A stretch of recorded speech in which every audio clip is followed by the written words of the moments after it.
slumping exhaustedly down onto her bed. Isabella Montgomery pushes back the tears pooling in her eyes that are threatening to fall any moment now, contemplating how her life had come to this. As a 6-month-old baby, she had been abandoned on the steps of the pack she now called home. Alpha Jax pitied her and brought her in, caring for her like one of his own. Alpha Jax already had 3 sons, Axel the eldest and future Alpha, Riker the middle son, and Finn, the youngest son. When Alpha Jax took Isabella in, Finn was 7 months old, and they thought both children would be incredibly close, like twins. Both the Luna and Alpha loved their 3 boys immensely, but had been yearning for a little girl of their own, especially the Alpha. Just as God seemed to answer their prayers, a baby girl was left for them to care for as their own. However, since Alpha Jax's untimely death 2 years ago, any protection Isabella had was gone, and her life had gone downhill. Now, Axel, the eldest son, was the alpha of the pack. As he climbed the ranks of the pack, Isabella was forced down to the bottom. There had always been claims of favoritism from the former alpha toward Isabella, so everyone seemed happy to see her now at the bottom of the food chain. Isabella had been forced to move out of the only home she knew at the pack house and relocate to a cottage 2 miles away, situated at the edge of the pack's land. She was also now made into the pack cleaner. Without the alpha's protection, everyone treated her poorly. People often liked to remind her that she didn't naturally belong in this pack while she simply tried to live her life with what she had been handed. Even though she drew the short straw, today had been particularly hard for Isabella. After setting off from her home at 5 a.m. to make it to the pack house on time, she had to clean every room in the pack house. It wasn't until she had this job title that she realized how disgusting some werewolves could be. But she dared not complain out of fear of the consequences.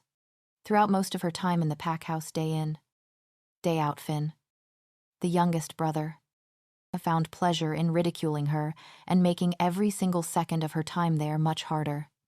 Isabella had learned the hard way to ignore his verbal punches and even physical ones, evidenced by her scars. The one good time of the day was when Isabella could go and tend to the horses. She felt at peace with animals, particularly horses and cats. Having a love for cats was practically unknown for werewolves, even though most werewolves wouldn't like to admit it. They were distant relatives of the dog and seemed, for some reason, unable to gain an attachment to cats like many dogs. Despite this, Isabella was different. One day on her long walk home from the pack house, she had come across a small kitten crying out in the bushes, despite only planning to nurse the cat back to health before setting it free. The cat, now named Tobias, had simply stolen her heart and was now her escape. As if on cue, when Isabella's head dropped into her hands, she felt a ball of fluff circle through her legs with a comforting meow. "Hello, you," Isabella says, forcing a smile before scooping Tobias up into her arms and cuddling him close to her neck. She felt a rough lick on her neck, which made her giggle slightly. Once Tobias was placed on Isabella's knees, he gave an appreciative yawn at the back scratching he was receiving and curled up. His favorite place to be. "You're the only one I need, Tobias." Isabella grins slightly, pushing away the escapee tear running down her face. She lies down, bringing Tobias to her side, and curled herself up into a ball too. She hadn't changed her clothes from the day or even locked the front door, but she very quickly fell into a deep slumber. Her final thoughts were about how she needed someone to love her. She didn't know how much longer she could cope. Despite the pack hating Isabella, they were not willing to let her leave. But then she was unsure if she wanted to, wondering how she would cope being rogue. Being rogue would mean she no longer belonged to a pack. And rogues were categorized as untrustworthy, dangerous, and killers by most packs. Despite Isabella being 18 years old, her small body curled comfortably on the single bed she slept on. Food was usually an afterthought for Isabella, so her small frame resembled a 4-year-old rather than the size she should have at her age. But Isabella had no one to impress. She was continually told this, so she never had to worry about it. Isabella couldn't help but notice that for the past week there had been an excited buzz around the pack. She didn't know why, but there was no mistaking that something was happening soon. However, She could never get close enough to anyone to hear what it was because as soon as Isabella would walk into a room, usually everyone walked out. As Isabella walked into Finn's room to clean it, she made eye contact with him, sat at his desk on the other side of the room, quickly lowering her eyes and holding her breath without even realizing it. She got on with her jobs. Isabella prayed that he would let her get on with it. But 9 times out of 10, this was wishful thinking. This was confirmed to be one of these times when she heard his chair legs scrape across the floor as he stood up. Still avoiding eye contact, Isabella continued as she had been doing. But she soon felt her scalp on fire as a fistful of her hair was pulled, causing her to lift up. Isabella is thrown onto the freshly made bed, while Finn crawls up her body until he is straddling her waist. He finds joy in watching her recoil in pure fear. "Listen here, you little," he starts, grabbing her cheeks tight in one hand so she has no choice but to look at his face. "We have a visitor today and I don't want muck like you around." A hand is thrown around Isabella's neck, instantly cutting off most of the oxygen supply, making her thrash around. Isabella knows not to panic because she will waste her limited oxygen. But remembering that he said he doesn't want her around makes her fear that he is really going to hurt her. And survival mode kicks in, seconds before Isabella is due to pass out. Finn releases his grip with a bark of a laugh while Isabella gasps, sucking in the oxygen she needs. A single tear slides down her face, which she angrily rubs away. She knows more than anything never to cry in front of him. And luckily, he seems happy with his warning because he climbs off the bed and leaves the room, going into the ensuite. Isabella can already see the purple marks forming around her neck, but nobody would question them. They all thought she believed his version of events. And yet she self-consciously pulled her mid-length hair closer to her neck to try and cover it up until her fast werewolf healing could heal it, getting on with her day as best as she could. Isabella had started tending to the horses. She was told she had to muck them out and feed them. There is a commotion outside, but Isabella barely pays attention to it until it comes time to feed the horses. When she realizes that the carrots she had set out on the kitchen counter to bring for the horses were still there, she had completely forgotten to pick them up. Isabella glanced out of the door of the barn to see what must have been every pack member stood on the grass verge at the back of the pack house. They were all facing away from her. And yet fear still pounded through her heart as she thought about running back into the kitchen, getting the carrots, then running back again. After eventually managing to build the confidence to do it, Isabella runs quicker than she ever had to get the carrots before doing the same back again. She can't help but slide down onto the floor when she gets back. It appears nobody saw her. Across the field stood, just like Isabella predicted, every other member of the pack, staring at the most important man in the werewolf community, the Alpha King, whose name was Hunter. He was, of course, the previous king and queen's son, age 28. Most werewolves find their mates before the age of 25. But once Hunter hit this age, they were unsure if he ever would. Due to his father now being unable to effectively run the werewolves, he passed the position over to his only son. It had now been 3 years since Hunter had been made Alpha King, and he had quite the reputation. He had this reputation because right from the start of his reign, there had been many who didn't respect him as king. They didn't believe that he deserved to be king without a mate short for soulmate. It was tradition for new kings to visit every single pack of werewolves. At first for Hunter, it was simply a part of his new role.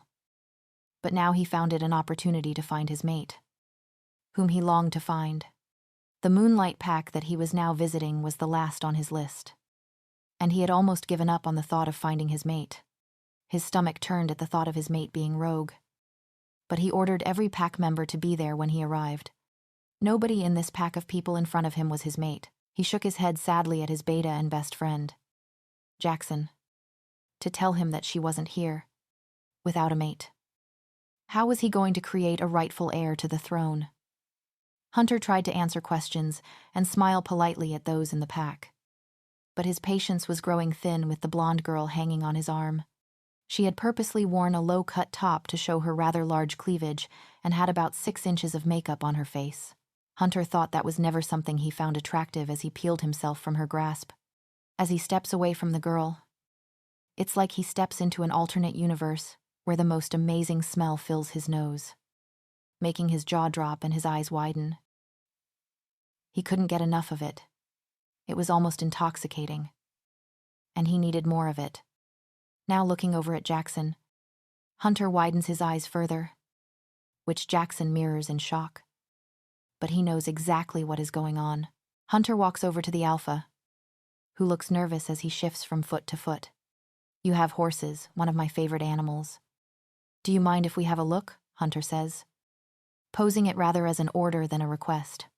Despite Axel knowing that Isabella could be in there, he nods in agreement.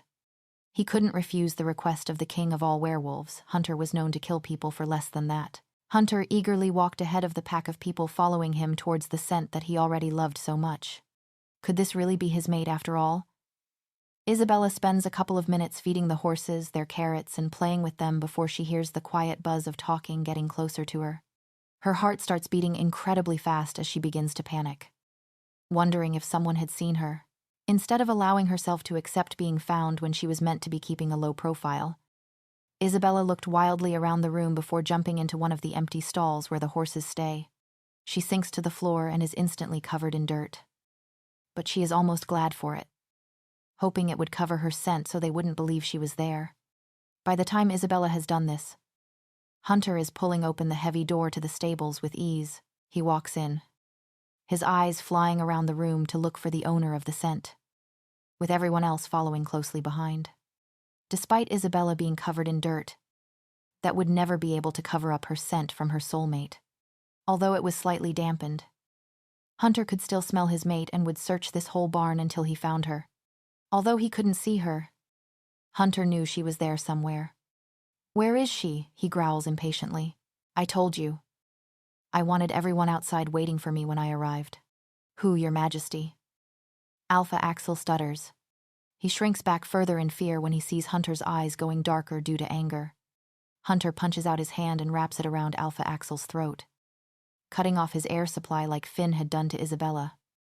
But Hunter is getting increasingly tighter, allowing Axel's face to start turning purple. Everybody stood around and watched.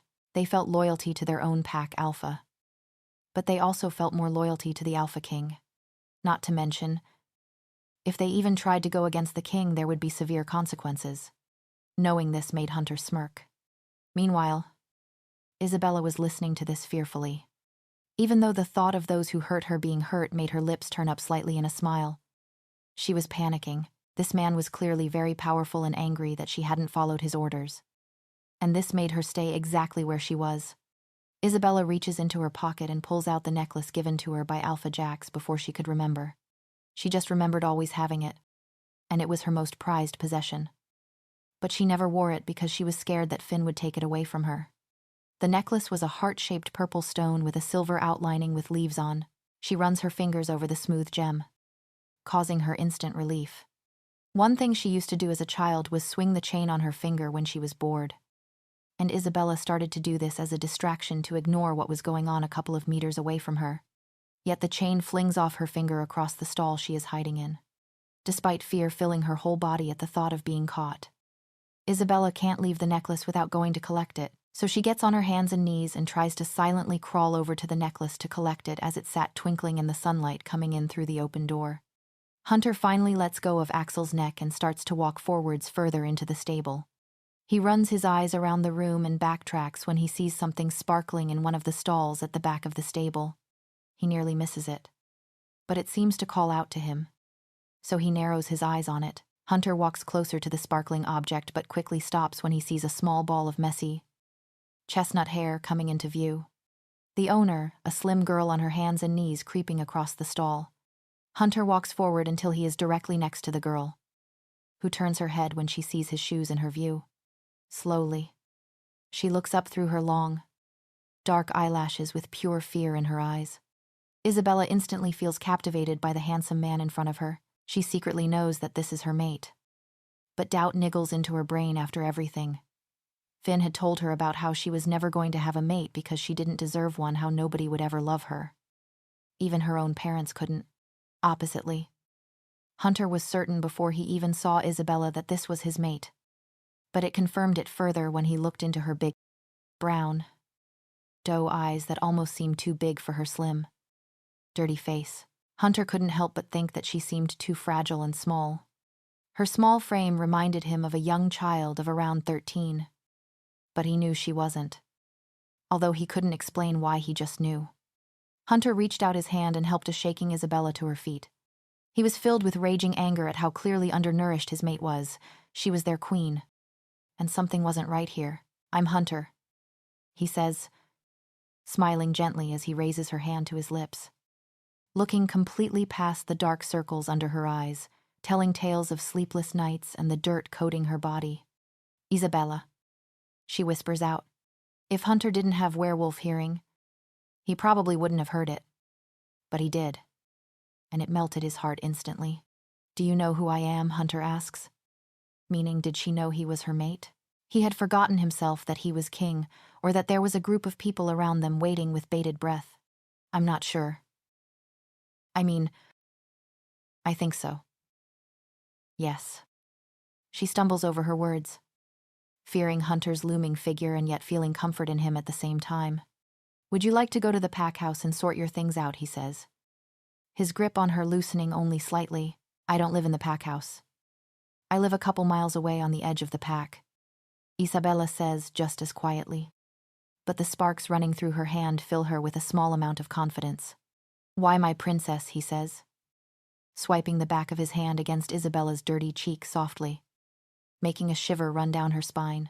She always did act as a lone wolf, so she asked to be away from the pack house, and of course, we granted her this wish. Alpha Axel interrupts. Hunter watches as Isabella's face crumples slightly. And he knows that Axel is lying. "Isabella," he says, silently asking for the truth with furrowed eyebrows. It takes her a shaky minute to think about her reply. She was too caught up in wishing he would say her name repeatedly. It rolled perfectly off his tongue, filling her whole body with such warmth. And it was the opposite of how she felt when anybody else had said her name. "Yes. It's true. I wanted to be on my own," she says. This confirms for Hunter that this is a complete lie because Isabella can't even look him in the eyes. But he doesn't want to push it further. "Well, you're coming with me, so we will take you home to pack up your things. We can leave tomorrow," he says, and sounding slightly like an order, but saying it softly to help her not fear him. "You're staying at the pack house tonight. It wouldn't make sense to come all the way out to take me home to come back again. I will go on my own," Isabella says, at first confident. But then, as she looks around and sees the shock on people's faces at her defying the king, she suddenly feels nervous again. "I will be staying with you tonight, so it's okay." He grins excitedly, baring his sharp teeth as he runs his large hands over Isabella's face while rubbing one of his thumbs across her bottom lip. Isabella takes a sharp intake of breath, half because of the electricity coursing through her veins at the touch of her skin, but also as she realized she had Tobias waiting at home. What would Hunter do if he saw Tobias? Surely he would never let Tobias come along. But Isabella couldn't leave him to fend for himself. "I would like privacy," Isabella mutters. Now it is everyone else's turn to take sharp intakes of breath at Isabella, outright denying the king of all werewolves. Isabella is sure she will be dead any second now as her body shakes nervously. Although Hunter removes his hand from Isabella's face, he does nothing but bows his head to his princess in allowance to do as she pleased. "Okay, my princess. You stay alone tonight, but as a compromise, I am taking you home." He smiles, this time taking her hand back into his to kiss the back of her hand like he had done earlier. Isabella did what she knew best, and that was to do as she was told. She nodded back to Hunter as a silent agreement to his proposal of taking her home, then started to walk out of the stables. The people she once tried to avoid were now parting like the Red Sea to get away from her and Hunter. But for once, they were not moving from her as if she contained a contagious disease. They were moving out of fear of what would happen if Hunter found out about how they treated her. Waiting at the front of the pack house was a black SUV ready to take Isabella home. The excitement of the whole situation was very quickly wearing off, and anxiety was taking over her body, especially concerning what she was going to do with Tobias. Clearly not noticing this, Hunter opened one of the black doors and guided Isabella into the leather seats, not caring about the dirt transferring from her clothes onto the seats. Nobody said a word in the car. Hunter was itching to ask Isabella everything. His head was buzzing with questions that he wanted to ask. But everyone in the car felt the blanket of awkwardness surrounding them. So he thought better of the 101 question interrogation. But surely one or two couldn't hurt. Right, so. You have no parents, then, he questions, looking at his hands as if it was the least important question in the world. Yet as soon as the words left his lips, he was internally cursing at himself. Hunter wasn't sure if he liked this new feeling that he got around Isabella. It was nothing like he had ever felt before. He second-guessed everything he wanted to say. Whereas before he never cared. He was the king after all. Yet here was this girl who just one look at caused his heart to swell and break all at the same time. Isabella knew a question about her parents would come up eventually. But her mouth dropped open at the personal question. Isabella found that she couldn't look Hunter in the eye. She felt shame rear its ugly head within her. The circumstances around her parents had always been a sore spot. But more so since Finn liked to use it as a torture device to remind her that her own parents didn't even want her. They left me on the doorstep of the pack house. No letter. No reason. I was just unwanted. Isabella shrugs, pretending like that word didn't sting, like the tears pooling her eyes. Unwanted. Hunter repeats. He reaches out and takes Isabella's small hand in his. At first, she flinches, making Hunter furrow his eyebrows. But he chooses not to address it. Both could feel the heat and electricity passing through them. But neither of them said a word about it. I'm used to it. I expect nothing else. Isabella says, trying to use a joking tone of voice. But her voice wavers. And Hunter sees straight past the fake smile. He once again doesn't say anything but squeezes Isabella's hand slightly as a comforting gesture. He also brings both of her hands up to his mouth and kisses the point where they join. Isabella can't help the gasp that escapes her lips at the intense sparks shooting through her hands. I want you. He whispers into her hands but looks straight in her eyes. Every one of his feelings pouring out through them, so unused to this. Isabella starts to panic and forcefully pulls her hands out of Hunter's. Once they had finally gotten to the cottage, Isabella's anxiety levels were through the roof. Isabella led Hunter straight through to the kitchen where there was a tiny two-person table with chairs for him to sit at as she found herself trying to clean up without him noticing. Nobody ever came here. So it never mattered what it looked like. And only now that Hunter was here did Isabella realize how, despite spending her life cleaning other people's homes, she had failed at keeping her own home tidy. Isabella also did a scan around their surroundings and found that Tobias was nowhere to be found. This was strange for Tobias because it was so unlike him not to greet her when she first came through the door. But he was smart and must have known that something was happening. Knowing that for now Tobias was a secret. It felt like for the first time she could take an actual breath. She hadn't even realized she had been holding her breath. Despite this, she couldn't totally relax because she knew this topic would come up eventually. Isabella wasn't going to abandon her best friend. Can you explain something for me? Hunter asks. This is the first thing either of them had said since getting out of the car. Isabella simply nods with her back to Hunter as she is trying to compose herself as best as she can. Finally turning around. Hunter looks at her for a second before shifting to the side with an uncomfortable look on his face to reveal the most relaxed-looking ginger cat. Tobias clearly didn't have a care in the world. Tobias. Isabella scolds. But Tobias simply looks up at her lazily. If cats could grin, he would have been doing it. Isabella walks over to Tobias and picks him up and sits down with him on her lap. He instantly snuggles up into a ball while Hunter just looks on shocked. I found him by chance one day and he was tiny with no mother, so I started to care for him just until he could look after himself. But then I fell in love and he's still here. Isabella explains, not taking her eyes off Tobias, silently pleading with Hunter to let her keep him. You want to bring him, don't you? Hunter asks. Anybody else there wouldn't even be a discussion about the cat. But just watching how utterly in love Isabella was with Tobias was enough for him to suck it up and accept the cat. Even if he wished that was how she felt about him. But he would have to wait for that. Oh. Can I, once you get to know him? You'll love him as much as I do. Isabella says in a high-pitched, excited voice that Hunter could only smile at. We'll see. Hunter says apprehensively. Isabella starts to scoot closer to Hunter with Tobias in her arms. But Hunter scoots further away. Torn between wanting to be close to Isabella but wanting to be away from Tobias. Here. Give me your hand. Isabella says, almost in a whisper. Her voice alone is enough to put him in a trance-like state. So he does what she says and puts his hand in hers, allowing her to put his hand on Tobias's back. She places hers on top and starts to slowly move their hands back and forth, causing Tobias to purr happily. See? He likes you. She grins, her eyes shining brighter than they had since Hunter had met her. I tell you what, one kiss on the cheek and you can bring him. Hunter smirks. This instantly fills an almost relaxed Isabella with fear and nerves. But she would do anything for Tobias. And this was her mate. After all, it wasn't like it was just some random guy. Just one kiss on the cheek, she asks. She wasn't ready yet for anything other than a kiss on the cheek. She wanted everything to be perfect with her mate when the time was right. Yes. That's all I request for payment. Hunter grins, turning his head, bending down slightly, and gently tapping his cheek where he wanted the kiss. Payment, Isabella scoffs. She didn't want to pay for the right for her beloved cat to live with her when it was happening right here. I'm just fooling around, Isabella, but you know you want to. He smiles, cheekily sticking his tongue out, continuing to tap his cheek. Although Hunter had leaned down slightly, she still had to sit right up to reach his cheek until she managed to land a small kiss upon it.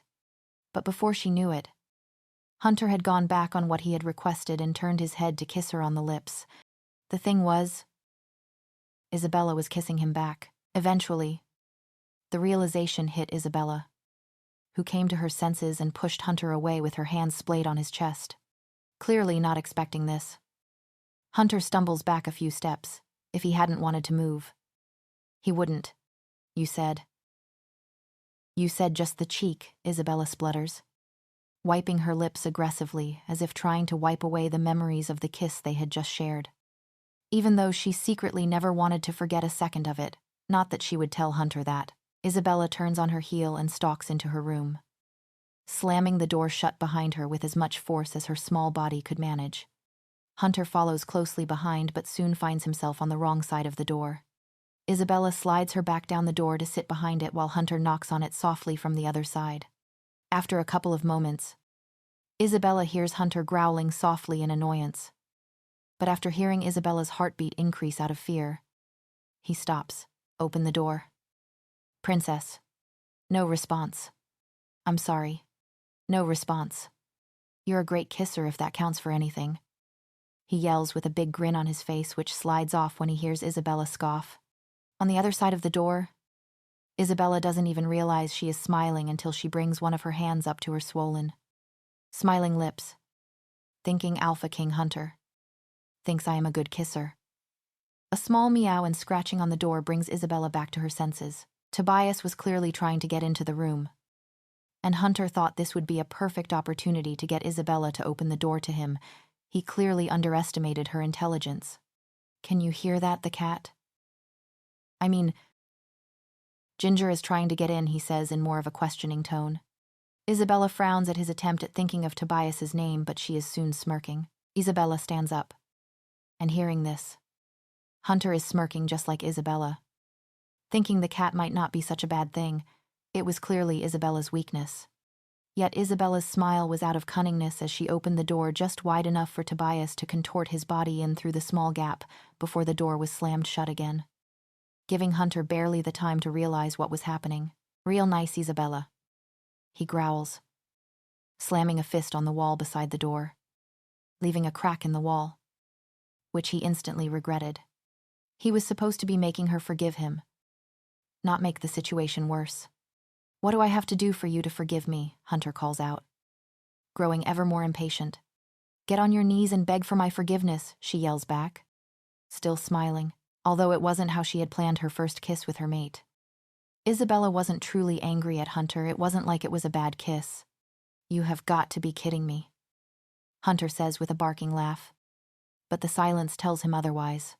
So for the first time since being a small child, Hunter did exactly as he was told and got onto his knees. Please, princess, let me in, he pleads. Hunter once again hears Isabella moving closer to the door, but he doesn't move. She was going to want to see him with her own eyes on his knees, begging before she believed him and let him in again. Although what he didn't expect to see when the door opened was a phone camera in his face before a bright flash momentarily blinded him as a picture was captured of him begging. "You didn't," Hunter simply says. Still not moving. "Gotcha," Isabella shrieks. Grinning in victory, Hunter lunges for her, making her half scream and half laugh as she ran into her bedroom, completely forgetting to shut the door behind her. Hunter follows closely behind and narrows his eyes at her, his eyes flicking from her to the at least 4-year-old phone in her hand. "Now, my little mate. Delete the picture," Hunter orders. But he doesn't use his alpha voice like he would on anyone else. He never wanted to do that on his mate. Isabella was almost his equal once mated. They would be complete equals. So why would he ever want to control her? He already liked her free mind. Decisions, emotions, and thoughts. No, it is there for future reference. The big bad alpha king isn't so big or bad. She smirks, sliding the phone into her back pocket. "Not to mention, you deserve it for what you did. I wanted my first kiss to be special," Isabella mutters. It wasn't really her first kiss, but she liked to pretend it was because of the other times with Finn, the worst times of her life. "That was your first kiss," Hunter says, his voice catching slightly. She had no practice. And that one kiss alone already had him under her spell. He was ruined. "Yes, and I wanted it to be special," Isabella says, looking away as she blushed furiously. "I am really sorry, you know. I never want to hurt you emotionally, physically, mentally, everythingly," he says with a lopsided, cheeky grin that Isabella can't not smile at. "I believe you." "Damn. Look at the time and I got no packing done," Isabella mutters as her eyes get continually heavier as a big yawn rips its way through her body. "Let's get to bed." Hunter smiles reassuringly. "We can work together tomorrow to sort it all out." "Thank you, Hunter." She grins sleepily, forgetting about the plan of him going back to the pack house after taking a shower. Isabella allows Hunter to lead her to the bed.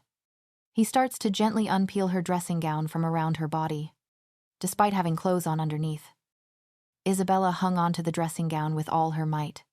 It didn't go unnoticed by Hunter, who was instantly hurt that she thought he would ever try anything. "I already said I was sorry for taking advantage before. I'm just getting you ready for bed now. I won't do anything, I promise." He smiles. The mate bond lets her know that he is telling the truth. She isn't really sure how she knows, but she does, and she trusts him. Hunter lifts the sheets up that have been messily made. The bed was lumpy and uncomfortable, but just having Isabella in the bed to cuddle with made it seem to Hunter like the best bed in the world. Hunter put Isabella into bed before undressing himself to his boxers. He slid into the other side of the bed beside Isabella, who moments previous had been nearly asleep. But feeling the bed lower as Hunter climbed into it made her freeze with fear. "I need to be here so we can get all the work done early tomorrow. Don't worry. Like I said, I have no intention of trying anything apart from..." Hunter slides over to sling an arm over Isabella's chest to keep her close and safe while they slept, despite only doing this for a couple of minutes. Hunter then moves to kissing her neck and ear while whispering sweet nothings into her ear until he was sure she had fallen asleep so he could also fall asleep. Although Isabella wouldn't tell Hunter this, she had to admit that she had just had one of the best night's sleep of her life. She woke up feeling more refreshed than she had in years. There was a feeling of calmness in the air. And it actually took Isabella a couple of seconds to remember what had happened the day previous. With a content sigh, Isabella peeled Hunter's arm from around her waist and silently slipped out of bed. She walked into the kitchen to notice a scorned-looking Tobias sat on the kitchen counter. Was he glaring? "Sorry, Tobias. I know you couldn't sleep in my bed last night with him in it, but it looks like we have no choice but to get used to it." Isabella shrugs, trying hard to fight the smile off of her face at the thought of waking up next to Hunter every morning. Isabella reached over and scratched Tobias behind the ears as an apology, making him purr happily and quickly forgiving Isabella. Isabella made herself a cup of tea and settled down in the middle of the living room floor. She had always been under the impression that she didn't have many possessions.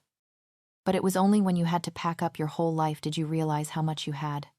Just as she was finishing packing up the items in the kitchen, Hunter seemed to materialize at her bedroom door in just boxers, with sleep-filled eyes and messy hair that looked simply adorable. Isabella couldn't help the blush that made her skin hot. "You should have woken me up. I would have helped." He smiles, rubbing his eyes tiredly before yawning dramatically. He walked over and placed a soft kiss on the top of her head. "I'm done now." Isabella shrugs with a small smile tugging at her own lips. "I'm going to sort my bedroom now you're awake, though." A shiver ran through Isabella's body as she took a second to soak in the situation she was finding herself in. Isabella was incredibly nervous around Hunter. He was incredibly powerful. And recently, people in power hadn't exactly been kind to her. So even though Hunter had been nothing but polite and gentleman towards her, she knew how quickly this could change. So she couldn't help but feel apprehensive. "I will help." "Have you eaten?" Hunter asks, grabbing a hold of her hand and pulling her back towards him with a cheeky grin on his face.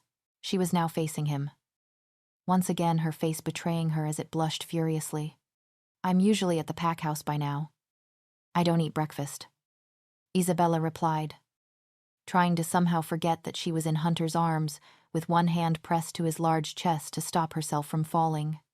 Shrugging herself out of his grasp, Isabella turned on her heel with a hidden smile and walked into her bedroom. But she could hear heavy feet behind her, so she knew Hunter was following. "I don't understand." Hunter starts, leaning against the frame of the door as Isabella made a start on sorting the room. "You live so far away from the pack house, but you have to be there so early. You have to leave at the crack of dawn and are not back until late at night, and you miss the most important meal of the day. Is there something you're not telling me, Isabella Montgomery? You think I'm keeping a secret from you because I don't eat breakfast," Isabella says, scoffing slightly. But it was not convincing at all to Hunter, especially since she couldn't even look him in the eye. "I don't know what it is, but..." He starts again. "Please, Hunter." "Can we drop it?" Isabella sighs, turning her back on Hunter so he couldn't see her red cheeks. It wasn't until the bedroom was almost all packed that Isabella allowed herself to look at Hunter again. Seeing his perfect face was enough to dampen her mood further, if he knew everything about her. She believed he wouldn't be interested in her like everyone else.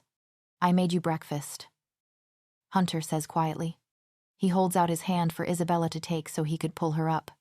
"I told you. I don't eat breakfast." Isabella sighs, looking from Hunter's face to his outstretched hand. Finn had played this joke many times where he would start to help her to her feet before letting go of her hand, sending her crashing back down to earth. Hunter isn't Finn. Isabella had to remind herself. "We need to build your strength up, my very skinny but beautiful mate," Hunter says quickly to confirm what he meant. The last thing he wanted to do was offend Isabella. Without another thought, Isabella put her small hand into Hunter's and allowed him to pull her up, clearly misjudging his strength. Hunter pulls her up and sends her flying into his chest. But luckily he manages to catch her. "Point proven," he chuckles, looking down at the perfect girl in his arms. Hunter can't help but lean down, looking from Isabella's eyes to her full lips. He feels her tense up in his arm, making him inch away. But when she doesn't protest, he leans back down again and presses his lips hungrily to hers. But soon enough, he pulls away despite the protests of his wolf. He knew that he had to take it slow with Isabella. She was too important. So no matter how he felt or what he wanted to do, he knew he couldn't. "Come on. Food time," Hunter says, slightly breathless as his lips continue to tingle. When the time came to leave, the first instance of how much independence Isabella would lose was shown.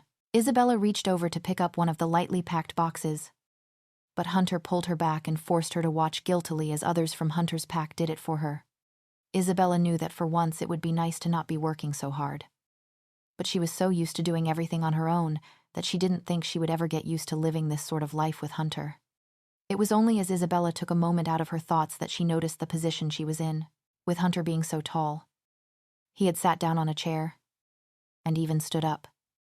Isabella was still leaning just against his chest with his chin on her shoulder. Hunter could already read Isabella like a book. It was almost as if the cogs were turning in her brain and he could see it.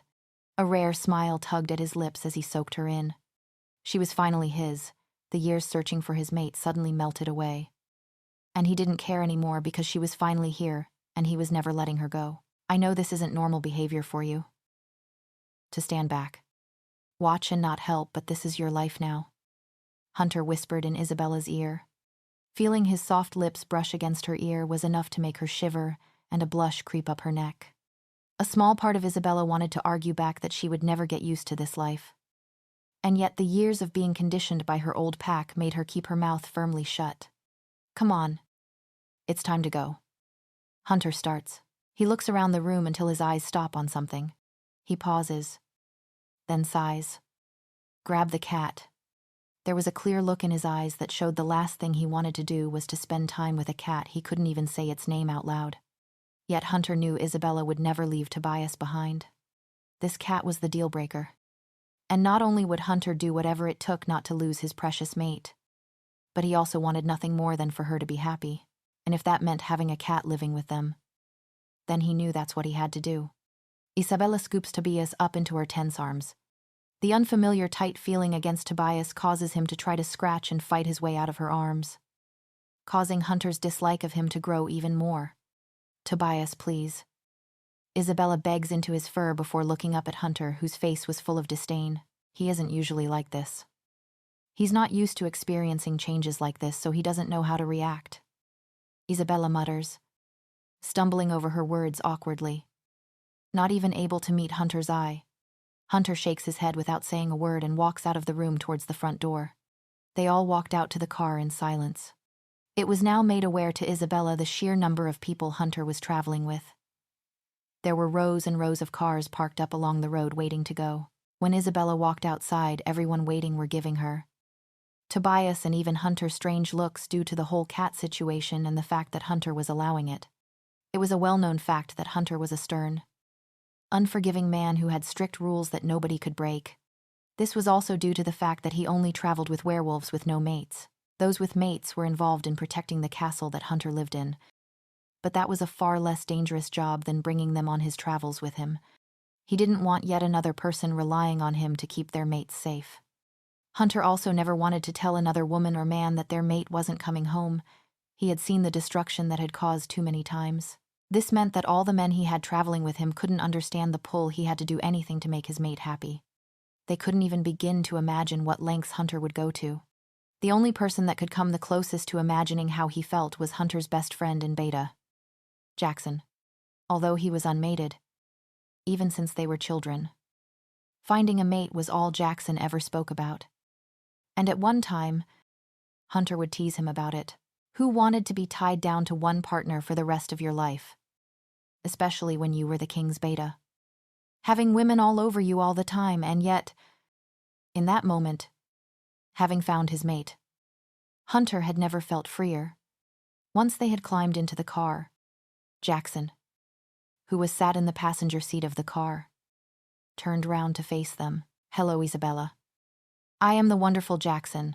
I'm sure you've heard lots about me. He winks playfully with a kind smile that made Isabella smile back, much to Hunter's annoyance. Ready to go, Jackson asks, which Hunter nods back curtly. Jackson had never been happier for his best friend. At one time, there had been a rift between the two friends. Hunter couldn't understand why Jackson would rather be searching for a mate than out drinking and partying with him. There had been playful teasing from Hunter, too. He couldn't understand what he was doing wrong. He would ask Jackson what he would do if he never found his mate, not realizing the real pain Jackson would feel at the thought of spending the rest of his life alone. As Jackson sat there and thought about all those times, of course he felt a pang of longing as he still hadn't found his mate. But he was happier just that his friend finally understood. Oppositely, as Hunter thought about his past with his best friend, he couldn't help the sinking feeling in his stomach at how he had let his friend down and how much he had hurt him because Hunter finally understood what Jackson had been yearning for all those years.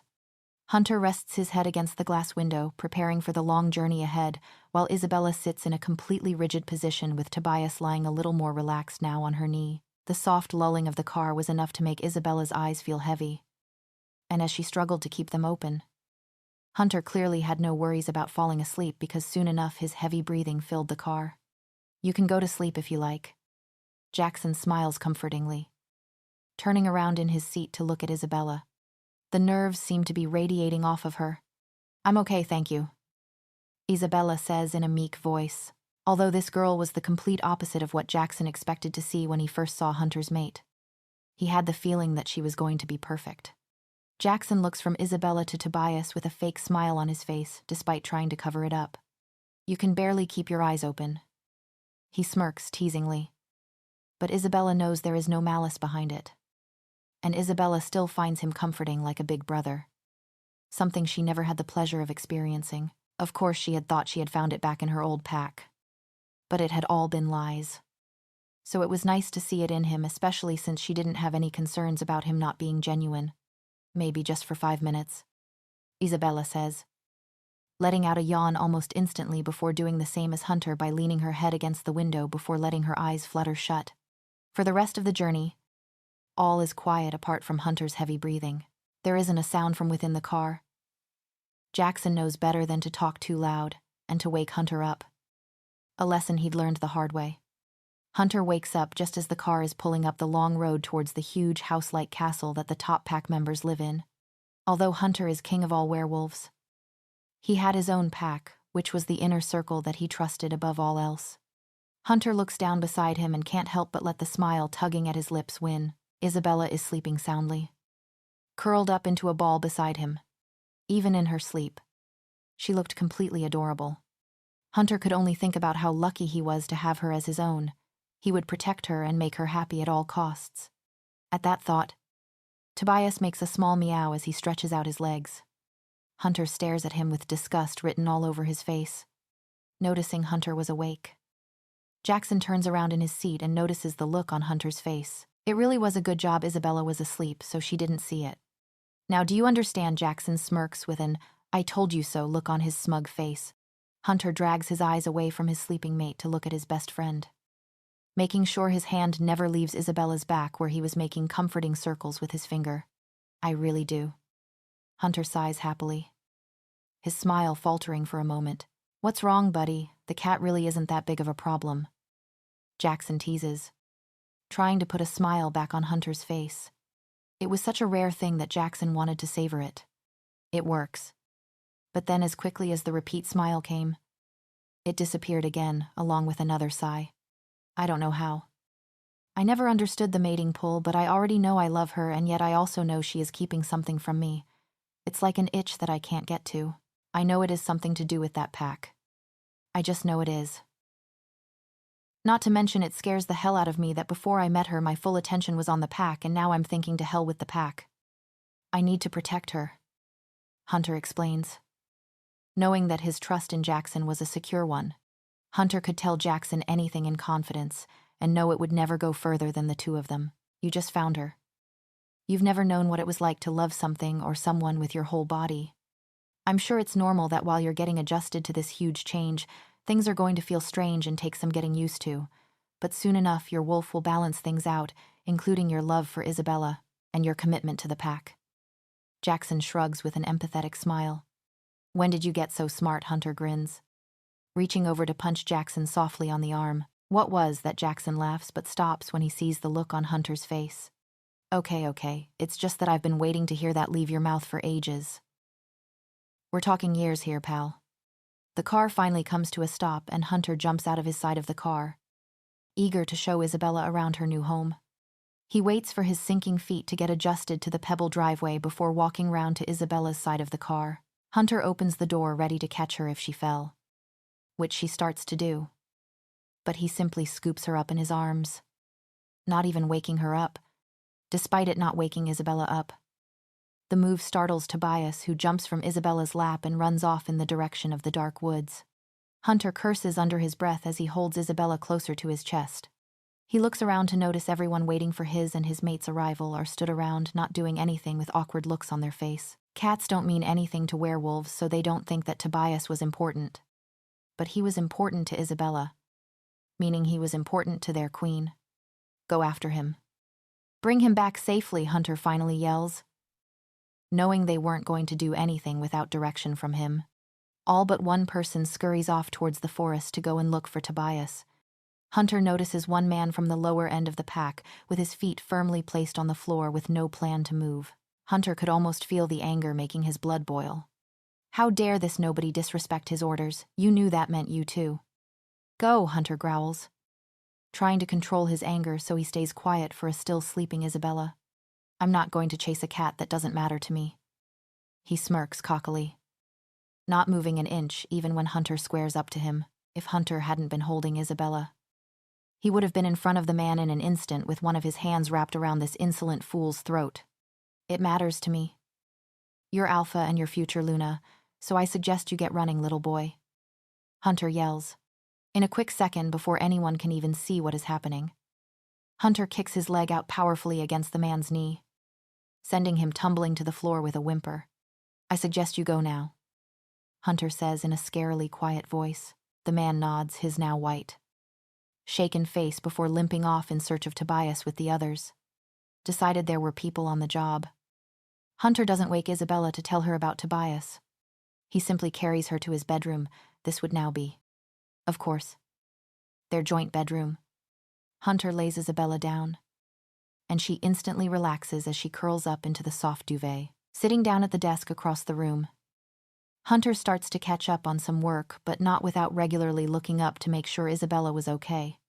When Isabella stirs from her refreshing sleep, Hunter is almost instantly by her side, smiling comfortingly but with a nervous look on his face, which she picks up straight away. Despite not knowing what is wrong, Isabella finds herself looking around the room she has never been in before. It takes a couple of minutes, but she quickly sees what is wrong with this picture she is finding herself in. Where is Tobias? Isabella asks, trying to sound calm but her voice wavering slightly. Isabella jumps out of the bed and gets to her knees to look under the bed where he liked to sometimes hide at home. But he isn't there, which makes the ball of anxiety in Isabella's stomach grow even bigger. When I picked you up from the car when we got here, he got scared and ran off, Hunter explains, biting his lip, which Isabella finds incredibly attractive.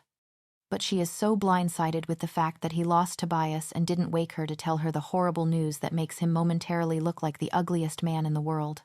Why didn't you wake me? She yells, scrunching up her fists angrily. You were so sound asleep and, well, I have a big team out looking for him. You or I couldn't do any better than what is already being done. He shrugs with a smug smile on his face, feeling proud of himself for even doing that. Isabella understood that he could not totally understand that this was Isabella's best friend and that she needed him. But she still felt hurt. Hunter might not have known the extent of their friendship, but he knew that Tobias was incredibly important to Isabella. He won't come out for strangers, she says, softening only slightly, looking past Hunter's shoulder out of the large window that faces the forest and the now very dark sky. He'll be so scared. Isabella heads towards the oak door of the bedroom, but Hunter grabs a hold of her hand and pulls her back. Where are you going? I already told you there were people already out looking for him, he questions, raising his eyebrows. To look for Tobias, Isabella says, like Hunter is stupid, while she wriggles out of his grasp quite easily because Hunter was too scared to hurt her by holding tight. No. It is too dark, Hunter explains, walking over to the curtains that he closed to show the dead of night, even though she had already seen it. I don't care and don't follow me, she yells, going back to being angry at him again as she flings out the door to walk out of it, hoping that her senses would kick in and lead her towards a door out of this maze-like place. Our first fight, and it about that stupid cat, Hunter thinks to himself with a sigh. Isabella didn't even have any shoes on so quickly. Hunter packs a backpack with shoes and a jacket for Isabella, then quickly runs downstairs to get food and hot drinks as it could be a long night searching. No matter what Isabella said about not following, he was always going to. Isabella stands still for a moment when she gets outside, not sure where to go, but as soon as she sees an opening in the forest, she runs barefoot towards it as fast as her legs could carry her. She needed to find Tobias. This would be so much easier if I could transform, Isabella thought to herself. One thing about Isabella that she didn't like to talk about was the fact that she had only ever shifted once on the full moon of her 13th birthday like all other werewolves. But ever since it had not happened, even though everyone else around her turned on every full moon afterwards like she should have done. In some ways, Isabella was glad she didn't have to keep going through it because it was the most painful thing she had ever felt. But she never felt normal or included when everyone would go out as a pack to hunt every month. She would be left at the pack house with all the people too ill and weak to transform, so that's what she became known as, weak. Alpha Jax would try to encourage her every single month, as if telling her enough times she could do it would make it happen. But it never did. Isabella had a good sense of smell and relatively good balance, just like the other werewolves, but couldn't turn like everyone else. Soon enough, it was accepted that Isabella was simply different. But Alpha Jax never treated her any different because of it. He would simply tell her that she was his special girl whenever she was feeling down about it, just as Isabella was coming to terms with being different and that maybe it wasn't a bad thing. Alpha Jax had died, and suddenly Isabella was not welcome in the pack anymore. Isabella was teased mercilessly about it. Being told she wasn't a real werewolf. She was an embarrassment. And nobody wanted her around. Tears had been streaming down Isabella's face since she had run from the bedroom, half because of the fear of never seeing her best friend again. But the image of Hunter's shocked face kept flashing through her mind. This wasn't how things were supposed to be. And Isabella was terrified that she had already ruined the best thing that could happen to her. As the adrenaline was starting to wear off, Isabella realized that she was running barefoot on twigs, leaves and mud, which made things painful and much harder to run when she was already becoming increasingly worn out. After some time, it felt like forever to Isabella, but she couldn't be sure. Isabella started to lose hope. She had been running around in circles and still had seen no sign of Tobias. She could no longer smell his trace anywhere, so had nothing to go off to find him. Isabella slumped against the nearest tree before sliding down it to sit down. She brought her knees close to her chest and rested her cheek on her knee as she cried softly. Everything around Isabella is eerily quiet, with the only sounds being her heavy breathing. That is, until she hears the stereotypical horror movie snap of a branch close by, which brings Isabella to attention, the hairs on the back of her neck standing up on end. Isabella stands up and steps forward to see where the noise is coming from. Even though she couldn't fight anything off if there was something dangerous waiting for her, Isabella isn't sure if the yellow eyes deep within the bushes are real. So she goes to get closer, even though her inner wolf is screaming for her to move away. For some reason, she doesn't feel scared. As Isabella takes another step, there is rustling behind her. So she quickly turns round to see Hunter walk through the trees with anxiety in his eyes, which turns into relief when he sees that she is okay. Isabella spins back around in the direction of the eyes, but they are gone, making her think she had imagined it all. Isabella, Hunter says softly, not walking closer until he knew how she was feeling. I said, don't follow me. Isabella sighs. It wasn't an angry sigh anymore, as she knew he hadn't realized how important Tobias was to her. Not to mention, Isabella knew he would eventually follow her no matter what she said. He was the king after all. You knew I would. Hunter starts as if he's reading her mind. I brought us some things so that we can have a stakeout until we find the cat. Tobias. He quickly corrects himself with a nervous smile on his face. Isabella hadn't even noticed the backpack he had with him full of things. 1 minute she was thinking how sweet he was, feeling her tummy warm with happiness. But then she started to cry again. What if I never find him? Isabella asks through her tears. It was at this moment that it truly made sense to Hunter how much Tobias meant to Isabella, which meant that he would do anything to find the cat and let it live with them, even if he thought it was the oddest thing he had ever seen. Hunter knew he would do anything to ensure his mate's happiness. Tobias was to Isabella what Jackson was to Hunter. They were best friends and would feel like they were missing a limb if the other was gone. If Jackson went missing, Hunter wouldn't rest until he had found him. And that was exactly what Isabella was going to do. So, as her mate, Hunter would be there throughout it all. Werewolves were pack animals, so it was very rare to find a werewolf within a pack who didn't have any friends. But Hunter knew that something wasn't right with the pack that he had found Isabella in. But now wasn't the time to question that. Hunter pulled Isabella into a hug. She flinched at first but very quickly settled into it. Neither Hunter nor Isabella could stop themselves from smelling the other person. It was the most addictive thing either of them had experienced. You will find him. I promise. Look. About a 5 minutes walk is a lake. It's my favorite place to go and sit while I think about things. Why don't we go there? There is no point in running around, getting upset but never finding him. Let him come to us when he is ready. Hunter explained. Isabella, who was still pressed against Hunter's chest, a place he didn't really want to move her from, nodded. Isabella took a deep breath and started to walk in the direction Hunter pointed. but he noticed that she was uncomfortable walking as she was limping. So he went behind her and lifted her bridal style into his arms, making her squeal in surprise.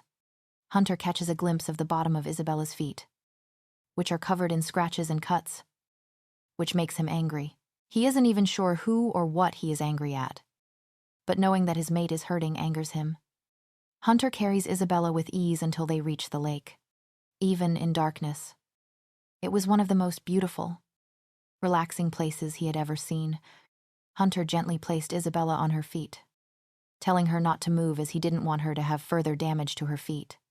Isabella watched as Hunter reached into the bag and pulled out a blanket which he lay on the floor and told her to sit on. A blanket, really? You really did think of everything. Isabella teases playfully with a small smile on her face, but Hunter could still see the anxious lines on her face as she looked around. Hoping to see Tobias, Hunter sat down next to Isabella and pulled her close to his body to keep her warm. He kissed the top of her head, never wanting this closeness to end. Of course, he wanted to make her happy by finding Tobias, but he was glad of him disappearing just because he could experience this moment. This could be a long night, so I thought I'd make it as comfortable as I could. Hunter shrugged as if it was nothing. Both Isabella and Hunter fell into a comfortable silence. All of Isabella's thoughts were about Tobias, as she felt like thinking about anything else would make her head explode. Hunter's thoughts were whirling around so quickly he barely had time to contemplate each one. But it was mainly due to his new mate, his pack, and the prospect of life never being the same again, considering they were in a deep, dark forest that most people would be terrified of. Hunter finds drifting off to sleep incredibly easy. On the other hand, Isabella was scared out of her wits. Every single noise, whether that be a branch snap or an owl hooting, made her practically jump out of her skin. Isabella's neck was getting sore as it kept snapping in the direction of every noise. She wasn't sure if this was because she expected Tobias to suddenly appear or a giant bear. Are there giant bears in these woods? I should have asked if there are giant bears. Isabella thinks to herself. Looking down at his relaxed form, he seemed so settled. He also looked much younger when he was asleep, just like he did when he smiled. Isabella so wanted to reach out and touch his face, but even she knew that would probably be creepy if it woke him up, so decided against it and decided to rest her head against the tree she was leant up against. Isabella takes a deep breath and closes her eyes, trying to relax and push all scary thoughts out of her head. Sure, she was technically a werewolf, but she knew she would probably be useless if faced with real danger. It was a good job Hunter was here. Isabella took a moment to make a wish, pleading for anyone who would listen to return her beloved cat. She knew nobody understood it. Most of all, Hunter. But that cat was her best friend. Tobias had always been there. The person who listened to her cry and comforted her the way nobody else had been willing to do since before Alpha Jax had died. Hunter's head lolled on Isabella's shoulder, making her jump slightly. She almost reached to push his head away, but instinct, and maybe the mating bond already forming, caused her to stay still. The contact, no matter how small, was somewhat comforting to Isabella, something that she had also not experienced since Alpha Jax, particularly around men. They had been demonized to her in the past few years, but she could already see that being around Hunter, and even the little contact with Jackson, that not all men were the same. It allowed her to believe that maybe one day she could be confident around men again. Isabella is pulled out of her deep thoughts by another rustling sound, making her head turn to her left. She watches with narrowed eyes as the rustling gets louder. Seconds pass in bated breath, and Isabella, feeling a newfound confidence, inches away from Hunter. But as the noise gets louder, she starts to feel terrified and is ready to shake Hunter awake when a familiar ginger cat pops his head from around the bushes. Without thinking, Isabella jumps to her feet with tears in her eyes, causing Hunter to fall flat on his face on the floor. His eyes flutter open with a groan as he rubs his now aching head. Isabella heads towards Tobias, ready to pick him up. But at the last second, he turns on his heel and runs in the direction he came from. Isabella starts to chase close behind, and Hunter jumps to his feet to follow. Bloody cat, he grumbles angrily. The chase continues until Tobias reaches a fallen tree. He nimbly climbs straight onto it with confidence. Isabella weighs up her options. The tree is surrounded with thick, dark mud, But the longer she stands at the base of the tree, the further Tobias gets. She simply can't lose him shakily. Isabella climbs onto the tree and starts to try to walk across. Halfway across the tree, Tobias sits down patiently waiting for his owner to reach him. He somehow has a hilarious look on his face. Isabella could have sworn he was smiling at her. But now was not the time to think about that, as every extra step Isabella took, the shakier she became on her feet. Werewolves often have incredible balance, but a lack of training or practice meant this skipped Isabella. She was the complete opposite, usually falling over her own feet, let alone trying to balance on a tree trunk. It wasn't long before Hunter caught up with Isabella. He watched her with an amused look in his eyes. There was some concern, but he was pretty confident that even if Isabella fell from the tree, apart from being very muddy, she wouldn't come to any harm. There was absolutely no chance Hunter was going to climb onto the tree himself. He told himself that he wasn't going to do it because one of them needed to be on dry land if Isabella happened to fall into the mud. Hunter watched on in confusion at how shaky Isabella was. It was basic training that most pack members did for balance. You built the basic foundations after shifting for the first time, usually 13/14. But it was something you were supposed to dedicate time to for the rest of your life to ensure something like this didn't happen.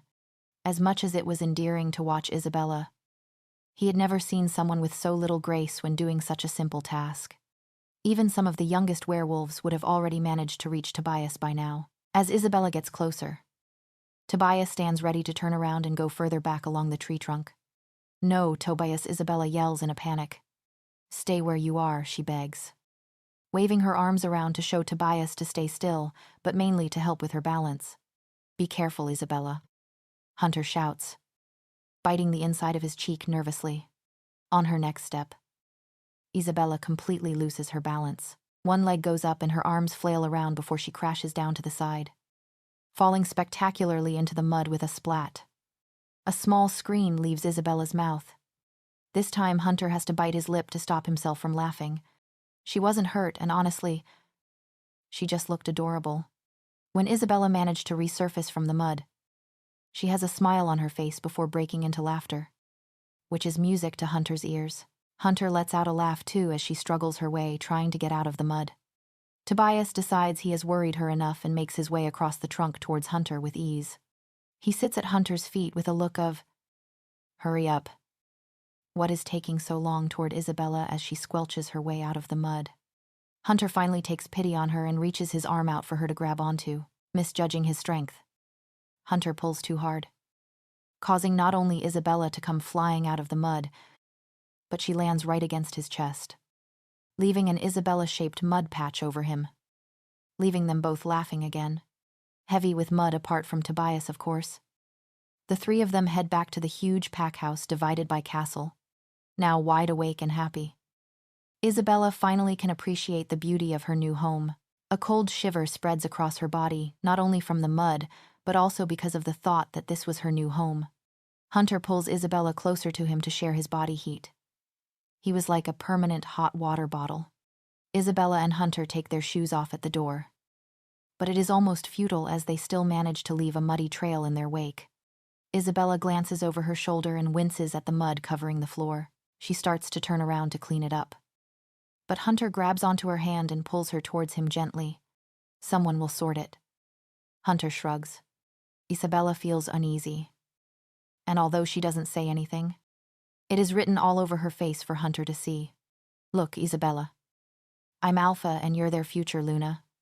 We need to focus on cleaning ourselves, not the floor. They will sort it." Isabella winces again. She wasn't sure she would ever get used to having so much freedom and control.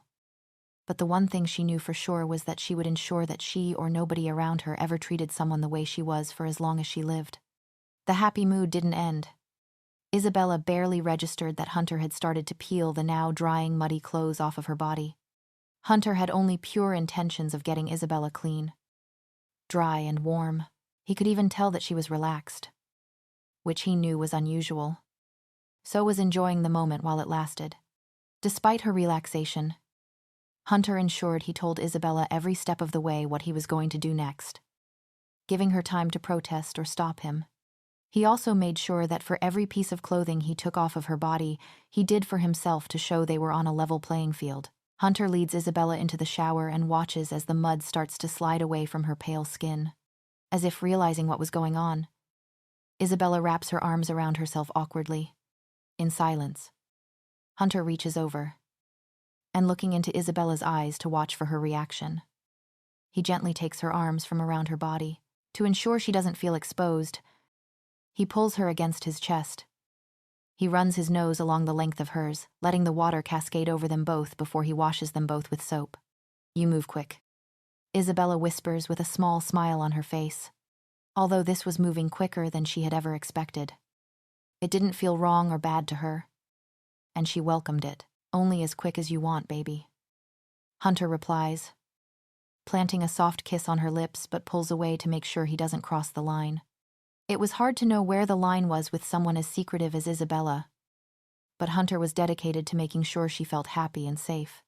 Smiles cover both Isabella's and Hunter's faces until Hunter separates himself from Isabella to reach over for the shampoo to clean her hair. He looks down and his eyes linger on numerous scars. Too many to count. Some scars had a faded, healed look while others look as fresh as a week ago. Despite werewolf healing, any injuries that caused scars took much longer to leave the body.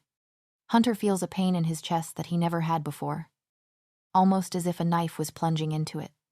He drops to his knees and wraps his arms around her waist. He didn't truly know what he was doing. He had never been faced with this before. As if clicking back into reality from her happy place moments before, Isabella rips herself out of his grasp and looks at him in horror. How was it possible to not even realize that he would see them? How could he have such an effect on her that she could barely think of anything other than him? Isabella quickly turns on her heel to escape the enclosed shower that suddenly seemed far too small, making her panic. As she walks away, it gives Hunter the chance to see the scratches and cuts on her back, which make him feel nauseous and furious at the thought of hurting someone so pure as Isabella. "Who did that to you?" she hears Hunter yell over the roaring water above his head. Isabella said nothing and did not turn around. If she had, she would have seen the pure red eyes on Hunter as the anger was flooding his veins, making him shake. Isabella didn't think she could get ready as quickly as she did after walking out of the shower. The bubble of happiness they both had been in burst when Hunter saw the scars on Isabella's torso and back, which came from her old pack, mainly Finn. She was scared to tell Hunter who it was because it would cause so much trouble that she just wanted to forget. All the trauma had been something Isabella dealt with when it happened, and although she would never completely forget it, she pushed it to the back of her mind, never to be brought up again. However, if Hunter knew who did it, it would certainly be brought up again. By the time Hunter had managed to stand up, take a breath to calm himself down, put on some sweatpants and a t-shirt, and walk into his bedroom, Isabella had thrown on one of Hunter's tops with a towel over her lap as she sat patiently on the bed, her eyes fixed on the floor in embarrassment. Hunter walked over to Isabella and knelt down again with his hands firmly pressed to her knees. Not to hurt her, but to keep her there so he could properly speak to her. "Look at me," Hunter begged. And when Isabella silently refused, he reached out and gently lifted up her chin so she was looking straight into his eyes, despite wanting to look away. Isabella knew she would not achieve anything by doing that. "What did they do to you?" he asked, scooping Isabella's small hands into his big ones before bringing them up to his mouth to kiss gently. "It's in the past." "Please forget it," Isabella whispered, a stray tear slipping out her eye. "If it was in the past and forgotten about, you wouldn't be crying," he said, knowing it wasn't the right time for smugness. "I didn't have many friends in my old pack. Can we just leave it at that?" Isabella sighed, finally looking away from Hunter. Hunter had to close his eyes to calm himself down and get rid of the bright red rings in his eyes that showed anger. As he didn't want Isabella to think that he was angry at her, Hunter reached out with a small smile on his face, which instantly calmed him down when he saw his mate in his t-shirt. He lightly gripped the hem of the t-shirt and started to pull it up, but Isabella's eyes instantly widened and she jumped further onto the bed out of his reach. The reaction he had shown had been the worst part of the whole experience. Even the pain they had caused didn't feel as bad as she did at that moment. "What have they done to you?" Hunter whispered, his words hoarse due to the lump in his throat. This was the closest Hunter had come to crying since he was a child.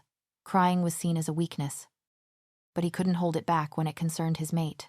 Plus, it was better for her to see him cry than break something out of anger because that would only scare her. Isabella brought her knees to her chest and stared forward blankly.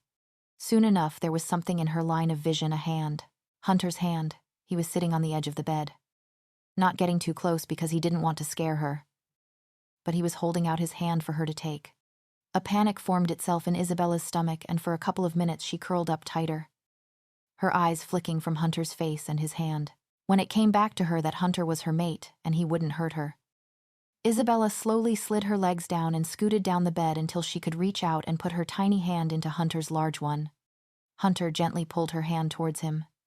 At first, there was a look of shock and fear that filled Isabella's eyes, but once she was pressed to Hunter's chest, she looked comfortable and at home, like she belonged there. A small smile found its way on both of their faces. Isabella smiled because she realized this was the man she had been waiting for so long. And Hunter smiled because Isabella was finally relaxing as she closed her eyes and smelled his scent, which was comforting to her. Hunter rocked them back and forth almost like Isabella was a child. And her small frame and lack of weight almost felt like a child. What felt like no time at all. She had fallen asleep, but before Hunter put her into the bed, he noticed a wet patch on his t-shirt where she had been crying. But he wasn't sure if she had done it before she went to sleep or after. However, the anger that he had pushed down for Isabella's sake came back up. The last gentle thing that Hunter did for the night was place Isabella in the bed before placing a quick kiss on her forehead before walking to the door. Hunter switched the light off and stood there for a couple of minutes just watching Isabella sleep. She looked peaceful, like she didn't have a care in the world. But as soon as Hunter remembered the reality of the burden she had been carrying about and what someone had done, he slowly closed the door and walked downstairs, calling his 3 most trusted pack members to his office for a meeting. "I've called you here because I want to send an invite to Alpha Jax and his brothers to come here to talk," Hunter says with a sadistic smile that made everyone but Jackson shrink back nervously. They knew he meant business, and since his mate had just come from that pack, it wasn't going to be anything good. And when they get here, Hunter's best warrior and friend asks. "We treat them like guests of honor, of course," Hunter replies, his smile growing. "What if they don't want to come?" "They refuse," the last man, Hunter's advisor, who he never listened to and fellow friend, asked. "Give them an offer they can't refuse, and if that doesn't work, then you threaten them with death." Hunter shrugs like it's nothing. "Go." "Jackson, stay here," Hunter adds, shooing the other 2 men with his hand. His beta and best friend slumped down in a chair across from the desk. "So what's really going to happen when they get here, and what has actually happened?" Jackson says, knowing his best friend too well. "I'm not totally sure what's happened yet, but I will find out, and I don't think it's going to end happily," Hunter replies, shaking his head, not wanting to explain further, which Jackson understands, so just simply nods. 2 slightly awkward days had passed for Isabella. Hunter had tried to start conversations about the previous night, but whenever he did, Isabella would quickly shut him down, telling him that she didn't want to talk about it. Part of her was dying to tell him everything so that he could understand why she was so scared and jumpy around him. Isabella wanted to tell him so that he could understand how she felt, even though it was so hard to say it, to get them words out. Despite this, everything seemed good. There were some strange looks from other pack members who hadn't been properly introduced to Isabella, and some whispering behind her back, but it was nothing that hadn't happened before. This time there was a huge difference. These whispers were about who Isabella was, unlike back in her old pack, as they would make up rumors about it. Whisper about where she had got the most recent injury, or about the fact that nobody wanted her there. It wasn't like she wanted to be there either. One thing that Isabella had noticed was that now she was doing nothing all day. She was more tired than ever. It was her choice to stay in bed until 8 a.m. every morning, which was a lie-in for her, and then because of her role within the pack, she had no duties to do so. She ate and slept, yet she found herself wanting to have naps throughout the day. Maybe it was just because she knew she could. There would be no one storming in to pull her off of the bed by her hair, screaming at her to wake up like she has experienced in the beginning when she wasn't used to the tough work schedule. It could also be because she had no work to do. When she had something to do, she didn't have time to think about being tired because that would slow her down, and just like falling asleep. Being too slow would also get you a punishment. It could also simply just be because of the fact that the bed she shared with Hunter the one she seemed to spend most of her time on, was so damn comfortable and inviting. Isabella had woken up that morning to the soft humming of Hunter in the shower. Every now and again he would sing along to a line of a song that was playing through the speakers in the bathroom. Lying completely still, Isabella had curled up into a ball to listen, unable to stop the small smile on her face from growing. She could get used to waking up like this. This was certainly the case when Hunter had gotten out of the shower in nothing but a towel hanging dangerously low around his waist. Shaking her head, she made herself forget the thoughts she was having about him and the thoughts about the shower they had shared. Well, the good parts anyway. They had both gone for breakfast, and then Hunter had pressed a light kiss on Isabella's head before disappearing into his office to get some packwork done. There had been a large circle of people surrounding her instantly after the Alpha had moved, wanting to know more about her, but she still didn't feel totally comfortable around so many wide eyes wanting to know every inch of her life, particularly when she couldn't even talk to her beloved mate yet. Feeling the high level of uncomfortableness and panic radiating from the kitchen divided by dining room area, Hunter had reappeared. He placed a guiding hand on Isabella's elbow to lead her upstairs, with his other hand clutching a laptop. Once they had left the room, they could both hear everyone erupting into excited giggles as they all thought they knew what their Alpha had removed his mate for when it couldn't be further from the truth. It was true that even Omega wolves were constantly wanting to be with each other as soon as they met their mate. This was just heightened the higher up the pack you got, and boy was Hunter feeling it, because the need for little pups was more important for future betas and alphas. I knew you didn't want to be in there, so I thought I would get you out. He smiles lovingly down at his beautiful doe-eyed mate. Thank you. I promise I'll get better. Isabella smiles back, although her cheeks burn a bright red color. You don't need to. You're Luna, he adds comfortingly. Exactly. Isabella says with a small laugh, to which Hunter adds his large, deep one before leaning over to kiss her gently. Although he was cautious with her before because of how she acted, he was much more gentle now because he knew something had actually happened, and she wasn't just nervous of her own accord. As much as he wanted to carry on, he pulled away with a small groan. I need to do work, he sighs before closing eyes for a second to calm down. Oh yeah. Of course. You go get your work done. Isabella rushes, feeling her cheeks warm up even more than ever. Did he just turn me down? She thought to herself, but she just quickly walked over to the bed to sit on it.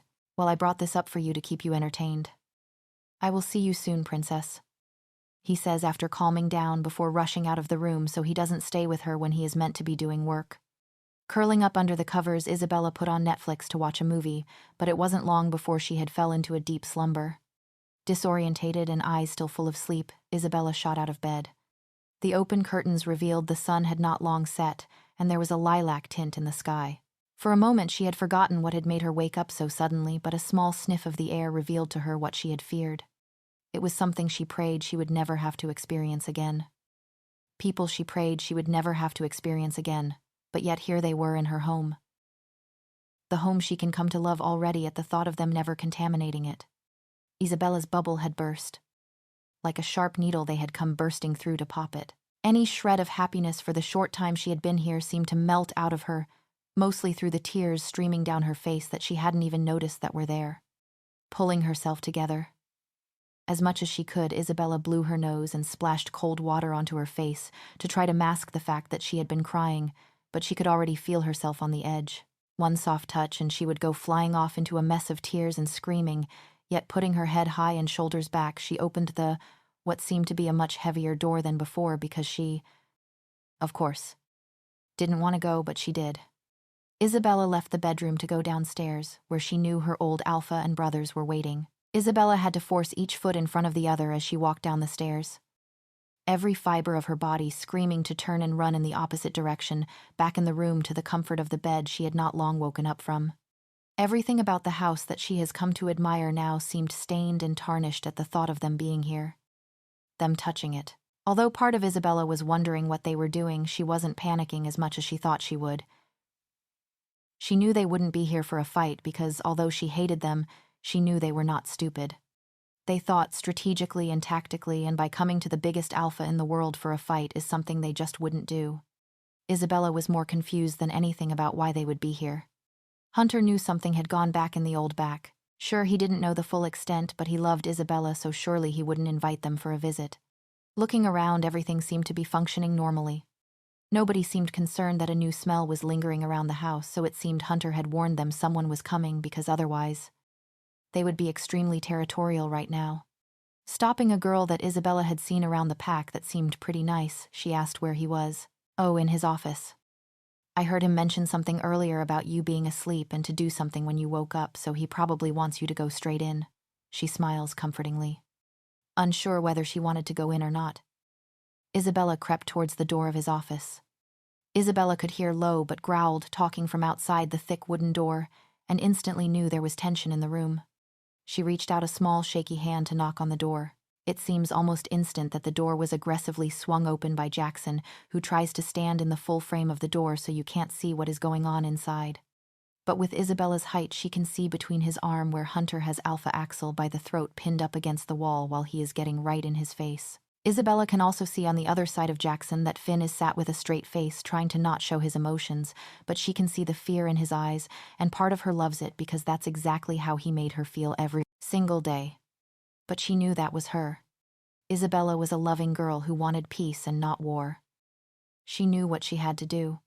Hunter, stop, she said with a small but effective voice, because Hunter's head whipped round to look at her. He looked straight into her large eyes and dropped his hand from around Axel's neck.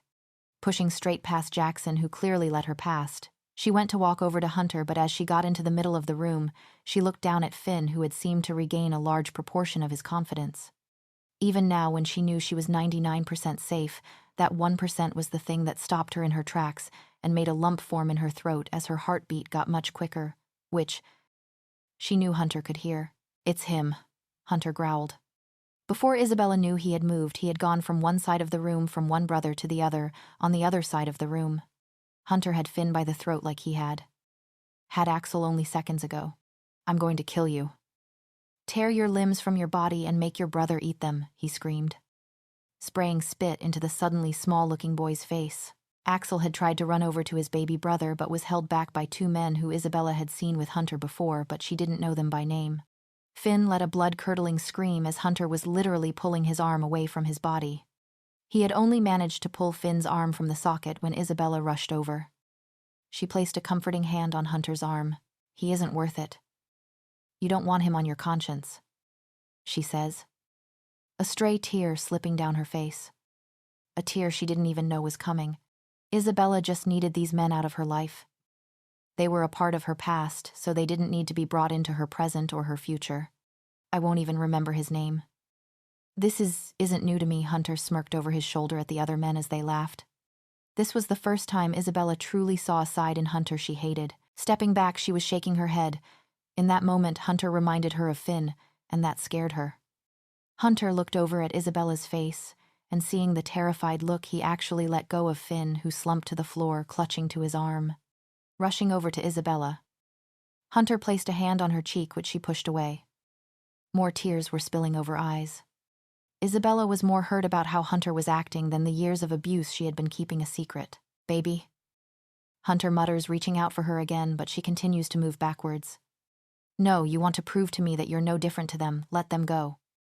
I don't want them here any longer, but they have a pack to run. Isabella sighs before walking out of the room. A pack who didn't help you. Let him kill them both. Kill them all, Isabella's wolf hissed. She herself seemed to have a violent side. Isabella knew she would get her revenge, whether it be through physical fight or simply through her happiness that she was told she would never get. Either way, it would happen. They would never have the same control over her as they had done just a few weeks earlier. Coming into the bedroom around an hour later, Hunter was cautious about where he sat in regards to where Isabella was and how to approach a conversation with her. They're gone. Jackson escorted them to the perimeter, not a hair on their head taken and uninjured, he explains, trying to scoot closer to Isabella, who is frozen, sat upright with legs out on the bed facing forward. Apart from the injuries they sustained while they were here, apart from the mental injuries they got when they thought you were going to kill them, she points out, to which he can't really argue with because he did those things. But they hurt you. I can't believe they hurt you, he says, growing angry again, but this time she reaches out and places a small hand on top of his large one. Yes, and I'm the one that had to suffer then and suffer now. I hate the way I look with these scars, and I know you mustn't like to see them. I am scarred and ruined, she says, tears streaming down her face. Hunter stands up and walks to her side of the bed after closing the curtains and locking the door. He holds out his hand for her to take, which after a small hesitation she does. What are we doing, she asks, but Hunter doesn't say anything. All he does is plant a needy kiss on her lips. It is gentle but so full of emotion. He only breaks the kiss to unbutton Isabella's jeans and pull them down before lifting her small body up so he can kick them to the side. I'm not ready, she panics, but he presses his index finger to her lips. Trust me, he whispers, and she nods. Not sure why, but she knows she trusts him, putting both hands on either side of her face. Hunter kisses her again. This time it is much faster, so soon he has to stop to make sure he doesn't take it any further because he himself knows that she isn't ready. Reaching down, Hunter pulls Isabella's top from right over her head, leaving her in just underwear. Feeling the unease radiating from her, Hunter takes off his top and pants too. Hunter sits Isabella on the edge of the bed, then kneels down on the floor between her legs. He takes her foot first and inspects it. I love you from the tip of your toes to your cute button nose, he whispers, rising until he manages to kiss to her nose. That was cheesy, she giggles softly, which is music to his ears. But it made you smile, he grins, but she freezes when places his hands on her lower stomach over her scars. I love these too, he starts, but she tries to move, but before she can, he grabs her ankles and keeps her there, while he places soft, gentle kiss from one side of her stomach to the other. You're lying, she mutters with an awkward look on his face. No, baby. They're your battle scars. Or journey scars. It shows the long journey you had to take to get to me. And each one, he explains as his fingers run over each scar so lightly that she isn't even sure he is touching her until she looks, reminds me that you're here. You're mine forever, and that this isn't some dream I'm going to wake up from because I don't want to lose my perfect girl, he whispers, pressing another needy kiss to Isabella's lips. Hunter had woke up with his arms tightly wrapped around his beautiful mate's waist. He could sense that she was awake, but when he looked over her shoulder at her face, he noticed she was thinking about something so deeply that she hadn't noticed him watching her.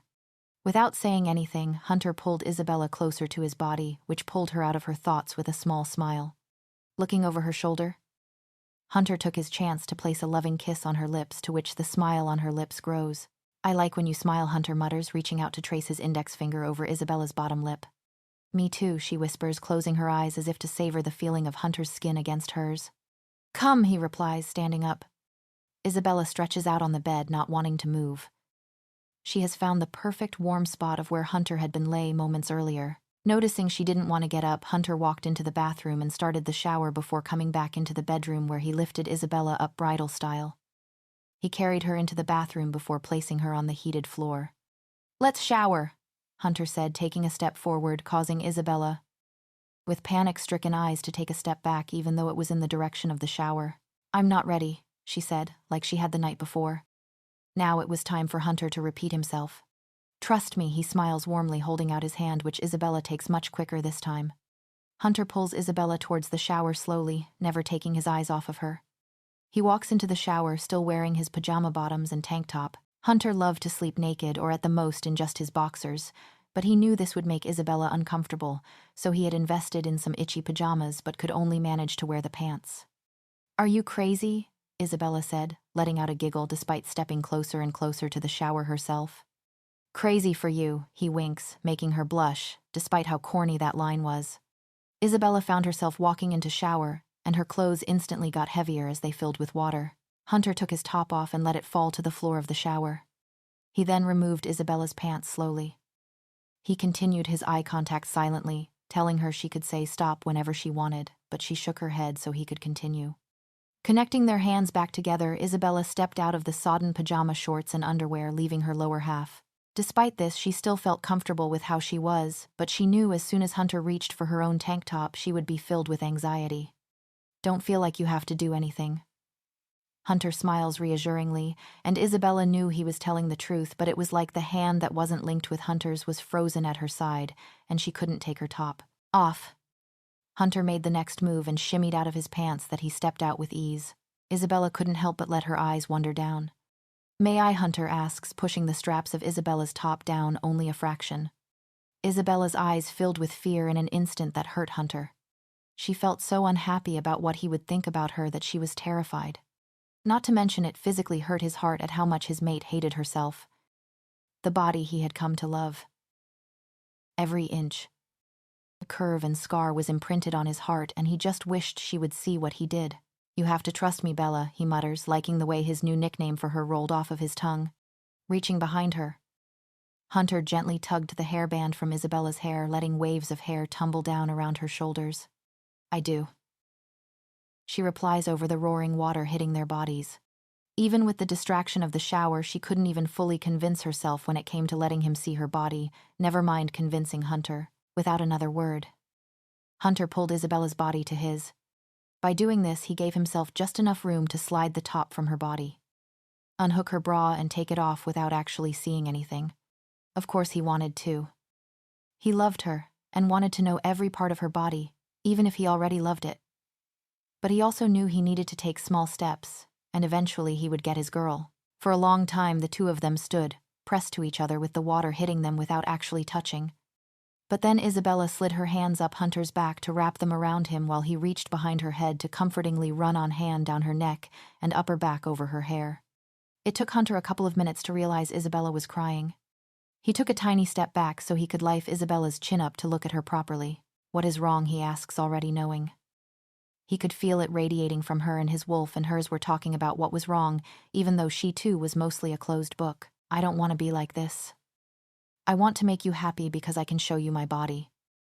I want to feel like we could go on holiday to a sunny country and I could wear a bikini so we could walk together and you would be proud to call me your mate."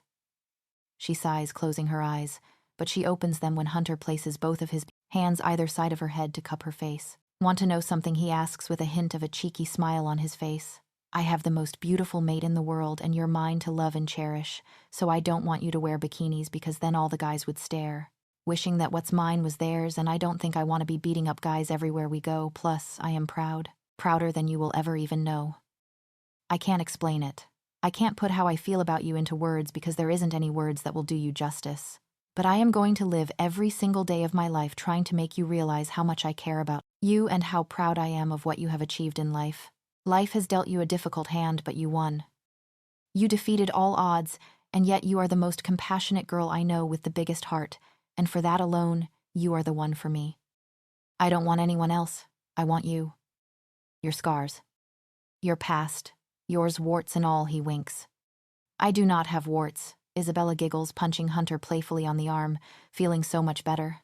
Of course, there was doubt niggling its way through Isabella's brain, but there always would be dust. She needed to realize that Hunter wouldn't be here if he didn't feel the things he said he did.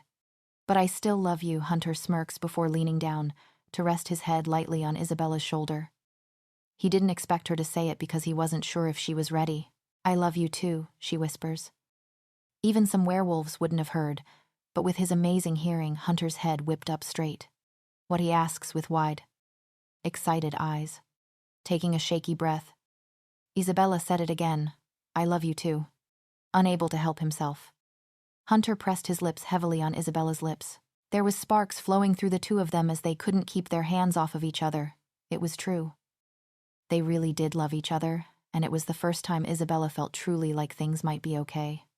This feeling was to be short-lived. The next day, Isabella and Hunter were lay arm in arm on the bed after waking up. With sleep still in her eyes, Isabella turned on her front to look up at Hunter with love clouding her eyes. She found herself running a single finger up and down his chest, which left him growling softly. It almost sounded like he was purring appreciatively like a cat.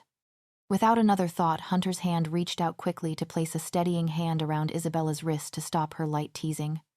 "I need to tell you something," he mutters, stretching with a groan. Anxiety filled Isabella's body. There was no tone in his voice that could tell what exactly Hunter needed to tell her, but as always, Isabella thought of the worst possible scenarios first. "Go ahead," she whispers, digging her head into her pillow as if to cover her face from Hunter. She knew he could read her like a book, and right now she just wanted to find out what he needed to tell her, rather than him having to spend an hour convincing her it wasn't anything bad, even though he could just be telling her. "It's my sister," he sighs, rubbing his face. Isabella sat up instantly with her head to the side, which Hunter found incredibly cute, but he had to shake his head as if to get rid of the thought. Likewise, Isabella found herself studying her mate's features. The curves and creases of his face that she had come to know and love. She wanted nothing more than to reach out just to touch his face, but she luckily managed to keep her hands pinned to her side. Sister, since when did you have a sister? Isabella says, sounding like she was questioning herself more than him. Had he mentioned it before and she hadn't been paying attention? Hunter looks amused when he thinks about his answer. I dunno. I guess since she was born, so 18 years. You knew what I meant, Isabella smirked, slapping Hunter's chest, trying to ignore the sparks all over her hand. Isabella took this moment to realize how close the two had become in 2 days. She didn't fear touching him now. The thought of even playfully slapping Hunter like she had done moments earlier when she first arrived terrified her. Isabella also noticed that she was okay that Hunter didn't have a top on. He slept with only pajama bottoms on. She knew he didn't even wear boxers underneath, but she was okay with it. Looking down at her own body, Isabella noticed she was wearing less too. Pajama shorts that made her legs seem endless and her usual tank top, but she noticed it had risen from moving around, and although the desire was there to pull it down to cover the faint silver markings of the start of her scars, she managed to refrain, which was a huge step for her. A chuckle vibrated its way through Hunter's chest and onto Isabella's hand, which had stayed firmly planted on his chest. Hunter had taken her hand and pressed it to his lips before putting it back on his chest with his on top. It so happened that it had fallen on his heart, and every now and again when Hunter would take in a moment to admire Isabella, his heart would speed up a little, then slow back down again. Okay, so what about your sister? Isabella asks, scooting closer to Hunter to rest her head on his chest, which makes him smile as he runs his fingers comfortingly through her hair. Isabella wasn't the only one who had noticed the change between them both. She's found out about you. I tried to keep it quiet because she can be a bit much, let's say, and I wanted you to feel comfortable here before she came bounding home, but anyways, she's found out, and she is on her way home. I just wanted to warn you, he explains. It's her home. You don't need to tell me. It's okay, Isabella smiles, resting her chin on Hunter's chest so she can look up at him. It's your home too, plus she has something to tell me, he grimaces. And Isabella giggles. What could be so bad? Isabella. She has a bad reputation. Layla isn't at the pack because my dad thought she gave us a bad name, so he sent her to France to go to a nun school, he says, stifling a laugh that she had to go, and not him. A nunnery. That must suck. Isabella grimaces at the thought. She lasted 3 days there before running away. She ran away a total of 18 times in 7 months before even the women of God gave up on her, so Dad told her he didn't want her back. Hunter explains but chuckles at the horrified look on Isabella's face. Although she was treated so poorly, there is usually a strong connection between real parents and their children, particularly in the werewolf world, so she couldn't understand why their dad told his daughter he didn't want her back. Oh, don't look like that, Bella. Of course he wanted her back, but he wanted to scare her a little by thinking that she was on the brink of being rogue. Thought it would straighten her up a little. Make her grow up. So he punished her by sending out thousands of pounds out too, her and her own personal bodyguard, Hunter says, rolling his eyes and shaking his head. Some punishment, Isabella said, wishing she has been sent away to do as she pleased. Exactly. Now, she wanders around the world as she pleases. Spending the pack's money. Mum and Dad have even bumped into her in their travels, Hunter says in an almost jealous tone. But why wouldn't he? All of his family have been able to do as they want. His sister will have never been too important, so she was always free to do what she wanted, and now his mother and father were only former Alpha and Luna, CAS, sure they would help out if needed, but they didn't need to be at the pack anymore, so they could go out and travel, while Hunter was stuck being the most powerful Alpha in the werewolf world. He couldn't even go on a holiday. If he went on a trip, it would be business. Not to relax. You don't regret being Alpha, though, right? Isabella asks, and Hunter looks as though he is hurt by that question. Of course not.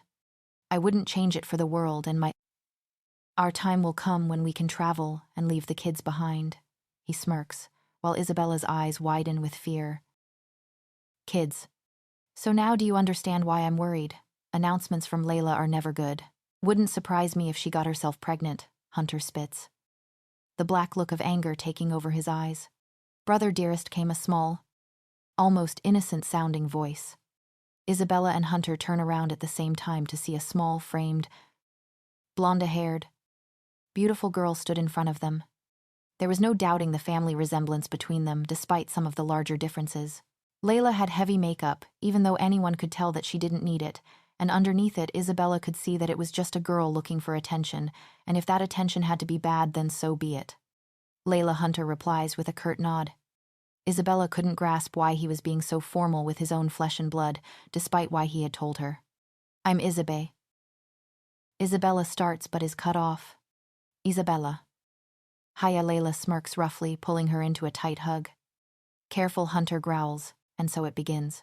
So why are you here? Hunter asks with narrowed eyes.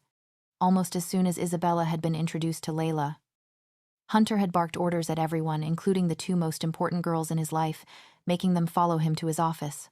Hunter had sat down in his chair while Layla fell down into a chair across the desk like she had done it 1,000 times, Isabella thought. But then when she thought back to what Hunter had told her about Layla, she probably had fell into that exact chair at least 1,000 times. Didn't get the decorators in when you became alpha. Then she sneers with a smirk. It's hard for Isabella to distinguish what is a joke and what isn't, because Layla's speech is borderline insults and jokes from a teasing. Annoying. Younger sister. Why are you here, Layla? Hunter asks, ignoring her verbal punch. I told you. The day you dropped those people and found your real mate, I would come visit, she grins. Glancing between her big brother and his now disgusted mate, Isabella felt her stomach turn and a lump in her throat restricting her ability to breathe. Isabella hadn't fully expected Hunter to wait for her as he was years older than her and might have thought he never would find his mate. But there had been multiple girls and not serious relationships, just one-night stands. A warning growl leaves Hunter's mouth as his eyes burn red simply from the reaction of Isabella. He could see the hurt on her face. Usually, he would ignore everything his sister said, even things like that when there were people in the room. They were his closest friends like Jackson, his best friend, and Beta. Jackson was there now looking strangely uncomfortable, but like Hunter, it wasn't because of what Layla had said, it was because of the look of betrayal on Isabella's face. Jackson had been by Hunter's side through his worst times where he was sleeping with a different girl every night, and he was there now, though, his best times with Isabella at his side. Why are you so angry, Hunter? You told Isabella about your past, didn't you? Isn't that what you do with mates? You share everything, she asked with wide, innocent eyes that no one believed to be true. Layla looks up at Isabella, who forces a small smile on her face despite the quick, anxiety-filled breaths she was having to take in order to remain in control of her own body. Isabella had only ever wanted to get out of room so much once in her life back in her old pack, but yet she forced herself to stay. If anything else was to be said, even though she didn't want to, she needed to hear it. Why are you here, Layla? He repeats before adding a threat shortly afterwards. And I'm warning you. Get to the point, or I will personally walk you right off of this pack land, and you will not be coming back. I am not joking like Dad would. I mean it. Well, speaking of mates, she spits here, eyes looking as though they were on fire through anger. I have found mine. I wanted you to meet him, she smiles sweetly, either to fool them in forgetting what she had said minutes ago or because she was thinking about her mate. Isabella could now see why Hunter had such distaste in his sister, but she kept her feet firmly planted on the ground. She couldn't see why Layla cared about what Hunter would think of her mate. She was clearly a very independent private girl who didn't share much with her family. Not to mention she seemed set on destruction of her brother and the pack. Why would you care what I think, he asks, raising his eyebrows as he voices what Isabella is thinking. So you could see how real mates act, she teases with a large smirk on her face, but when Hunter growls angrily at her, she holds her hands up in defense. Joke, she simply says before standing up and heading to the door. Jackson puts his foot in front of the door so she can't get out, but she just narrows her eyes at him. Move, dog. Jackson growls before closing his eyes to calm himself down by counting to 10, but he does eventually move, so she opens the door, but before she can leave, she turns back around. Dinner. 8 p.m. I'll text you the address. I'd love to see you both there, and no doubt you standing on guard, she says confidently to them all. With one fleeting glance at all of them, she leaves the room, slamming the door on her exit. Jackson, do you mind? Hunter starts, but Jackson had a smile on his face. Already going, boss? He says, his smile growing. There is a smile of friendship, but it is also sympathy for the both of them.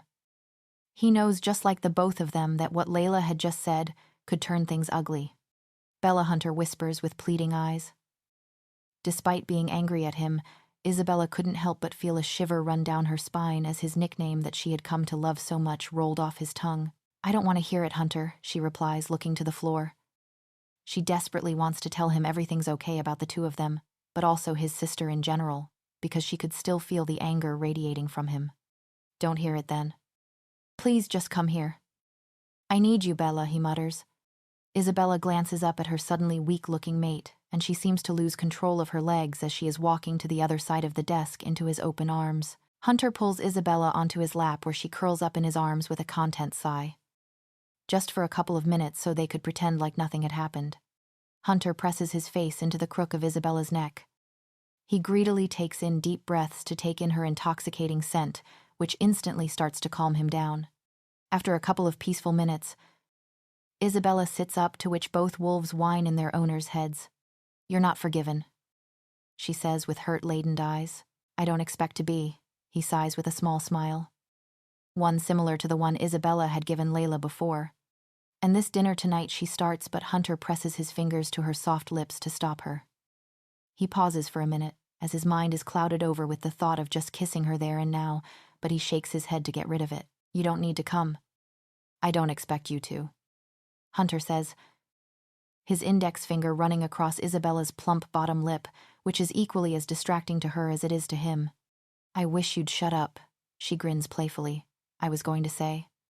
What should I wear? The truth was, Isabella was going to tell Hunter that she didn't want to go. No. She was going to tell him she wasn't going whether he liked it or not, but when he gave her the choice, she changed her mind. A choice was something Isabella was never given, so for Hunter to give her that freedom, she wanted to go because she had chosen that decision. It had taken a long time, but Isabella had realized that she was Hunter's mate. There was no changing that.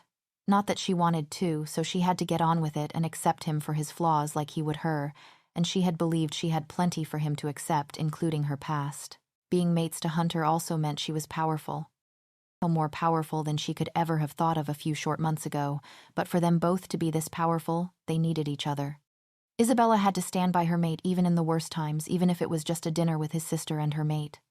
Despite this, he still wasn't forgiven. Isabella had looked through her new wardrobe that she didn't even know she had. There had been too many dresses to count for her, to make her way through, but she didn't want to look too flashy. Some of the dresses were for balls. Floor-length ball gowns that Isabella still couldn't grasp were hers. Well, she couldn't believe anything here was hers, but they were. In the end, she had chosen a white, almost off-the-should dress that looked quite plain, but there was black lace detailing at the bottom that gave it a beautiful sign. Intricate touch that Isabella loved, and though it was very much like her. She came across as plain, but there was something about her that made Hunter love her.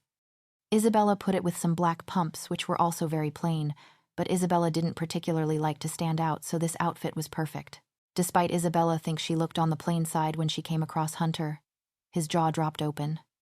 He was at a loss for words, which made her blush incredibly hard, making her wish that the floor would just open up and eat her.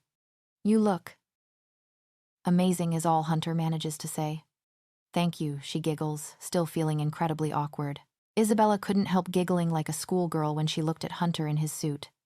She also had a few choice words she wanted to say to him, but it might not have been appropriate. Where had this girl come from? When they had finally parked up outside the restaurant, there was an uneasy feeling in Isabella's stomach. She couldn't decide why she was feeling like that. It could be the day's events because Isabella had been thinking about it all day, and maybe now it was just catching up with her. I could be because they were on ground that no pack owned. In every country, there was at least on area that no one could own, so if there were disagreements, it could settled in one of these areas without fear of being ambushed, for somewhere that was so free of werewolves. There were many werewolf rules put in place by Hunter's ancestors, such as no physical fighting could take place in these areas.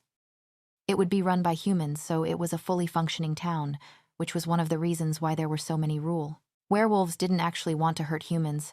They wouldn't purposely protect them unless there was reason to do so, but they didn't want to kill a human for no reason, so by having a human town there had to be no fighting, so no innocents died.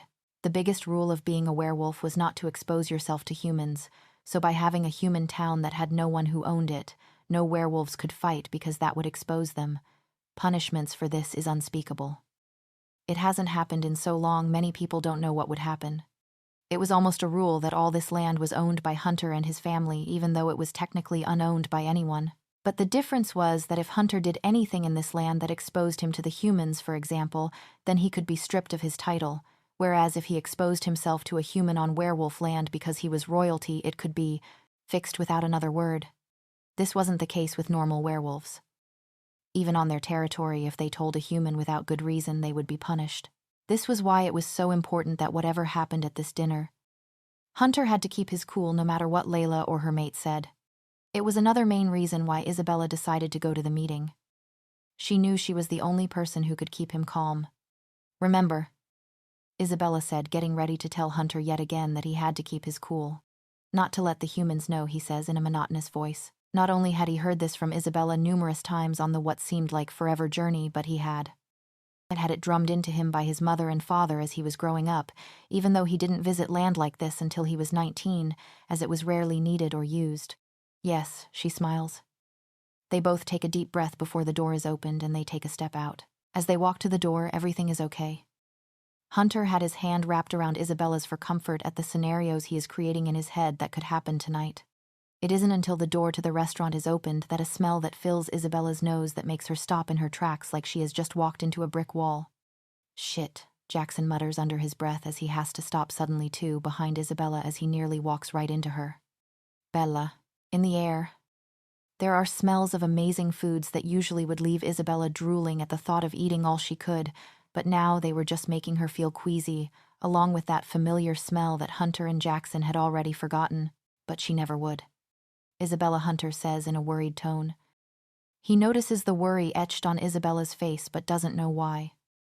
Isabella didn't live anywhere near here, so it was extremely unlikely that she would have visited. "Stop being stupid," Isabella told herself before snapping out of her trance-like state. "Are you okay?" Hunter asks apprehensively. "Fine," Isabella lies with an overdramatic smile, but Hunter is too happy to see her with some sort of smile on her face to notice how fake it is. Isabella catches Jackson narrowing his eyes at her, but she just shrugs at him and follows Hunter into the building, even though she had a familiar feeling of wanting to run away. It isn't confirmed for Isabella that it's him by seeing him. It is Hunter who tightens his hold on her hand. "Finn." "No," he growls. Isabella feels the color drain from her face, but she still has the common sense to squeeze his hand back to remind him she's here. Not with him, and he needs to keep his cool. "Hey, bro. Come sit." Layla grins, only managing to take her eyes off of her mate for a couple of seconds before returning to look at him lovingly. "He is not your mate," Hunter yells before storming over to the table, dragging Isabella with him. "What do you mean?" she says, a look of confusion shooting across her face. "I suggest you sit down." "Wouldn't want anyone finding out that you're a werewolf," he whispers the last word, but the smirk on his face tells everyone that he would love nothing more. Hunter turns his back on the couple at the table. It is clear that one party loves the other much more, and Isabella actually felt bad for Layla. No matter what someone does, they don't deserve to be played by their own mate, which was what was clearly happening here. After taking a couple deep breaths, Hunter looks into Isabella's eyes with still darker eyes than usual. "You go wait in the car." "I won't be here long," he smiles shakily. It's almost as fake as the one Isabella just gave. "No. I can wait it out, and I need to make sure you don't do anything stupid," she whispers, reaching out to run the pad of her thumb against his cheek. If she had done that under normal circumstances, he might have growled happily, but it just managed to calm him down. Hunter himself knew that it was best to keep Isabella by his side so he could make sure that Finn and his brothers hadn't planned a surprise attack, and he knew she kept him calm even at the worst times, which was good in this environment. "Anytime it gets too much, you tell me," Hunter says with raised eyebrows. He sighs slightly happier when she nods to confirm she will. They walk over to the table and sit down. They are rigid and tense, whereas the couple across from them are slumped in their seats and all over each other. It's hard for Isabella and Hunter how Layla can't see that Finn isn't really interested in her, but sometimes people are blinded from the truth when they really love their mate, even if it doesn't go both ways. "Right, well, here I am and I don't approve," Hunter says, putting his hands into fists. "You're just not happy that I'm happy," Layla replies, shaking her head. "I'd love to be happy, but that won't happen with him. He is using you," Hunter says, leaning closer to his sister. "You know nothing about James," she says, smiling lovingly over at him. Isabella's jaw drops. "James. Layla. His name is Finn. His brother is the alpha to my old pack. Finn is a horrible man who is completely dangerous." "You need to get away," Isabella warns with sad eyes. She knew the bad things he could do, and as much as she disliked Layla, nobody should have to deal with the likes of Finn. He really is a monster if one should ever exist. James is rogue and has been for a number of years. His old pack kicked him out unfairly after his mother and father died in a tragic fire. We've only known each other a short time, but he told me everything. Why would he lie about that? Why would you lie about that, she says. The hurt clear in narrowed eyes. You spin a good tale, James Hunter spits, barely able to say his name. I don't know what you have against me, sir, but I am innocent to these lies. Too, he says with innocent-looking eyes. But when Layla looks away from him to her brother, shaking her head, the smirk on Finn's face comes back. I'm going to kill you, Hunter growls. A couple people look around, but he is so angry he doesn't even notice. Calm down, Hunter, Isabella mutters, placing a hand onto one of his thighs. That, along with hearing his name fall from her tongue, instantly does make him feel calmer, but he is too angry for it to work fully. Yes, Hunter, calm down. I already told you. We don't want anyone here to find out about our condition, Finn says, raising his eyebrows, not taking the chance to say werewolf as there is a waitress a couple of feet away, and we wouldn't want you stripped of your title for me and you, sister, to have to take over. He smirks, licking his lips. Hunter's eyes widen with fear.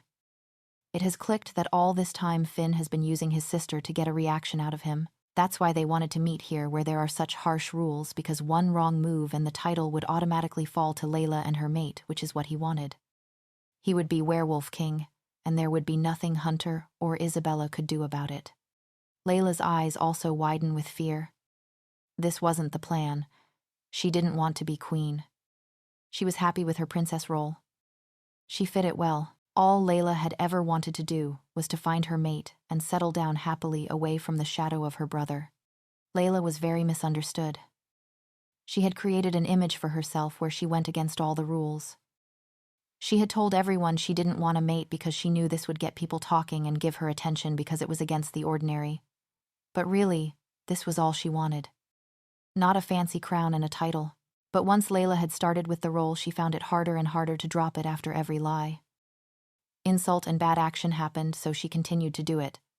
Even Layla knew that was rightfully her brother's, but wanting to stick by her mate, she smothered the fear like a flame so she could seem confident in what her mate was saying. We're leaving, Hunter said, grabbing Isabella's hand. He led her out to the car and told her to get in. He left Jackson with her before he walked back into the restaurant. Despite Isabella trying to scramble out the car, Jackson stopped her. He said, I had to stop you at all costs. The best thing you can do is get in and put your belt on, Jackson says with his second sympathetic smile of the day. Isabella could also see that whatever Hunter was doing, Jackson felt that it was stupid. Hunter, get off me. Isabella heard a scream, and looking in the direction of the restaurant, she noticed that Hunter had thrown Layla over his should and was carrying her to the car at a fast pace. Jackson, start the car. Isabella, move. Hunter growled at the kicking in his stomach. His harsh tone had made Isabella physically flinch, but Jackson was so used to it, he just nodded and ran to the driver's side, crawling into the car. Isabella buckled up her seatbelt before peering out of the window, where Finn was now running out of the restaurant after the car, but just as he was, Hunter had slammed the door shut and Jackson had set off. Now came the battle of keeping Layla calm. Not to mention, Isabella knew she would have to tell Layla and Hunter things from her past that she swore to herself never to talk about again. Layla had done everything to try to get out of the car on the journey back to the pack, but no matter what she did, Hunter was always one step ahead of her. Currently, she was sat slumped against her seat with angry tears filling her eyes. She just couldn't grasp the idea that it was in fact her mate that was trying to ruin her life and not her brother, who she had always had conflict with. I'm sorry about this, Layla, but this is what's best, Isabella whispers nervously, not knowing how she will take it. But Layla doesn't say anything. So Isabella reaches out to place a comforting hand on Layla's knee, but Hunter shoots his hand out to grab Isabella's wrist and forces back towards her own body. No. We're not sorry, Hunter growls with blazing angry eyes while Isabella shrinks away from him. I refuse to say sorry for saving her life, he says, aiming at Isabella but still looking at now innocent. Scared-looking sister? He's had plenty of chances to hurt me but never did. Layla mumbles, rolling her eyes, thinking this was just Hunter wanting to make her miserable. Don't you get it, you silly little girl? He needs you. He needs your position in society to destroy me. To destroy us, and then when you've lost your use, he will discard of you. Hunter yells, suddenly making the driver swerve slightly. Hunter.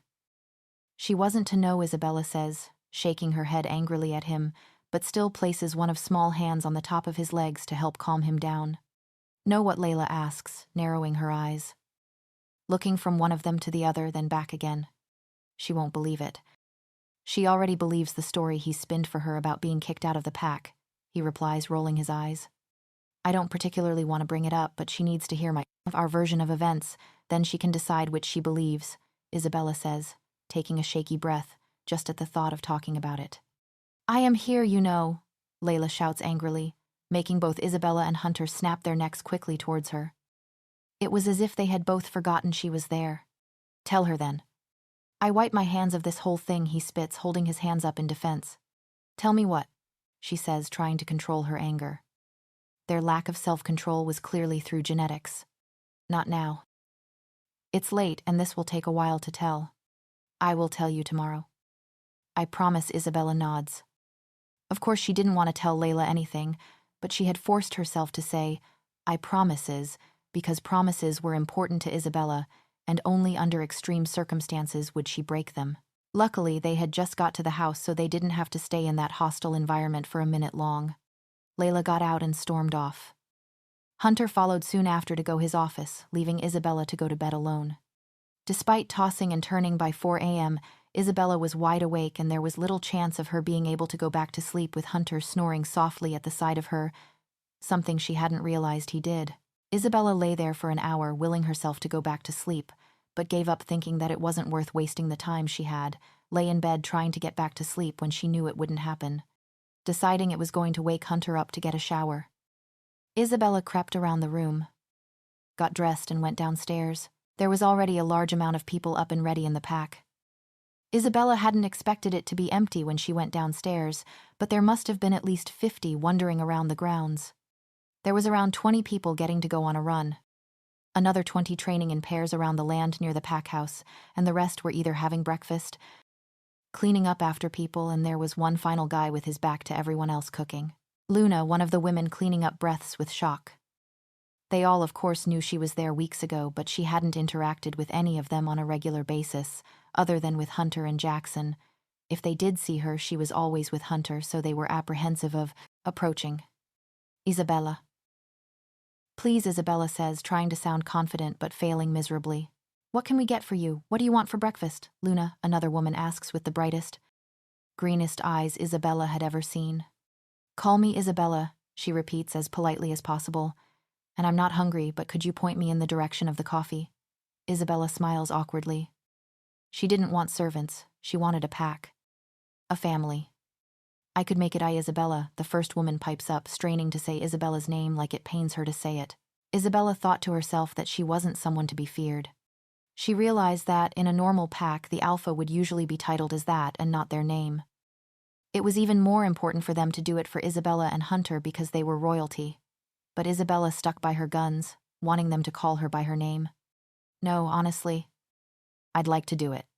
I just need to know where to go, Isabella replies, smiling. As nice as these women were, she really needed to find pack members her own age because she gathered her and Layla wouldn't be sharing clothes and painting each other's nails for a while. Louis can help you. He's a whiz in the kitchen and knows where everything is. A third older woman smiles, nodding her head towards the extremely tall guy who was bent over the stove cooking. Ma. I have to go and train, the man sighs, turning round to throw a glare at the third woman who was apparently his mother. You promise, she chuckles, walking to his side. Yeah, and there always seems to be more people on my cooking day than any others. At this time he sulks but continues with what he is doing. That because you're the best and they want your cooking before you go off and train. Men have to take part too. Not just women, his mother grin, before pressing a kiss to his cheek before walking off. Ma, he yells, wiping his cheek furiously but with a small smile on his face, while Isabella just watches the scene with a grin on her face. This is how she wished her life had been. Isabella starts, but he interrupts her. Isabella. I heard he smirks before wiping his hands on his pants before holding out a hand for her to shake, which she does. Louis starts, but Isabella interrupts him this time. Louis. I heard, she smirks straight back. I like you, Louis says before throwing his head back to laugh. This friendship thing was a piece of cake. In the end. Jackson, who had been running the training session, had to come in and drag Louis away from Isabella. They had an instant friendship connection, and they had spent the best part of 20 minutes just laughing at each other. Less than 2 minutes after Jackson had demanded Louis go outside to train, with a grin of his own sent in Isabella's direction as a sorry and a hello, Layla had appeared almost as if out of the shadows. Like she had been waiting until she could get Isabella on her own.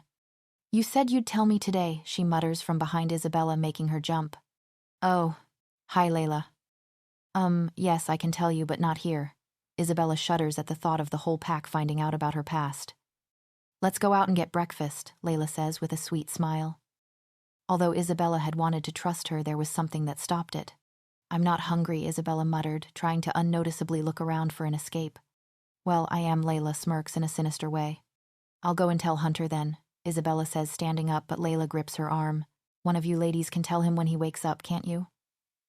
"I knocked on the door before to tell him and he shouted at me. He's in a foul mood, so don't bother him before he wakes up and comes down himself," Layla says, shouting orders to the women and men left in the kitchen, who nod numbly, wanting to oppose but are too scared to, without an excuse not to go. Isabella follows Layla out of the house and climbs into the car beside her. Something is telling her this is not going to be a normal breakfast. "This used to be my favorite place when I lived around here," Layla says, eyeing up a building on the outskirts of town. To Isabella. It looked shady, but she didn't want to hurt Layla's feelings when she gave off the impression that she was just starting to trust her. Isabella couldn't find any words to say to Layla, so she simply nodded with a small smile on her face, but it quickly drops. "They'd do anything for me."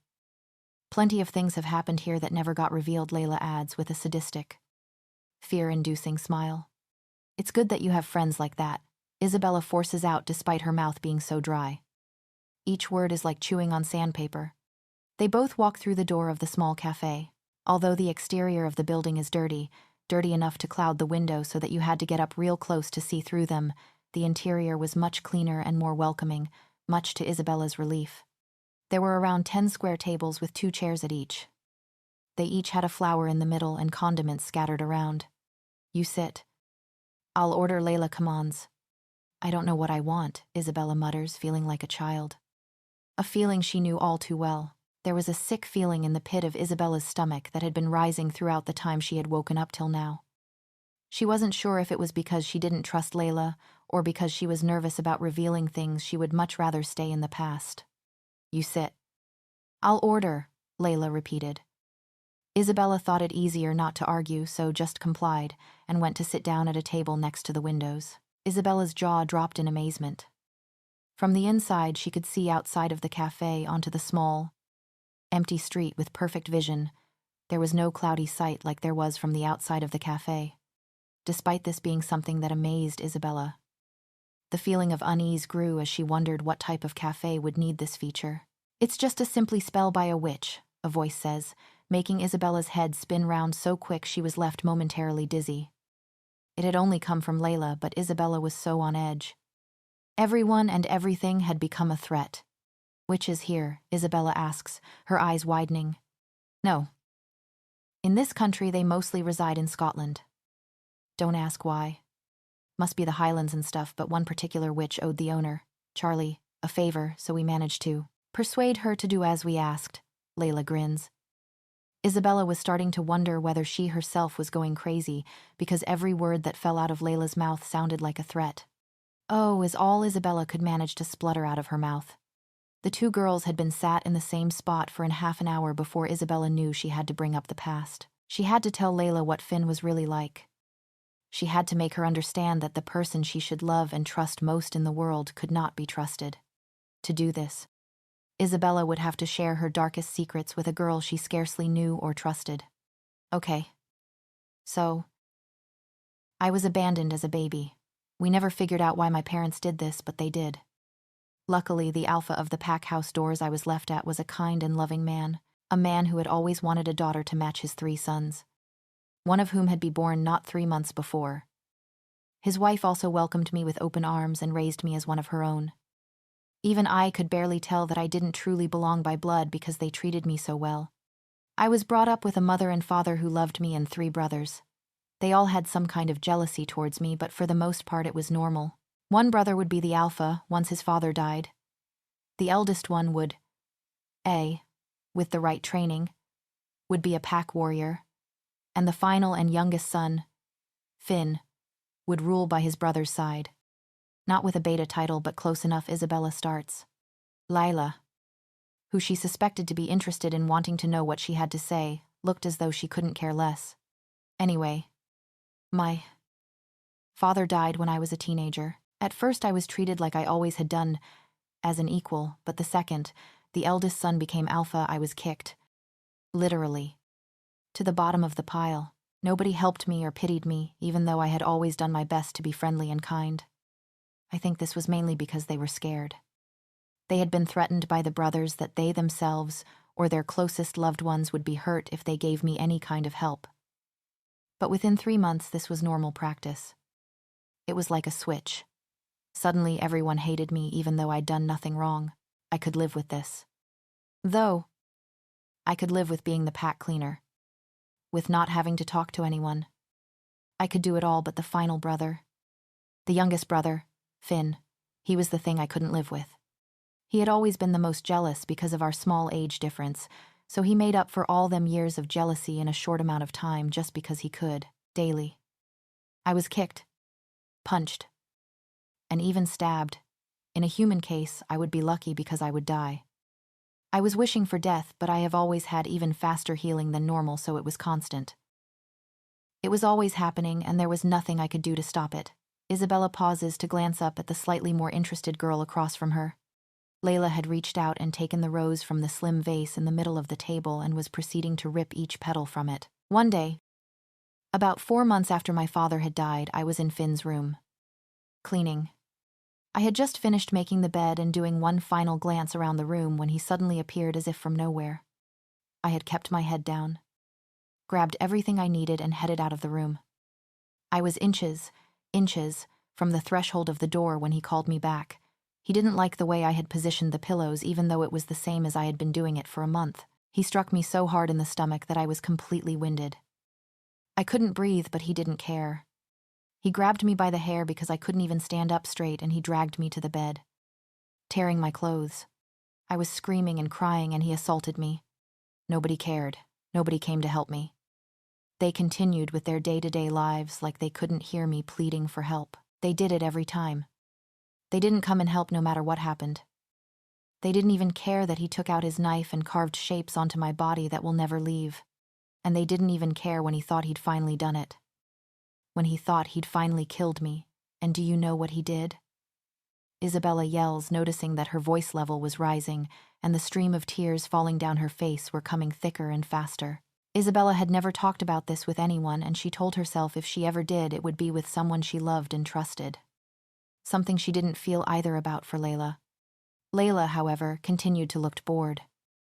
She had nearly pulled off all the petals from her red rose, and Isabella couldn't help but think it represented the time she had left to convince Layla what a bad person Finn was. What did the bad man do? Layla asks, pouting. Faking concern about Isabella's past, he took me deep into the forest and left me there. Hoping that some animal would come and take me away, luckily I managed to heal.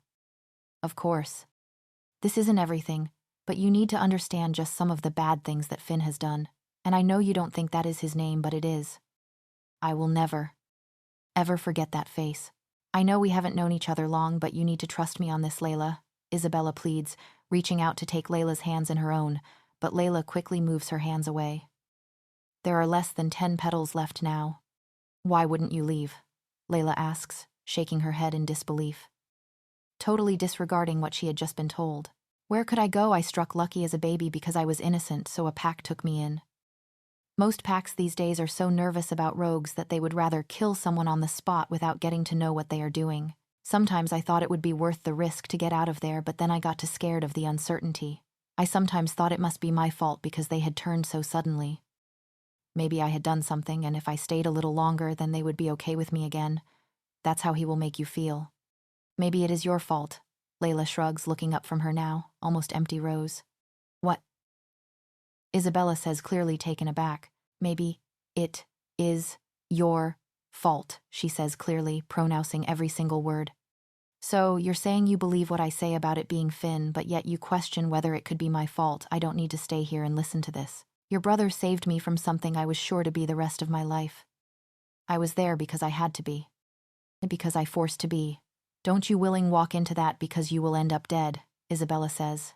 And with that, she stands up and walks towards the doors. But as she reaches out to open it, she notices that it is locked. Spinning back around, she sees Layla throw the stem onto the floor before stepping on it. She walks slowly, like an animal tracking its prey, towards a frightened Isabella. Well, one thing was clear. Layla was using the same tactics as Finn. I brought you here today because I needed an excuse to get out of the house so I could leave, but I also needed to leave a message with someone for Hunter. That's if he finds you first. Layla cackles, walking across the room until she is in front of Isabella. Lila, you don't need to do this. Please don't put yourself in danger, Isabella pleads. Layla's fist quickly connects to Isabella's jaw, making her crumple to the floor, clutching it as pain throbs through her whole skull. Finn is outside. He's waiting for me, so tell my brother, dearest, not to follow us. Layla grins, sending her foot into Isabella's ribs. She couldn't help but thinking, no matter how many times this happens, the feeling of broken ribs never gets easier as she hears her ribs crack. As if by magic, the front door to the cafe opens, and as Isabella is about to fall out of consciousness, the lack of abuse since being with Hunter had certainly lowered her pain tolerance, despite the black spots filling her vision. Isabella screams and crawls slowly away from the door as stood there is none other than Finn holding a gun. What are you doing, Layla? Shrieks, looking from the gun to Isabella's curled-up body. Giving the person what they deserves. I'm going to kill her, then take her body and put it on a pole and wave it around like a flag for her mate and the rest of the world to see. He smirks, pointing the gun at Isabella, but Layla quickly jumps in front of it. No, I won't let you. I mean, we don't need her. If you do something like that, then my brother is going to come after us. Layla panics, breathing heavily as if she had just ran a marathon. Good. I want him to come after us. He says, his smirk growing before pushing Layla to the side. The sharp bang of the gun happens, but then everything seems to go in slow motion. Isabella watches the small bullet.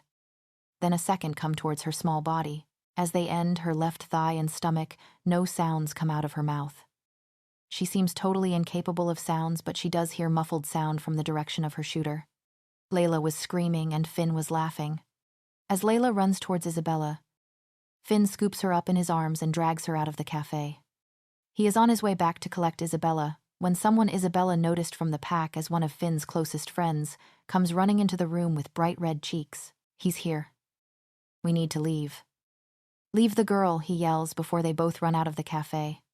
The last thing Isabella sees before her world goes dark is Hunter skidding onto his knees beside her body. Even then, she couldn't help but force a small smile on her face despite the small trickles of blood leaving either side of her mouth. Bella. Isabella. Please don't leave me, he pleads as tears fall from his face. He leans his head down onto Isabella's chest as if praying for her to be okay, but she sees no more as she falls into unconsciousness. The last though Isabella had was, is Layla good or bad? Pacing back and forth. Hunter doesn't take his eyes off of his pale mate who hadn't moved once in the 24 hours since he had found her with 2 gunshot wounds. Nobody could explain why Isabella wasn't healing. Until her run-in with Layla and Finn, she had no injuries from living with her old pack. They had all healed, and she was eating properly, so she was as healthy as she could be, apart from not mating with Hunter, but they were still living. Together. It wasn't as if Hunter had rejected her, because that would have made them both weak. Hunter growls at the thought of rejecting Isabella, but he soon calms down when he stops at the top of the bed to run the back of his hand against her soft cheek that lacks the usual glow of color. Slumping down on the chair beside her bed, Hunter rests his head in his hands as his eyes beg him to let them shut. He hadn't slept in what felt like forever because he didn't want to miss any progress that Isabella made, but it just wasn't happening. Isabella's wounds were still completely open, but there was nothing stuck in them to prevent them from healing. In normal werewolves, they would have healed by now. Every theory that had been presented to Hunter had quickly been debunked because there was a factor that didn't fit in with Isabella's case. With every theory, Hunter was getting more and more frustrated. He was taking things out on people who were completely innocent. He had to do his best to keep his mind off of Layla and Finn because otherwise he would have chased after them. Hunted them down and killed them. But it was Isabella that needed him right now. Just as Hunter was falling into a light sleep, he was abruptly woken up as the sliding glass door to Isabella's room was opened. He once again growled, but the person in front of him didn't flinch. "Oh, be quiet and listen to what the doctor has to say." "It might help Isabella," Jackson mutters, rolling his eyes.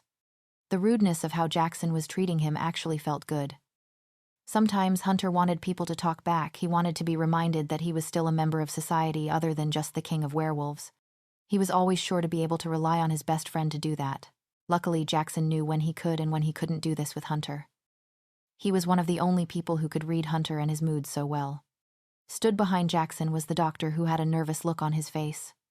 The last time he had spoken to Hunter, he was pushed forcefully out of the room and screamed at not to come back until he knew what was wrong with Isabella and how to fix it. "Doctor, you think you know what is wrong with your Luna?" Hunter asks, raising his eyebrows when he says Luna, to remind the doctor how serious this case was. "I have a good idea.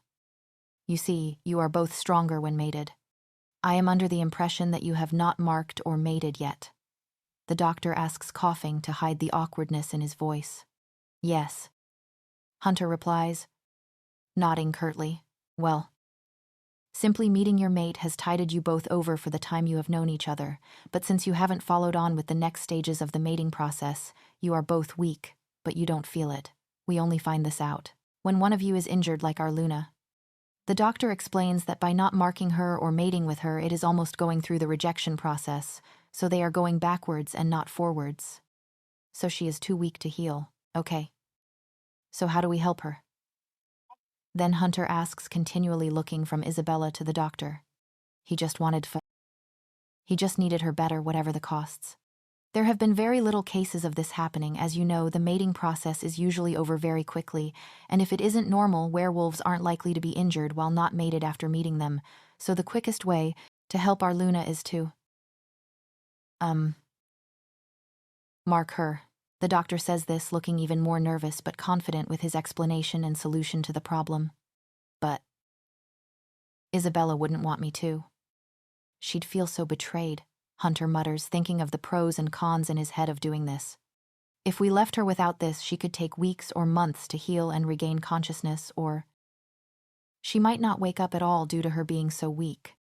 The doctor says, but Hunter has already made his mind. "Let's do it." "I want us to be on our own, though," Hunter explains, shooing the other two men out of the room with his hands. "Call us back in when you're ready, bro." Jackson grins, clearly very confident with this solution, putting his hand on the back of Isabella's neck. Hunter lifted her small body up just enough to slide under her. He lay her back down between his legs, so her head was just below his shoulder, giving him enough room to get to her neck. "I don't know if you can hear me in there, Bella, but if you can, I know you're freaking out right about now. If you can hear me now, you probably heard what the doctor said, so you know what's about to happen."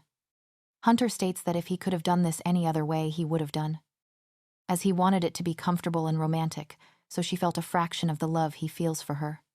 "At the most, I wanted you to be awake so I could see your big, beautiful eyes." Hunter looks down at his mate's body in his arms. He lets out an awkward chuckle, expecting her face to break out into a grin, like this was some big joke, but it didn't. Isabella stayed perfectly still. "If I could ensure that you would be okay and you would be awake soon, I might have let it happen naturally, but I need you." "Isabella," Hunter states, "I need to know you're safe, and if breaking your trust is the way to do it, then I just hope you'll be able to forgive me." He acknowledges she is going to be angry, but he wants her to know that he did it out of love. "Because I love you. Isabella Montgomery. I'm going to do it now." As he leans closer to Isabella's neck, he pauses and pulls back. He couldn't do it. "I'm scared," Isabella Hunter sighs, shocked at himself for even admitting that. "I don't want you to hate me. My worst fear is me having to continue in this life without you, and that's why I have to do this, so that you don't leave me." He shares that his mother said being marked hurt at first, but then it was like every nerve was on fire, and she felt everything, especially the love she felt for his dad. He hopes this works for them, and maybe her unconscious state means she won't feel the pain. He tells her he now understands the complicated words his mother used to describe having a mate. "I get it with you, Bella, so please understand why I did this, and just remember that I love you." And with that, Hunter sinks his teeth into Isabella's neck. At once, her body convulses as if realizing what has happened, because she had no pre-warning as she was unconscious, but then when he pulls away, her fragile body was still limp in his arms. Hunter felt more alive than ever. The tingles he had once felt were nothing compared to the intense borderline pain divided by pleasure feelings he was getting now. It was the most intense thing he'd ever felt. Hunter managed to keep himself in control as he pulled Isabella further onto his lap to rock them from side to side slowly, while he hummed an unknown song into her slightly frizzy hair before falling into a light sleep for the first time since he had found her. Isabella woke up with a start.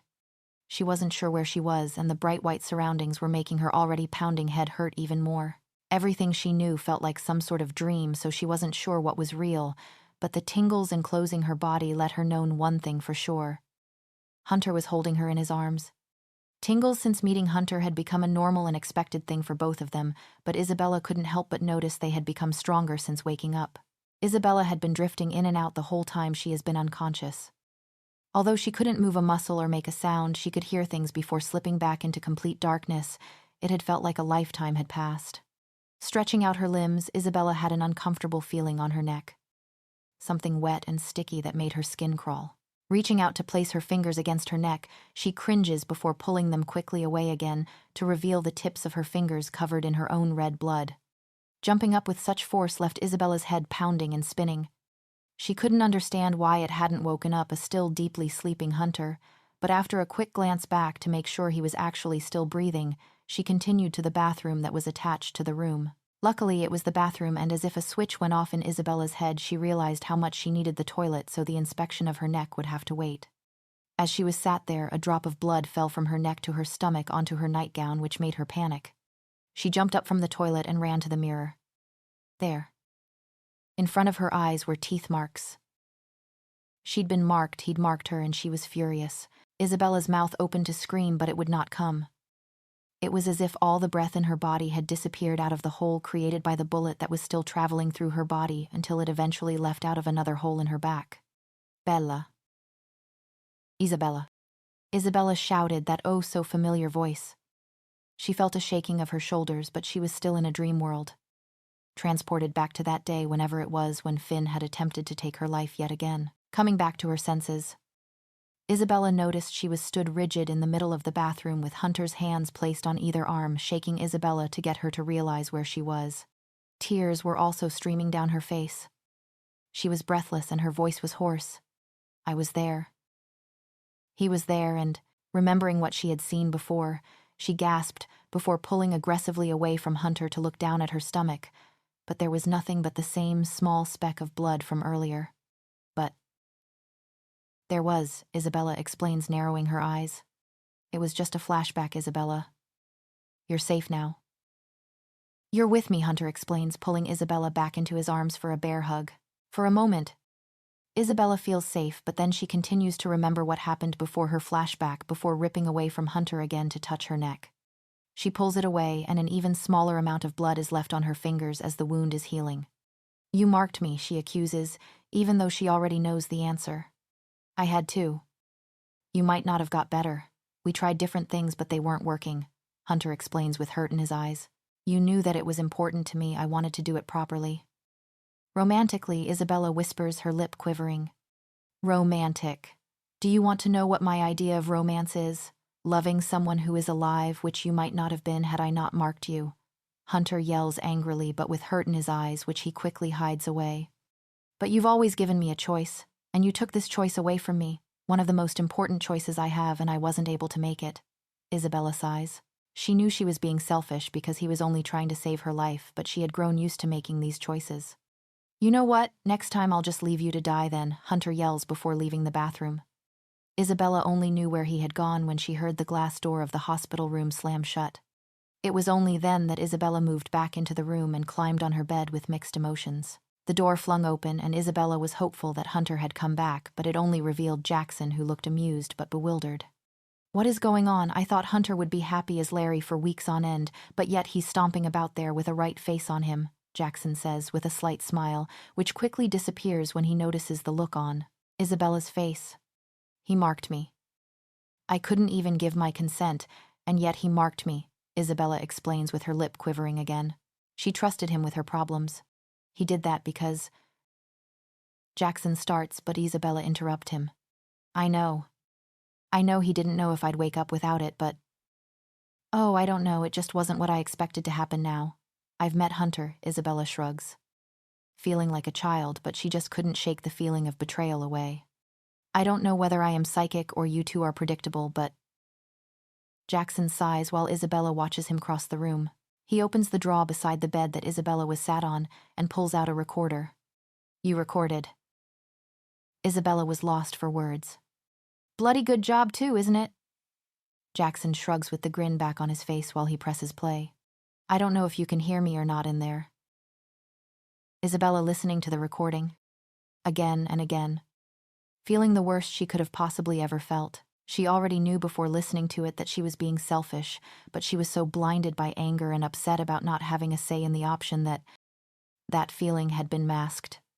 The second she started that recorder, she knew her feelings were about to change, and she was right. Feeling terrible. All Isabella wanted to do was go and find Hunter, but at the same time, she couldn't get her body to move for a long time, so she was left replaying the recording again and again. Eventually, Isabella was able to swing her legs out of the bed, only dressed in a hospital gown. Isabella leaves the hospital wing of the pack house and goes in search of Hunter. Pack members along the way tried to speak to Isabella to tell her how happy they are that she is okay. Despite wanting to be polite, Isabella had to shrug them off as quickly as possible so she can get to Hunter. What the hell are you doing out of bed? Jackson sighs when he spots Isabella wandering aimlessly around the pack house. He takes in the way she is dressed and shakes his head, knowing that Hunter won't be happy.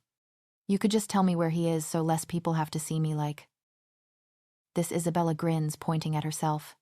Office, he says with a slight smile. I've decided I'm going to change my name, he adds quickly, making her turn back around from the direction she was heading in.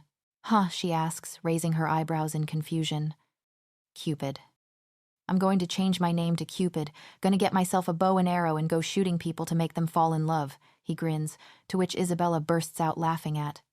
Okay. Cupid, she laughs before leaving him, stood there with a big grin on his face. Isabella knocks on Hunter's office door. Wanting to do things by the book.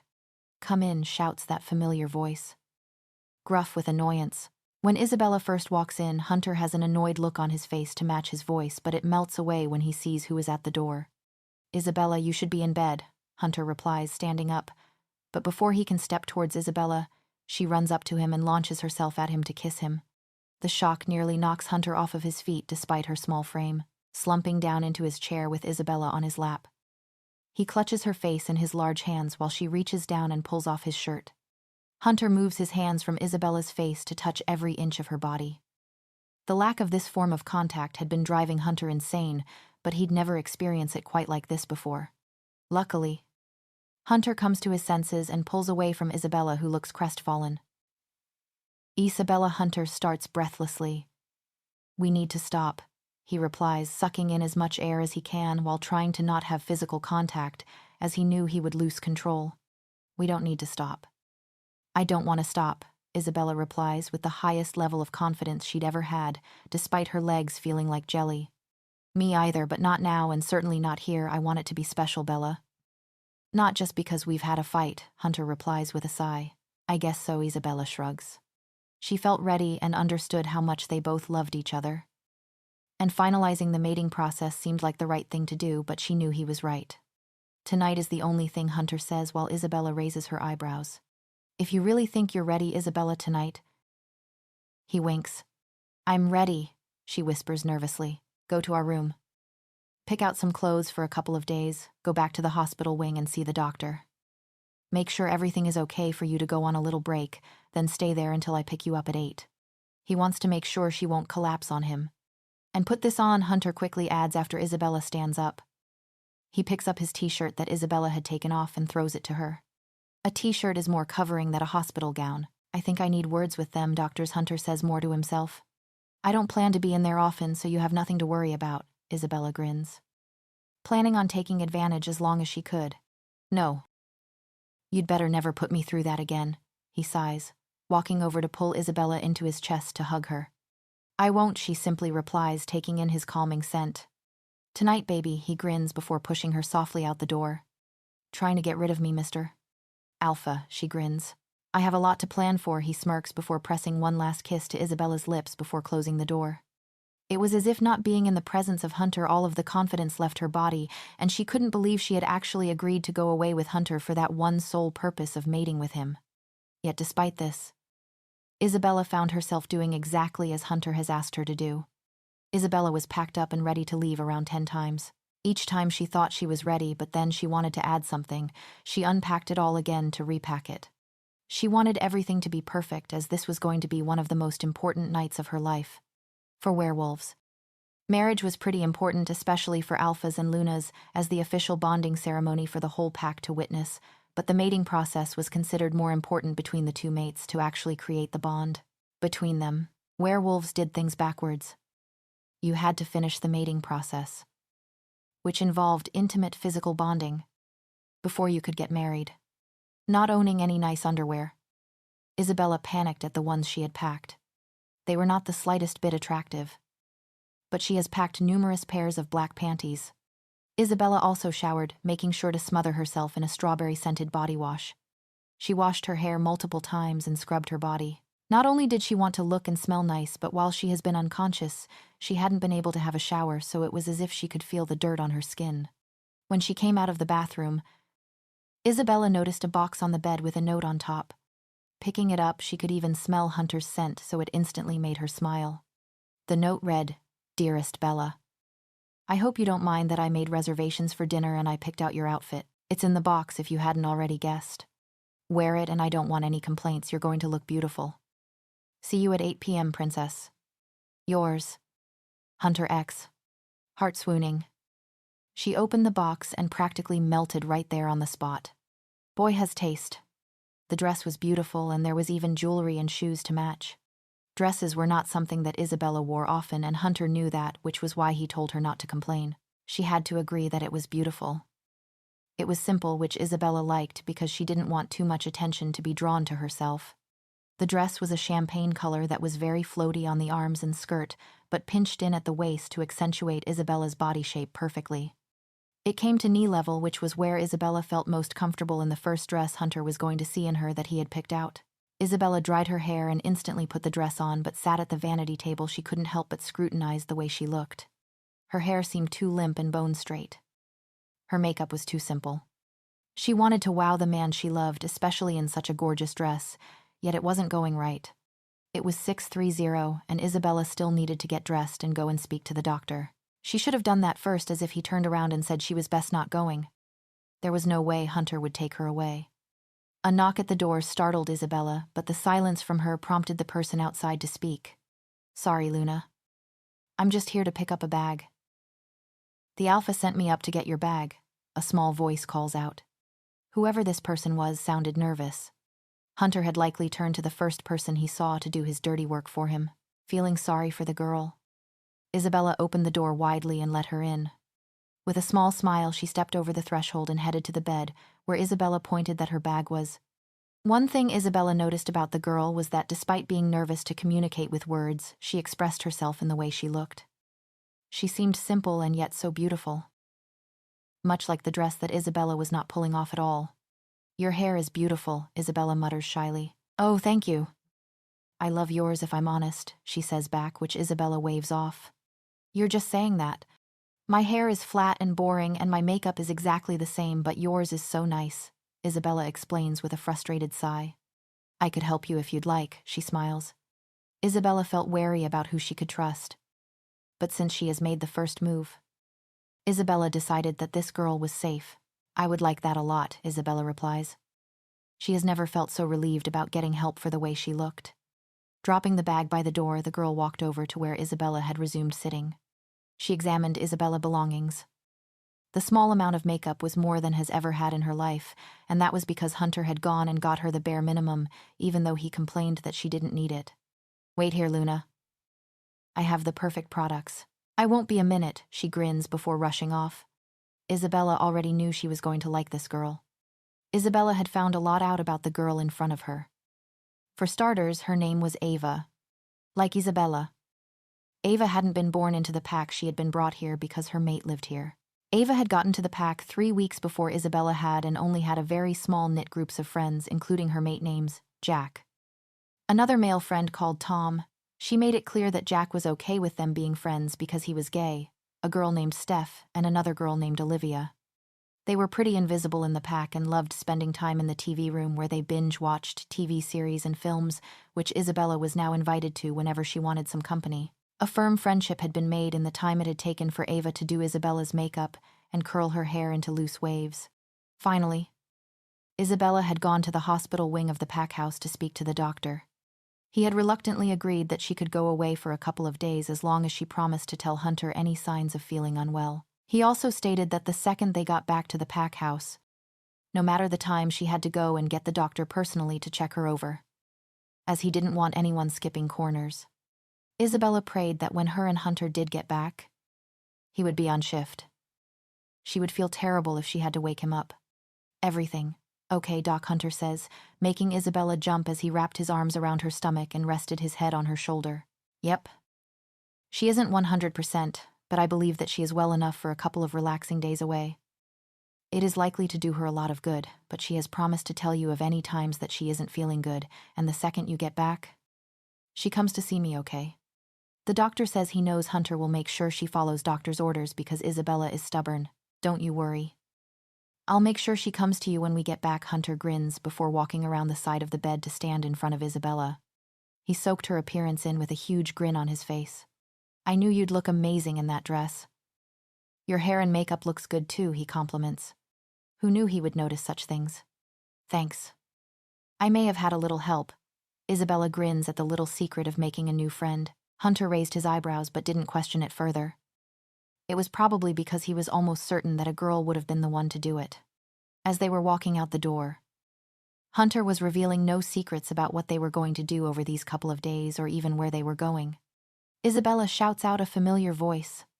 Ava, she smiles, turning around to see the running figure quickly coming towards her, which abruptly stops extremely close to her. I love that dress, Ava says. Glancing over at Hunter, Isabella could see the proud smirk on his face. But I thought something was missing, then I remembered this. I don't wear it often enough for how beautiful it is, so I want you to wear it, Ava explains, draping the leather jacket over Isabella's shoulders. She was right. It worked perfectly and completed the whole look. I love it. Thank you, Isabella grins, pulling her newfound friend into a hug, which shocked all three of them. Have fun. Let's talk when you get back, and I'll introduce you to the guys. She smiles before turning quickly on her heel to walk away. Guys, Hunter frowns as he leads Isabella out of the door, trying to sound calmer than he felt. She means guys, as in friends. Calm down. You're the only man for me, Isabella grins. Leaning into Hunter more. You'd better believe it, he smirks before opening the car door for her to get in. Where are we going? What restaurant? Isabella smiles softly. We're not going to a restaurant. We're going away to my log cabin a couple of miles outside the pack lines for a couple of days. You deserve it, he smiles. Wait, Hunter says, placing an arm over Isabella's chest, making her stop in her tracks in front of the door of a log cabin at the side of a lake. Isabella instantly feels alarmed but is quickly calmed when she sees a smile spread across Hunter's face. I need to carry you over the threshold, he smirks, raising his eyebrows. Isn't that after weddings? Isabella replies, narrowing her eyes at her playful mate. We're going to spend the rest of our lives together anyway, so we don't need a wedding, he says, placing one of his hands at the side of Isabella's face. Hunter starts to lean in, and the second that Isabella closes her eyes, expecting to feel his soft lips on hers any minute, she is scooped up and thrown over Hunter's shoulder in a fireman's lift as a squeal escapes her lips. I don't think this is what they meant when they said you're meant to carry me over the threshold, she giggles as a sharp, playful tap is sent to her bottom. I am carrying you, and we are now. Over the threshold, he says knowingly as he steps from the outside. Inside. Smart arse, Isabella says jokingly as she takes in how beautiful the cabin is. Although it had all the most modern features, it still had a rustic looks to it. It was perfect. Darn it, Hunter curses. It's ruined. Whoa. What's wrong? Isabella replies, instantly on edge again. The electric isn't working. We're going to have to go home. This whole weekend has been ruined. Hunter apologizes, saying he wanted it to be perfect, and mentions they have a fridge full of food that is bound to go off soon. Hunter explains this while flicking the light switch back and forth a couple of times. Looking around the room for inspiration, Isabella notices the fireplace. A beautiful real wood burner. We don't need to go home. You go and get some wood for the fire and I will have it perfect by the time you get back. Isabella grins, feeling like she has an excited plan that Hunter has no idea about. Hunter looks unsure, but Isabella shoos him out the door as she goes and searches the house for everything she needed. Some of the food looked like it had seen better days, but she was able to make a feast fit for a king. An alpha king at that. She also pushed the couch closer to the fire so they had something to lean on before placing blankets on the floor to sit on. After she had completely decorated the room, it was safe to say she could happily fall asleep as it had wore her out, but luckily Hunter had returned a couple of minutes later. The excited look on Isabella's face was now mirrored on Hunter's face as he looked at the blankets. Pillows, picnic basket, and fairy lights covering the room. Without saying a word, Hunter strides over to Isabella. He wraps his arms around her and pulls her to him so he can kiss her. He pushes his fingers through her hair as he deepens the kiss with ease. Hunter pulls away suddenly with a slight smile tugging at the corners of his mouth, even though Isabella can see he is trying to be annoyed. You shouldn't have moved that couch, it's heavy, and you're still not totally recovered, he worries. Narrowing his eyes at her. Shut up and kiss me, she laughs. Shaking her head. Yes, ma'am, he smirks before kissing her again. You want some of this? Hunter asks. Isabella's head rising up and down every time he breaths. She could feel his heart beating against the side of her head, and she never wanted to move again. Sure, she muttered, dragging her head up begrudgingly. Hunter held the glass to Isabella's lips and let her drink some before pulling it away, purposely causing some of the liquid to fall down Isabella's front. She instantly lifted her hand to wipe it away, but Hunter stopped her, starting at the corner of her mouth. Hunter pressed his lips against her increasingly warm, flushed skin. He moved slowly to her chin, then down her neck as he transferred the wine from Isabella's skin to his lips, which he happily licked away, frowning at the barrier of Isabella's dress. He looks up at her nervous face, but the small nod she shows gives Hunter the permission to remove the item of clothing, which he does gently, not even noticing the scars. I love you, he sighs happily, nuzzling his face against Isabella's neck. I love you too, she giggles, feeling suddenly drunk on happiness. Hunter proceeds to share deep kisses across Isabella's body. When he first reaches her stomach, he feels her tense, and he hears her take a deep, shaky breath in. He kisses her stomach even more to show her that he loves that part of her more than any other, as this was what made her the way she was perfect. Hunter knew Isabella would never like this part of her, but he could try to make her see. God, you're perfect, he mutters more to himself, but Isabella can't help but smile down at him. Isabella sits up with a surge of confidence. She takes the situation in her own hands as she grips Hunter's t-shirt and pulls it over his head with ease before pulling him back to her so she can kiss him. The kiss started small and innocent, but it quickly became bigger and more intense. Every negative thought Isabella had, every thought or experienced, was now forgotten about as she pulled Hunter onto her as she lay down on the blankets and cushions. Isabella wrapped her legs around Hunter's waist as he breaks the kiss to grin down at her mischievously before he worked on removing her undergarments. He looked deep into her eyes as he tenderly pulled them away from her body and threw them across the room, making her giggle before he kissed her again, hooking her fingers over Hunter's waistband. Isabella helped remove his lower garments. Everything that was happening felt completely natural with Hunter. In a matter of a couple of seconds, Isabella's remaining clothes were off and they were both exposed to each other. There was no going back now. Hunter kissed Isabella passionately before positioning himself in between Isabella's legs. She suddenly felt too exposed and tried to cover herself up with her hands. Don't be shy with me, Bella, he smiles softly, running his nose down the bridge of hers. I'm scared, she choked out, closing her eyes as her cheeks went red. Look at me, he sighs, not moving an inch. Isabella had to be ready before he went any further. Isabella's big eyes fluttered back open, taking Hunter's breath away momentarily. We'll go slow. If this is what you want, we'll go at your pace, but if you aren't ready, don't be scared to tell me. He assures her that he'll love her whatever she chooses. I want you. I want this, she replies, placing her hands on his forearms in preparation. Although there was a moment when Isabella felt as though she had made the wrong decision, all of a sudden, it was perfect. She knew that they were made for each other. The intimate physical bonding commenced. Everything okay, Hunter checks between comforting kisses. Better than okay, she smiles. Are you ready to finish this? Hunter asks, glancing down at the almost finished mark on Isabella's neck. This is the start, Hunter, Isabella grins. Forever and always, baby, Hunter smiles back before biting down on the mark. Hunter had fallen asleep a long while ago, but Isabella was still wide awake with her head on his chest.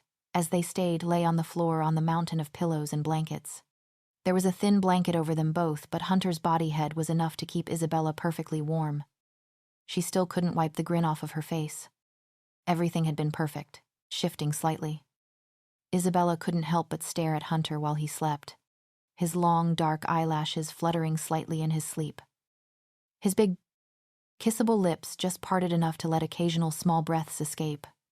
Isabella could have stayed there all night and just continued to list new things she loved about him, but he had barely slept since she has been in hospital, so he needed this. Isabella got up and pulled Hunter's t-shirt over her head before walking into the kitchen. Isabella sat down for a couple of minutes, but she felt too happy to sit still, so deciding to go for a walk, she then put on her Vans. Everything outside seemed to be in so much more focus now. Isabella knew that didn't make sense, but she just couldn't explain it. The color of grass was now more vibrant. The moon was brighter, and she felt like she could hear a conversation between two bugs if she tried. The mating process really did make a difference, not knowing where she was going. Isabella followed a pathway that led to a forest opening. "What is it with werewolves and forests?" Isabella muttered with a smile still stamped to her face. Walking deeper into the forest, Isabella found a patch of grass with no trees over the top. It was the perfect place to lay down and look at the stars. After laying there for about 20 minutes, Isabella could feel herself finally getting tired, but then a snap of a branch behind her brought her right to attention. Telling herself it was probably an animal, she tried to relax again, but further, twigs snapping told Isabella this wasn't an animal. Or if it was an animal stalking its prey, and that's exactly what she was, its prey. She stood up quickly and was spinning round in circles so she could protect herself from any attacks. Out of the bushes came a figure that Isabella barely even recognized. It was a battered and bruised Layla. Isabella couldn't help the gasp that escaped her lips, and even after everything, she found herself walking towards the danger rather than running away from it like she knew she should. Isabella knew what it was like to be a slave of that monster. "What has he done to you?" she asks, tears filling her eyes. Isabella reaches a hand out to wipe a fresh cut on Layla's busted lip to remove the blood from her lip. "He is coming. He is coming for you," Layla says, almost like a robot. "I should shout him to tell him you're here. He is looking for you. He is coming for you." Isabella was horrified at what she saw in front of her. Finn had come close to breaking Isabella over the years, but he has never succeeded, and yet in a few short weeks he had done it to Layla. Not everyone can be as lucky as Isabella and Hunter. "I thought he loved me," Layla whispered, her voice cracking on almost every word. "Come back with me, Layla. We will go to Hunter to get you help. We will get you away from him," Isabella says, holding out her hand as an open invitation. Layla considers taking it, but the conditioning Finn has put her through makes her step back. "I can't live without Finn.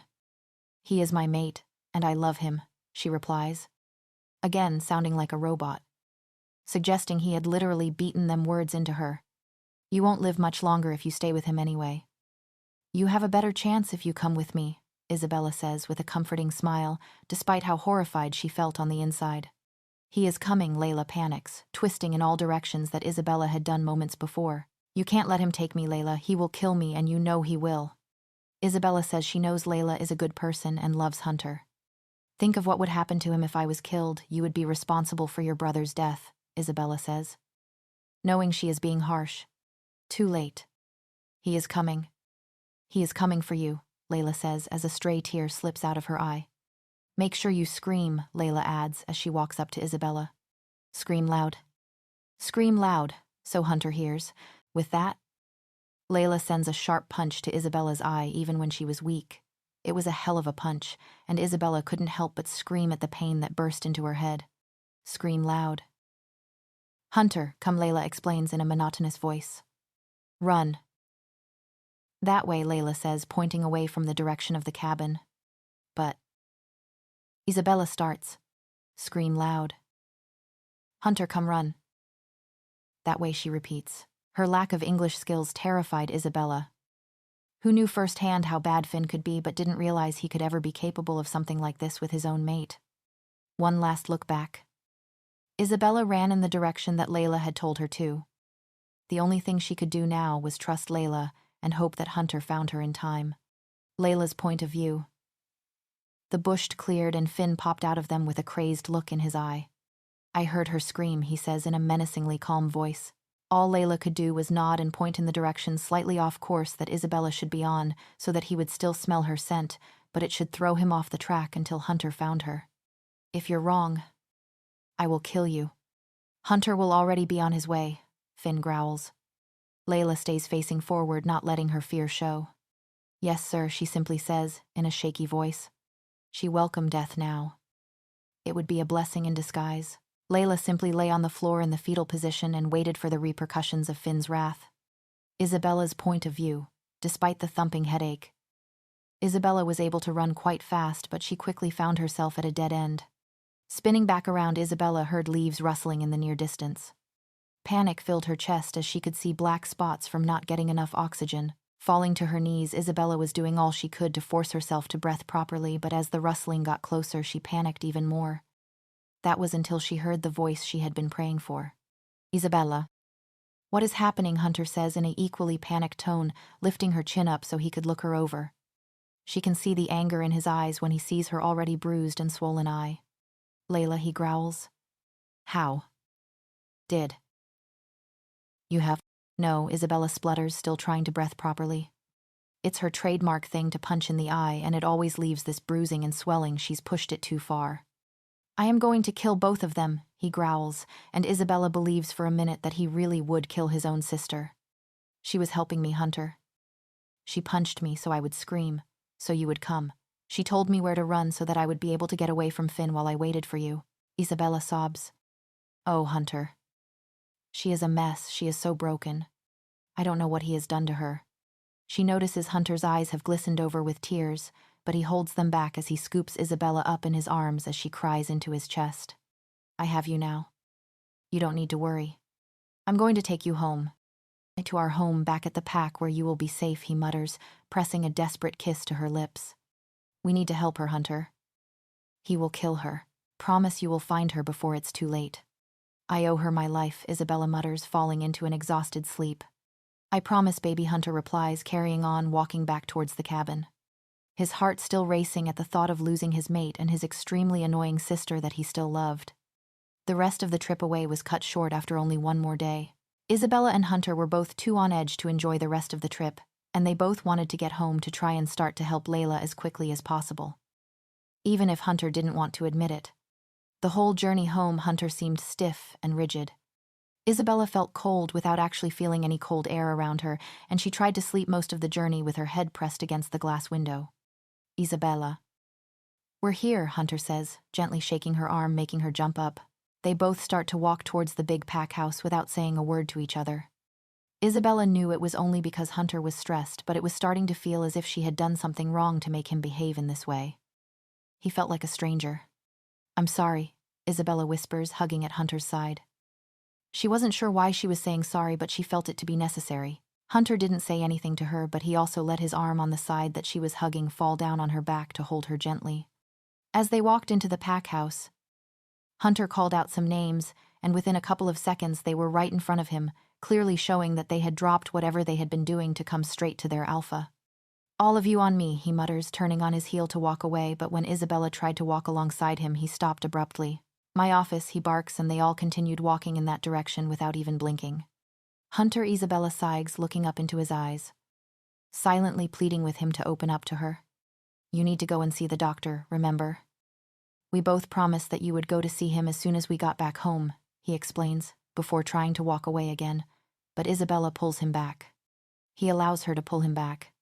I love you, she says, her voice catching slightly. Hunter's eye instantly fill with warmth that he only has for Isabella. He places his hands on either side of her face and just looks into her eyes for a couple of moments. And I love you, Isabella, but you have asked me to do something. You asked me to find and help my sister, and that is what I plan to do, he says, before pressing his lips to hers so forcefully that all the feelings he had been holding back were flooding back between them. Okay. Well, you go and do what you need to do. I'll come and see where you're up to once I've spoken to the doctor. Isabella smiles shyly before walking away. She can feel the smile on Hunter's face as she does as he momentarily forgets about everything that was troubling him. So how am I? Isabella asks, smiling sweetly at the doctor who had walked back into the room. Tired, Isabella, the doctor says sternly. Huh, she replies confused. She didn't feel tired. The doctor says that she might be sleeping, but for whatever reason, she's not truly going into a deep sleep. So she might as well be awake. And how do I go to sleep even though I'm already asleep?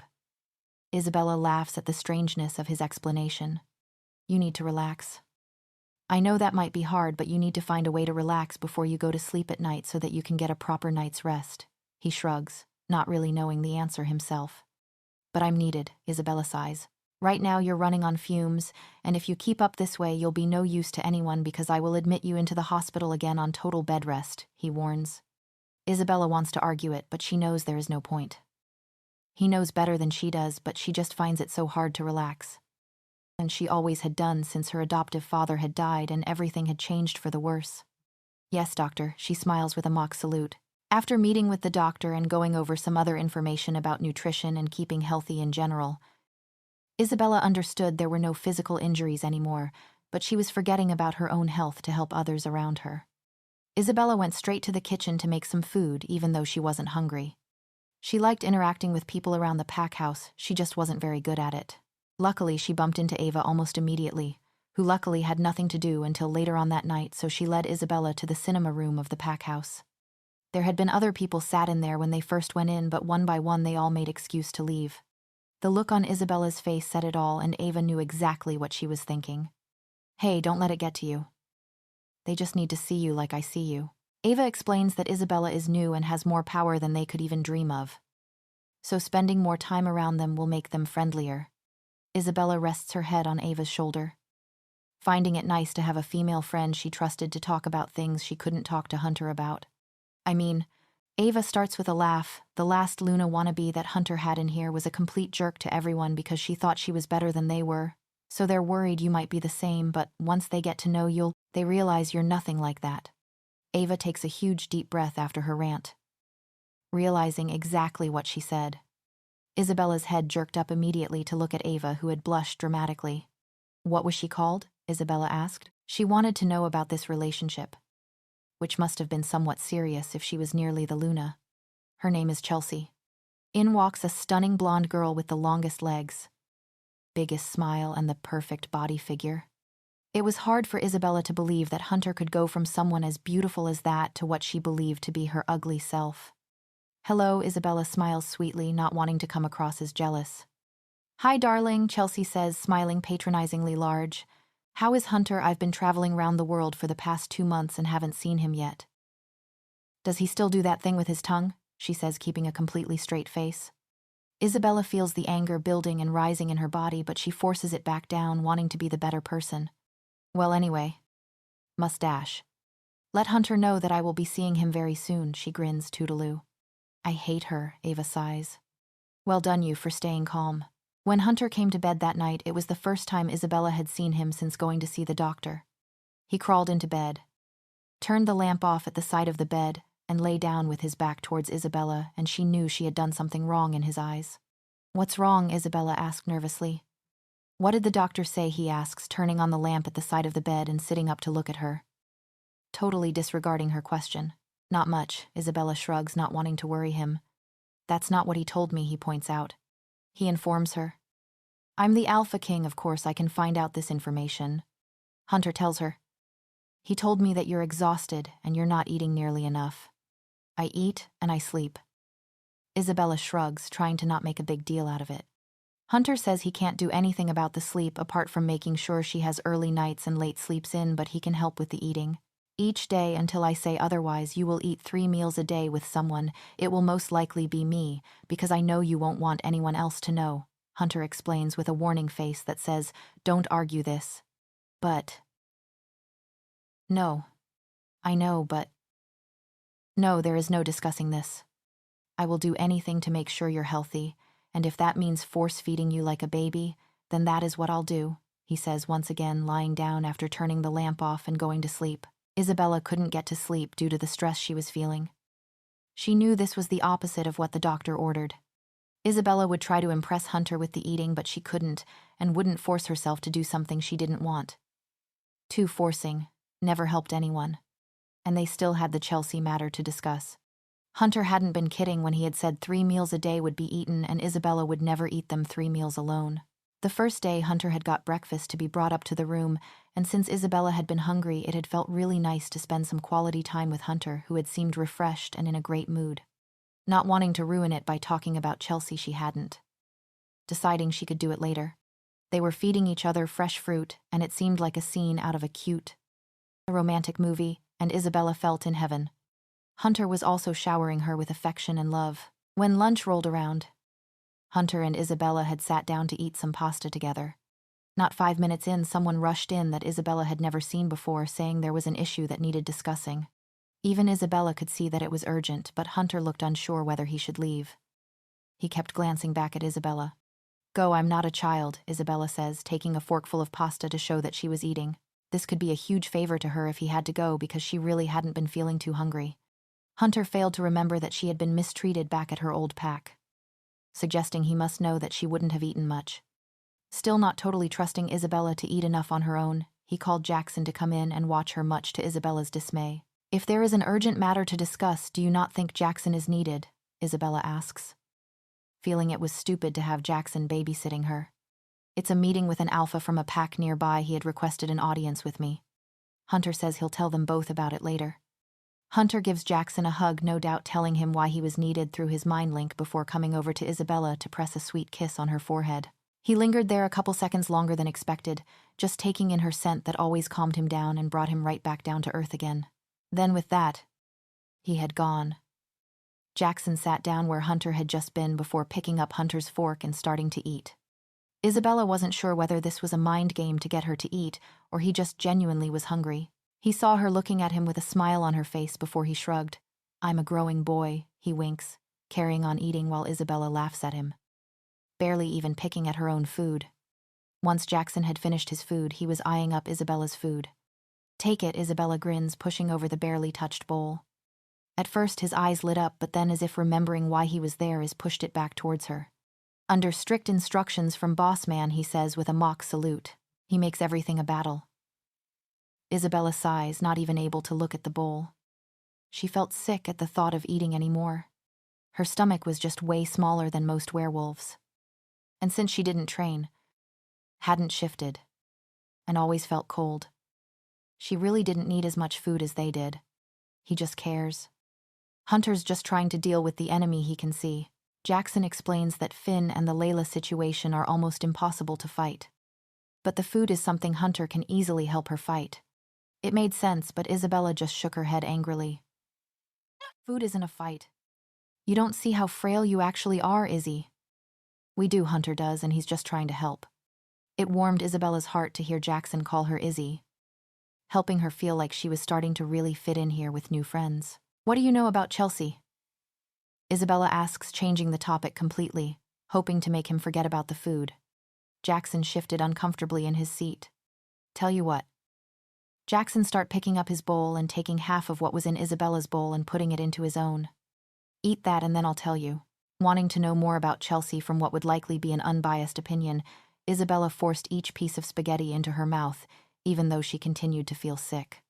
"Good girl," Jackson said teasingly. He told her that she could actually thank Chelsea for her and Hunter finding each other.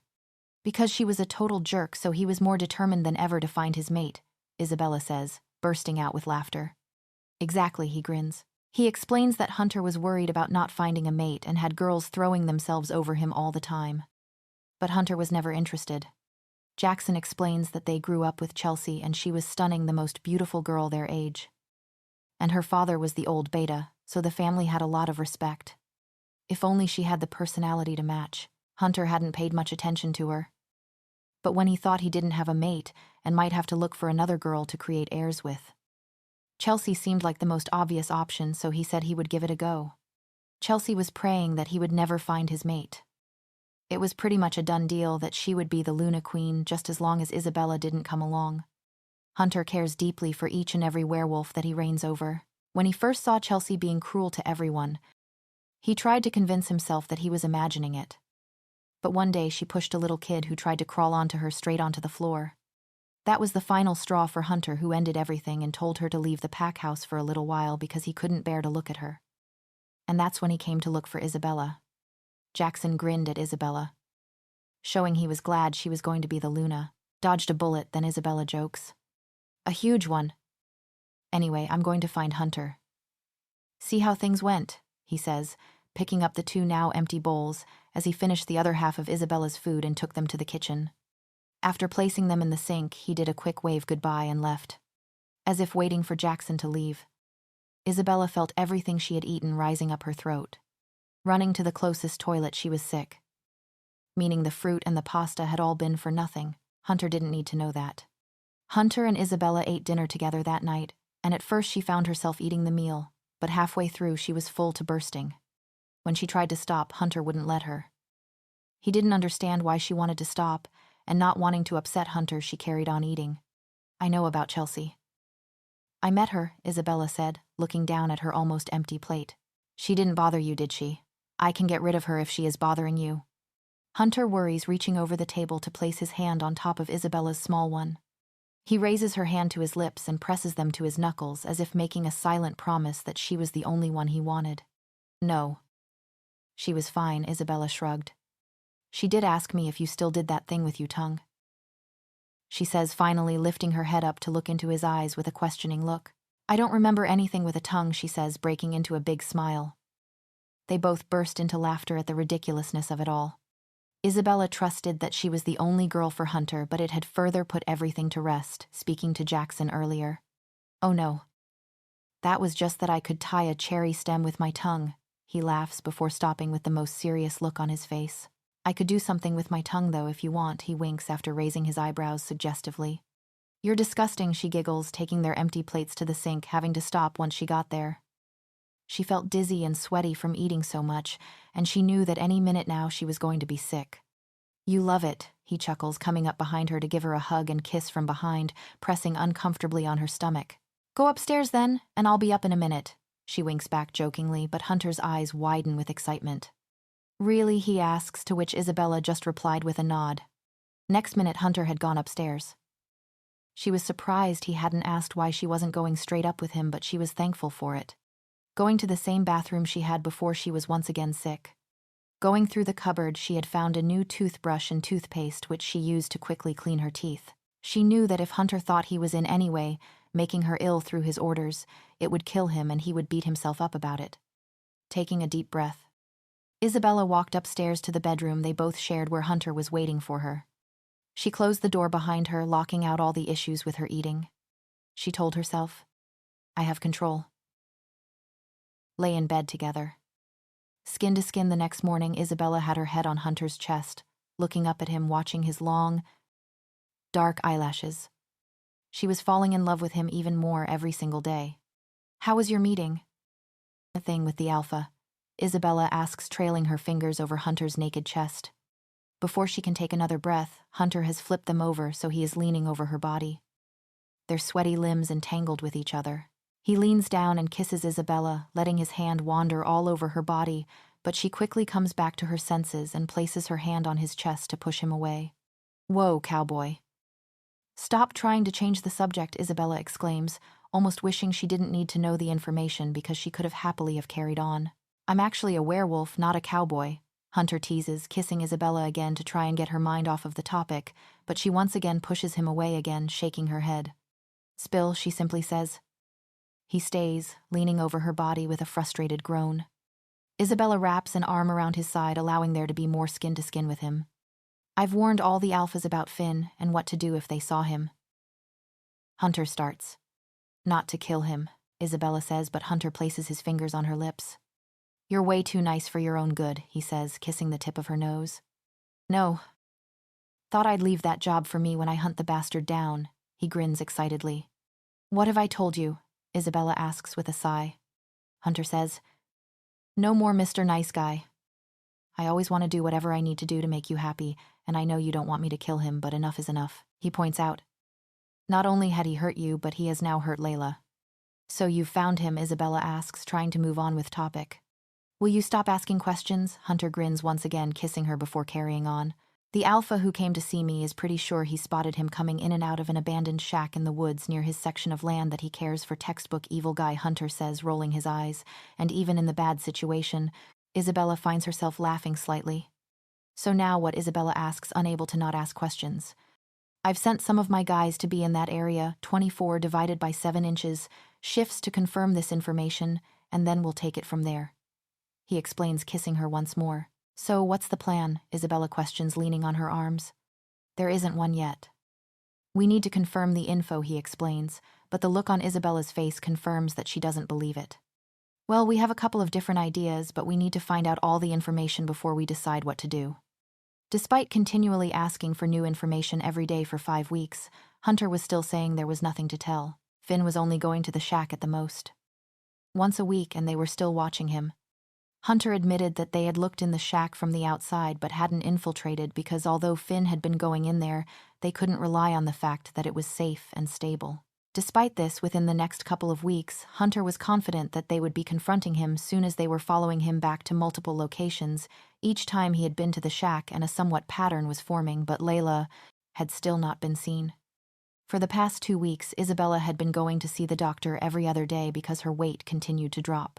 She still believed in herself that there was nothing wrong. She didn't feel weak and frail like they were trying to tell her. Being sick had become a regular occurrence every time she ate.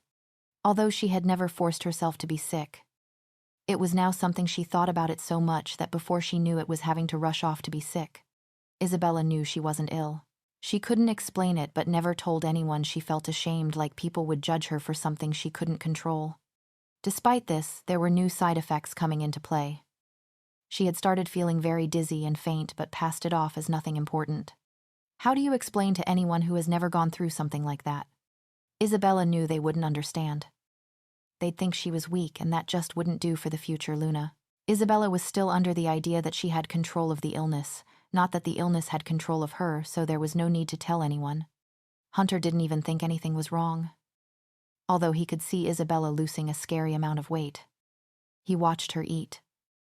He made sure she ate so he couldn't see what the issue was. Isabella had become very much the distraction and stress reliever to Hunter. She had never seen her with so much confidence. She was constantly always all over him, and he loved it. Something that had become a regular occurrence had been eating breakfast in bed. If Hunter was in a rush, they would eat together, then he would get dressed extremely quick and leave. If he was able to stay in bed, she would take the dishes down to the kitchen. At first, Hunter tried to tell her someone would come and get them, but after much demanding that she wanted to clean them away herself, he stopped telling her. On the way back, she would use the toilet downstairs before brushing her teeth and heading back up. It was like she had a totally different life that she was living around everyone else, and they had no idea. One morning they had eaten, and when Isabella had tried to get up to take the dishes downstairs, he had pulled her back into bed, telling her he had a completely empty morning so they could spend it together. Easily pulled into the delicious trap that was Hunter. Isabella was soon partially clothed under the covers of the bed when she felt an all too familiar acidic taste rising up her throat. Pushing Hunter away with all her might, she rolled out from under him and ran into their ensuite bathroom to be sick. Hunter followed instantly to hold her hair back and rub her back until she was done. When she was, he held out his arms for her to walk into. He hugged her before pulling away when he'd felt her stop shaking. "Let's get dressed and pay a visit to the doctor," he says with a comforting but nervous smile. "I'm fine," Isabella said, waving Hunter off, but when she tried to take another step away from him, her knees buckled, causing her to crumble to the floor. Hunter caught her instantly and carried into the bedroom, where he put one of his softest t-shirts over her body and pulled on some sweatpants before carrying her to the hospital wing. He rushed in and was given immediate attention, of course. The doctor who had been dealing with Isabella the whole time was luckily on shift and rushed straight over. The ashen look on Isabella's face told everyone she wasn't okay. She was also shivering, which was the total opposite of how a werewolf should be. Hunter climbed onto the bed with Isabella against his naked chest so that he could keep her warm while allowing the doctor to do what he needed to do. The warning the doctor kept giving to Isabella about admitting her into the hospital full-time entered her head. This was where she was heading, and she knew it. Isabella was always a small, thin girl, but now she simply seemed skin and bone. Isabella had fallen asleep soon after the doctor had taken some blood for testing simply from exhaustion. Hunter continued to hold her, only now truly seeing how ill she was. Hunter always found Isabella beautiful, so he was hard to differentiate how she looked then to how she had looked when they first met. But this scare had made him look closer. Isabella's eyes looked dark and sunken in, her cheekbones prominent and sharp. Her lips looked almost too big for her now tiny face. Ribs sticking out at a point, and her small frame looked even smaller, holding Isabella tight to his chest. Hunter felt his eyes fill with tears. He didn't let anyone see, as he ducked his head down into the crook of Isabella's neck. It seemed like forever until the doctor had come back into the room with any sorts of results. By then, Isabella had woken up but had barely moved an inch. Her favorite place to be was in Hunter's arms. Hunter decided that it wasn't the time nor place to bring up the internal battle he saw her having. The doctor sat down on the chair at the side of the bed. He looked her up and down and shook his head. Whatever he was going to say, all three of them knew it would be completely life-changing. "Isabella, you're 4 weeks pregnant." The doctor blurted out, not holding back. Hunter wanted to be excited, but he knew that she wasn't nearly healthy enough to carry a baby to full term, despite knowing this herself. Isabella's eyes filled with excitement as one of her hands flew to her not-existent bump. This could be the thing that gave Isabella a reason to fight to be healthy, and that was exactly what the doctor was hoping would happen. "We all know that you're not healthy enough to do this. You won't make it till 30 weeks with this small of a frame and no nutrition. You'd be lucky if you didn't loose the baby before then, because if you're not getting enough nutrition, then there is no way that the baby is going to," the doctor explains, hoping to use the fear factor of the whole situation to make her admit what she was doing. The doctor had privately spoken with Hunter, who had assured him that Isabella was eating at least 3 meals a day but continued to lose weight. Isabella bursts into tears, making Hunter hug her a little bit closer, but he was almost too scared to hug her in case he broke her. That's how fragile she felt underneath him. "I'm sorry to say this, Isabella, but I'm going to have to admit you as an inpatient at the hospital wing until I feel you're healthy enough to return back to the pack house," the doctor says with a somber look on his face. This news makes Isabella cry even harder. I don't want to," Isabella sobs, hanging onto Hunter's arms. The thought of not sleeping in the same bed as him at night, not being able to just feel normal, whatever that was, broke her heart. "We have to get you and the baby healthy," Hunter says, completely agreeing with the doctor. He wished he didn't and decided to carry her out of that room, but he knew she was too far now and he couldn't help her anymore. She needed professional help. "I'm going to go and get you some clothes." "Okay," Hunter says, standing up, trying to place Isabella's shaking body onto the bed, but she clings onto him with dear life. She had never wanted human contact with someone more than she did in that moment, and he was leaving her. "I'll come back, Bella," he whispers. He wanted to break down. He wanted to lash out, but he knew that wasn't what was best for Isabella, so he held it together. He walked out of the room, leaving Isabella barely able to breathe from tears. The only thing that kept him walking instead of running back was not looking back, her small body, and telling himself it was for the best, even though each step followed with louder sobs. It felt like it wasn't the best thing for her. When Hunter had returned, Isabella was curled up on the hospital bed asleep. He went to speak to the doctor before going back in to see her. "So what happens now?" Hunter asks, rubbing the back of his neck. "We're going to have her talking with a therapist regularly. She is going to eat 3 meals a day of whatever it is she wants, as long as it is healthy, and she will be monitored for an hour after every meal," the doctor explains, but Hunter interrupts him. "Why would she need monitoring?" he asks, completely oblivious. Hunter still thought it could be because of her being pregnant, even though she was only 4 weeks, and she had been quickly losing weight for much longer than that. We think she is being sick after she is eating, so she isn't getting any nutrition, so we need to make sure of this," the doctor says with a nervous smile.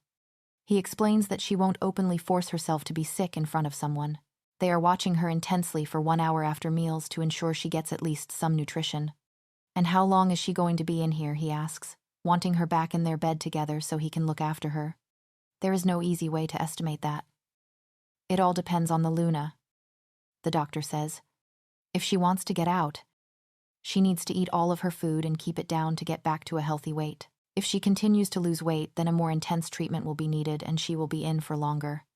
"Intense treatment," Hunter says with wide eyes, a shiver running down his spine. "We'll get to that point if we need to." "Don't worry yourself," the doctor says, even though he is almost certain it was going to get to that point. Later that day, Hunter needed to go and do some work as there had been progress in the Layla and Finn case. Isabella made him go, even though she would have loved to have him stay with her. Isabella's first meal in the hospital was less than half of what Hunter would usually give to her, and it was really surprising, but she didn't question it as she started to eat the simple dish in front of her. A friendly nurse was sat with Isabella watching her eat, and like clockwork around 10 minutes after eating she found herself being sick into a bowl that the nurse had provided with her. "How did you do that?" she asks, eyeing Isabella up. "What do you mean?" she asked, wiping her mouth flopping back down onto the bed. "Well, it's not like you stuck your fingers down your throat, so how did you make yourself sick?" she asks, sounding extremely judgmental. "I don't make myself. It just happens," she shrugs, shrinking down in the bed. Isabella was more determined than ever to eat properly for the baby if not for herself, so she couldn't understand why it was happening. She was sure something must be happening to her, but nothing came up on her blood tests, and she had no proof, so she would just have to put up with it until she found out what was really happening. Isabella had been supplied with a number of different things from Hunter to keep her entertained, but for the most part she slept throughout the days apart from when she had to eat. Isabella had never felt so low and helpless in her life, despite everything she had gone through. She had always been able to find a small glimmer of hope, but now she didn't even feel like she had the energy to breathe. There had been no advancements on Isabella's eating. Every single meal she found herself being sick afterwards, and the doctors had no idea why. They of course thought she had been doing it to herself, but after seeing that she made no attempts to do it but was sick anyway, they had prodded and poked her to find out what was wrong but came up with nothing. They had eventually hooked her up to a number of different machines, meaning she needed help to just untangle from them all to get up and go to the toilet, which made her morale even lower. Hunter had been watching his beloved mate deteriorate right in front of him. There was nothing that he did that could help, and he only had one idea left.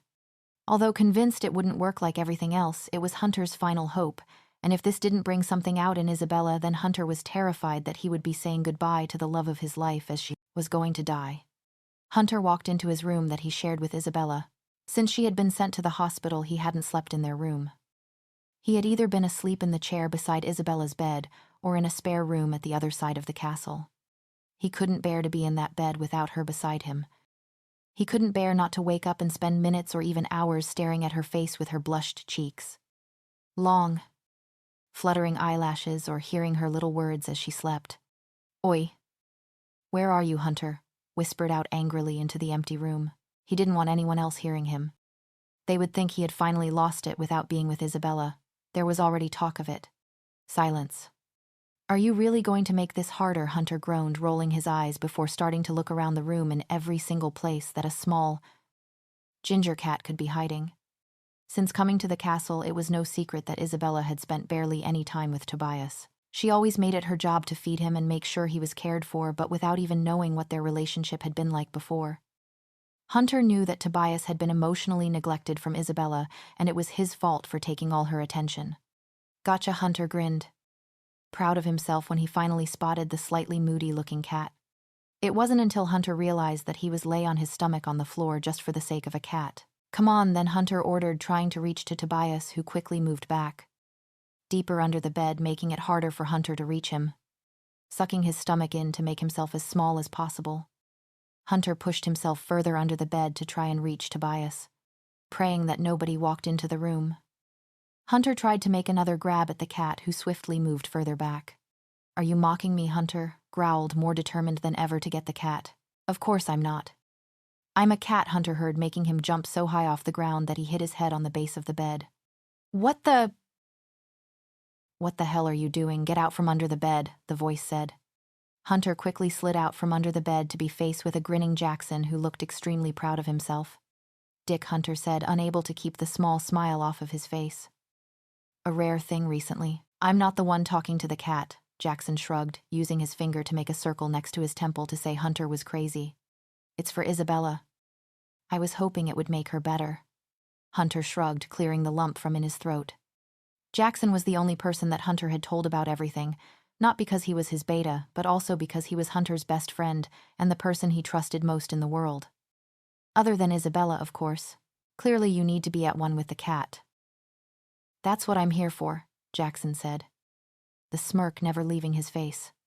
Hunter leaned against the chest of drawers and watched as Jackson slid himself under the bed. This was only going to go one way. 1 hour later. "Shit. That cat's good," Jackson wheezed, collapsing onto the bed. Almost every single piece of furniture had been pulled out of place as Jackson and Hunter had tried to catch Tobias. "Told you," Hunter said like a child as he fell onto the bed beside him. Both men looked to the side of the room, and at the top of the wardrobe was Tobias, who was lay down half asleep like it was a normal day. "Are you mocking me?" Jackson yelled jokingly like Hunter had said earlier. "Right. Cat." Hunter started before Tobias sent a sharp meow at him. "Sorry." "Right. Tobias. Isabella is ill and I really think you would make her feel better, so if you would come down from there and let me take you to her," Hunter explained while Jackson stifled a laugh. "What?" Hunter asked, resting his head back down from exhaustion. "You're bargaining with a cat," Jackson spluttered, but he quickly fell silent when Tobias jumped down from the top of the wardrobe with ease and sat himself down on top of Hunter's chest. "I did it," Hunter exclaimed with wide eyes while Jackson was stunned silent. "You bargained with a cat," Jackson laughed, shaking his head. "Come on," Hunter laughed, picking up Tobias like he could break at any second. He didn't want to accidentally hurt the cat, then it run off again. "You became one with the cat." "Well done," Jackson smirked, following his best friend in Alpha. "I also begged a fur ball." Tobias. Hunter squirmed as the cat glared up at him. He was impressed at how much the cat was growing on him, still a work in progress. Like usual. When Hunter walked into the hospital room, Isabella was asleep. He had a trail of doctors and nurses following him, shouting at him that he couldn't take that in there. Ignoring them, he gently pushed on Isabella's shoulder to wake her up, which she eventually did. "Look who's here to see you," Hunter whispered, sliding Tobias next to her. Isabella's big eyes slightly opened and instantly had a small spark in them. It was only little, but it gave Hunter hope. "I'm sorry for being so bad to you, Tobias," she croaked, sitting up quickly. Tobias tried to be grumpy with her, but within seconds he was cuddling up beside her like he hadn't seen her in 1,000 years. "Thank you," Isabella says with a weak smile. Hunter only manages to smile back at her as he tries to get rid of the lump in his throat. The door bursts open and Jackson runs in with a serious look on his face, making Isabella jump, not wanting to scare her with whatever the clearly bad news was. Hunter stepped outside just as Jackson reached him. Hunter pulled him to the side to make it harder for Isabella to see them out the window of her private room. "We're pretty sure we've found him and your sister," Jackson said clearly, very out of breath. "Let's go," Hunter says, trying to walk away, but Jackson pulls him back. "No. You stay here with Isabella. I'll take a small group of the best to deal with him," Jackson explains. Hunter trusted him completely and knew he would do his best to capture Finn and save his sister. "Okay. Keep me updated all the way," Hunter nods. Jackson doesn't even reply before turning on his heel and running out. Hunter felt hopeless, but he knew he needed to stay with his mate and try to come up with a good explanation as to what was going on. When Hunter walked back into the room, Isabella was waiting with an expecting look on her face. She wanted to know what was going on, but Hunter knew that he didn't want to tell her. "What's happened?" Isabella asked, raising her eyebrows. Isabella knew Hunter better than most people, so even the smallest change in his body language she was able to pick up on, and there was plenty of changes. The most noticeable was the crooked, nervous smile on his face as he tried and failed to convince Isabella that nothing was wrong. Hunter was also stood rigid, the way he did when he was dealing with pack business or something was wrong. Isabella also noticed him fidgeting with everything around them to avoid making eye contact with her. "Nothing. Everything is fine." Hunter lied while Isabella narrowed her eyes at him. She patted the space on the side of the bed next to her, telling him to come, which he did. He instantly lay down with his head in her lap. He was pressing ever so gently against her, completely afraid that he was going to break her small, fragile bones, more so than ever before. Hunter looked up at Isabella's face and knew she wasn't going to give up. The raised eyebrows and pursed lips told him this as he hid his face in her legs with a groan. Hunter knew that Isabella would get so excited at the news because she had wanted to be able to make sure Layla was safe for so long that the thought of finding her would raise her spirits. The problem was, it was only a tip-off, so it might not be true, and there was no guarantee that Layla would be found alive. Hunter didn't know how he would break it to Isabella that Layla was dead while dealing with his own anger and grief. The chances are Isabella would go backwards in her recovery, not forwards, as Hunter knew Isabella just as well as she knew him, and he knew that if she found out that Layla had been killed by Finn, then she would blame herself for not helping. "Layla earlier. We have had a tip-off. We might, and remember, we might have found Finn and Layla," Hunter explains, unable to even look up at Isabella again. He couldn't face the excitement that he knew would not be in her eyes. "Oh. What are you doing here then?" "You should be getting ready to leave to go find them," Isabella said. Hunter might not have been able to see the excitement in Isabella's eyes, but he could hear it in her voice. Jackson is leading the mission. I'm staying here, Hunter explains, preparing for the explosion that is his mate. What? Isabella yells, sitting up quickly before having to lean against Hunter, feeling extremely dizzy. Calm down. It's not good for you or the baby, Hunter explains, planting a small kiss against Isabella's stomach. You are the Alpha King. You need to lead by example, Isabella says, weakly laying back down. Not only that, but she is your sister. Don't you think I know that I need to be here with you, Hunter explains. Where am I going to go? I am stuck here. I will still be stuck here while you're gone, and I will still be stuck here when you're back, Isabella explains with resentment in her voice. I just want you to get better, Hunter says, swallowing the lump in his throat. I know you are. I just want you to do what it right by the pack, which is going to run the missions that are this important, Isabella says, her voice softening. The door to Isabella's hospital room opens and a nurse walks in. She looks Isabella up and down with a smile. This nurse had been with Isabella every step of the way, and they had created a bond between the two of them. This nurse was the closest thing Isabella had to a friend in the hospital ward. At first, Isabella resented Nurse Jessica. She represented the hospital that Isabella was forced to stay in till she would be moody and snapped a lot, as Jessica always seemed to be working. Eventually, Isabella grew to like Jessica and let her in more and more. Hey, Isabella. Everything okay? Nurse Lee asks. She always seemed jumpy around Hunter, and Isabella had no idea why, but she ignored the fidgeting that she could see. Yeah. Just trying to convince this one to go on a special mission, Isabella shrugs. She trusted Jessica enough to tell her what the mission was, but she knew Hunter wouldn't want her to say. Oh, okay. Jessica looked like she wanted to say something to Hunter, but she looked at the floor and moved further into the room, avoiding all eye contact with Hunter, who seemed oblivious to it. Please, Hunter.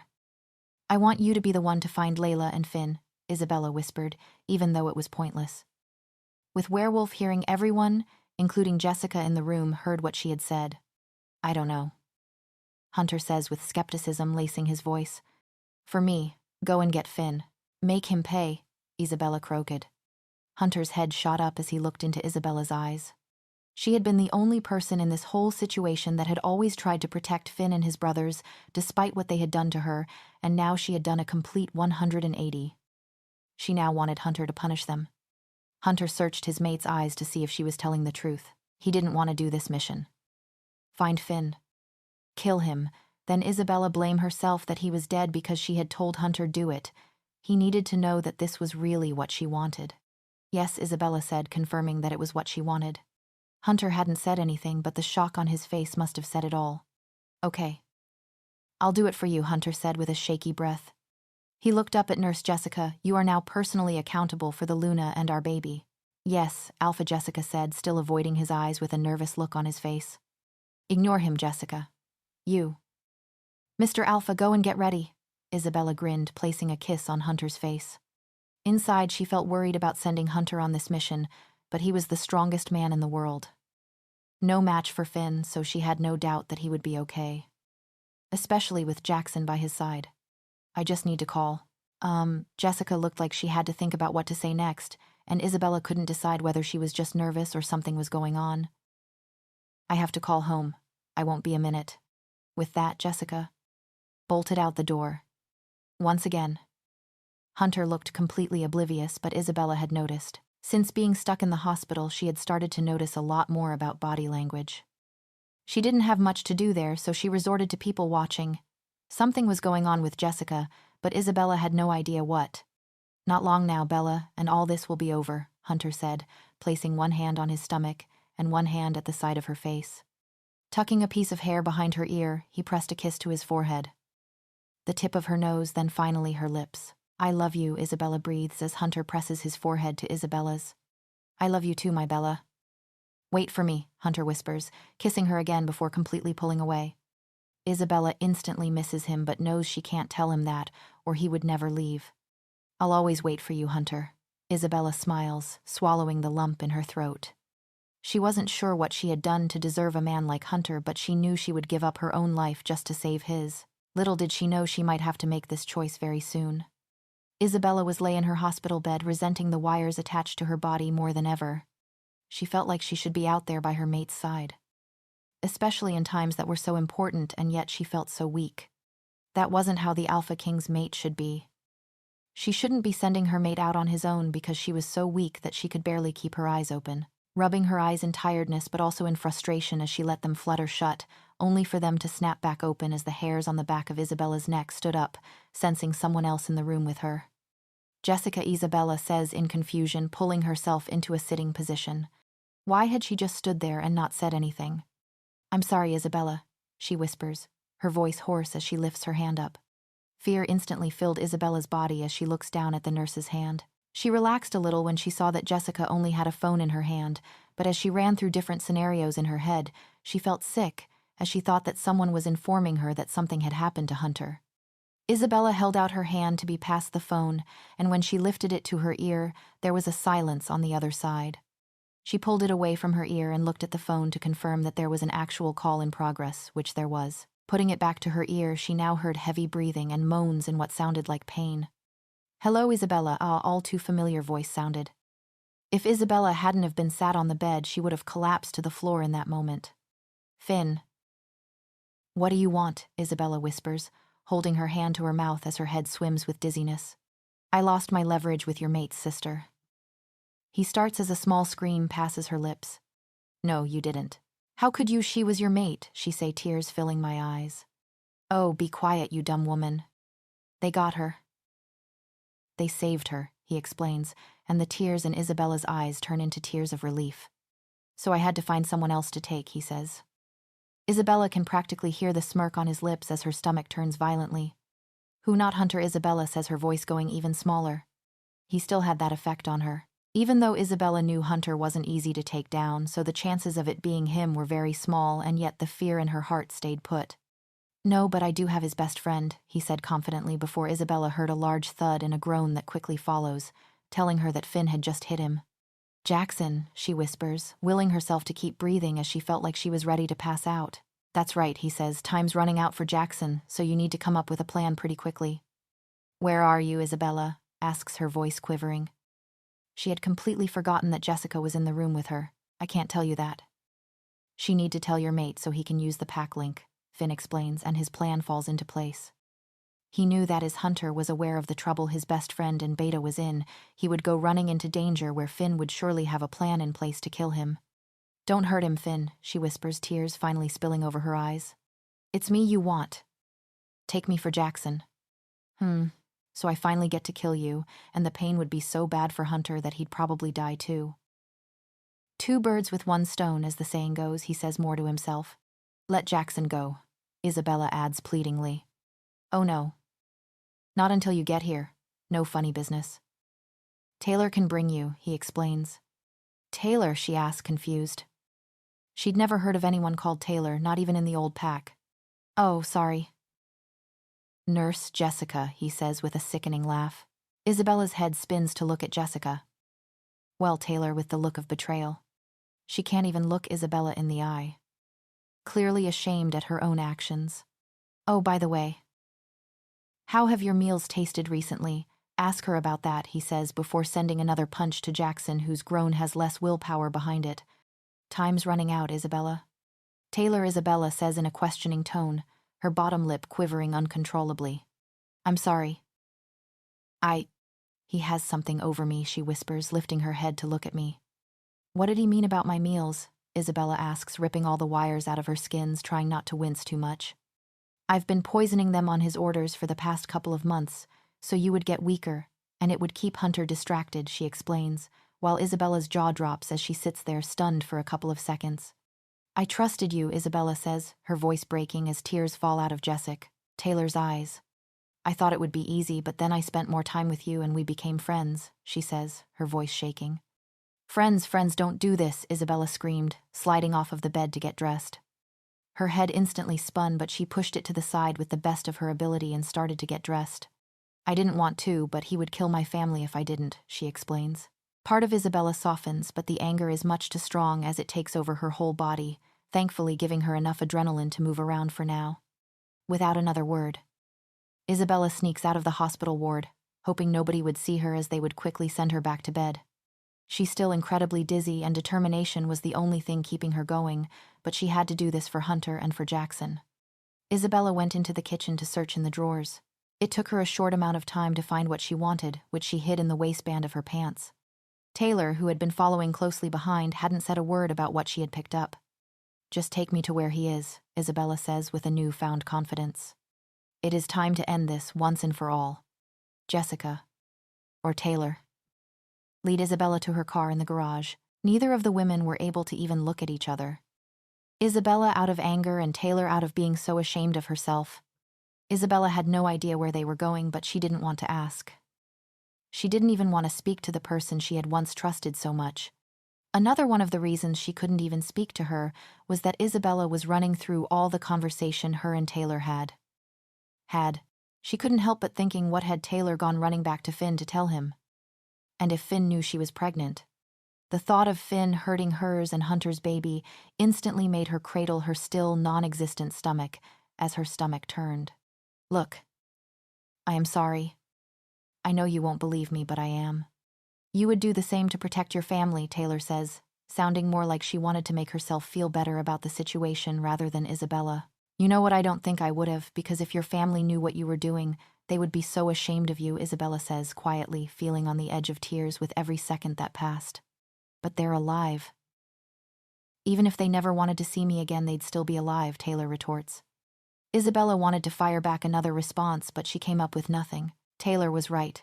It didn't make Isabella hate her any less in that moment, but she had to agree that if Hunter was in danger or this baby, she would have gone to extreme lengths to keep them safe. Not that she would let Taylor know this. "This is your chance to help me, Jessica, or whatever your name is. Is there anything you could tell me that would help me?" Isabella asks, crossing her fingers, praying that Taylor would have something that would be useful. He's smart. He thinks of all outcomes and prepares for them. He's already sure that I've gotten close to you, so I know there will be someone on me at all times to make sure I don't help you when we get there. She shrugs with a sigh. "Not close enough to stop you poisoning my food?" Isabella spits, digging her fingernails into the palm of her hand to calm her down, choosing to ignore her dig. Taylor continued, "He knows you're weak, so I could only suggest that you pretend to be even weaker than you are then, when his guard is down you." "Strike," she says, glancing over at Isabella. A loud sound broke out in the car, making both women jump. It took Isabella a couple of seconds to realize it was her phone ringing. Pulling it out, she noticed that the caller D, says Hunter, but before she can answer it, Taylor rips the phone out of her hand. "No, you can't answer that. It will only end badly if you tell him where you're going," she whispers with fear lacing her voice. The first phone call ends, and instantly it starts ringing again. "Okay." "I won't answer it," Isabella says, holding her hand out. Taylor hands it her back cautiously but visibly relaxes when Isabella rolls down the window and throws the phone out. After another 10 minutes, Taylor is pulling up to an empty mill factory. It seems very stereotypical, but Isabella shrugs the thought aside as she listens to the gravel under the wheels. The confidence that once filled her body was now quickly leaving as Taylor jumps out the car and opens the door to Isabella's side. Taylor widens her eyes as if trying to communication something to Isabella, but she doesn't understand and gets out of the car as normal, before she can even be fully stood up. Taylor forcefully kicks out Isabella's legs from underneath her, making her fall to the floor, but Taylor quickly catches her from one side and drags her along the gravel. "She's too weak to even stand up," Taylor shouts, and it finally sinks into Isabella. Taylor was in fact helping her by making Finn think she was much weaker. Playing along with it, she keeps her head bowed down and makes no attempts to stand up.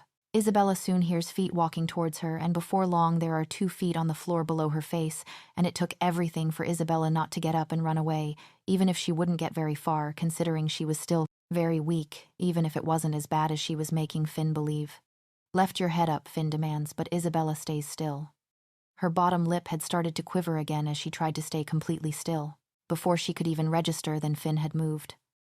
His foot had come in contact with her face, sending her flying back, hitting her head on the hard ground below. He stormed up to her with anger clear in her eyes, then kicked her in the ribs, making her howl in pain. As she clutched her stomach in the fetal position, praying that her strong baby would be able to cope. "You said you wouldn't kill her," Taylor cries, rushing over to Isabella's side, but she is soon dragged away by her hair, her screams filling Isabella's ears.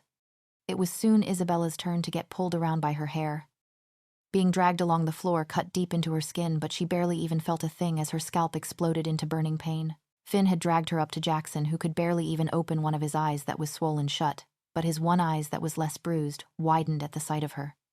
Isabella then noticed the heavy silver chains wrapped around him and the chair he was sit in. Silver was highly poisonous to werewolves and burnt their flesh like firewood. And it also meant it made him so weak he couldn't contact anyone in the pack. Yet when Jackson saw that Finn had Isabella, he used the last of his energy to make another futile attempt to break out of them. "Hey, buddy." This was her idea. Finn grins as tears escape Isabella's eyes at the sight of her friend. "Unti him." Taylor rushes forward, and she was in fact right that there was another man behind her to make sure she didn't try any funny business, but there was no one else there. Isabella couldn't help but thinking Hunter would be able to beat them all on his own, but there was no way he could know where they were. Putting on thick gloves. Even Taylor winces slightly at touching the silver due to the severe impact it had on werewolves. Jackson slumps forward and is unable to stop himself falling off of the chair onto the floor beside Isabella, with a questioning look in his eyes. Finn knew Jackson was no longer a threat. The torture he has faced would leave him incapable of battle for a number of hours, if not days. Finn once again wrapped his fist in Isabella's hair and picked her up before placing her on the chair. Her eyes filled with fear as she glanced down at the silver chains by her feet. "No, Finn. She won't survive if you put them on her. She's too weak already." Taylor sobs, holding her hand up to her mouth as tears stream out of her eyes. A large sound broke out in the deserted factory, telling Isabella that Finn had gone over to Taylor and backhanded her across the room with a large growl as a scream escaped her lips. So far, Isabella had stayed completely silently, not giving Finn the satisfaction of knowing he was hurting her, even though all she wanted to do was scream and scream like her body was doing. "If I want your opinion, I'll ask," Finn screams, and even more furiously than before drags on the gloves to protect himself before wrapping the silver chains around Isabella. He didn't need to chain them off because he thought the pain alone would make her unable to move. Isabella had braced herself for the pain, and yet it never came. She felt nothing. How was this possible? Isabella sat in the chair, finding some sort of comfort from the cold blade pressed against her body due to her tight waistband.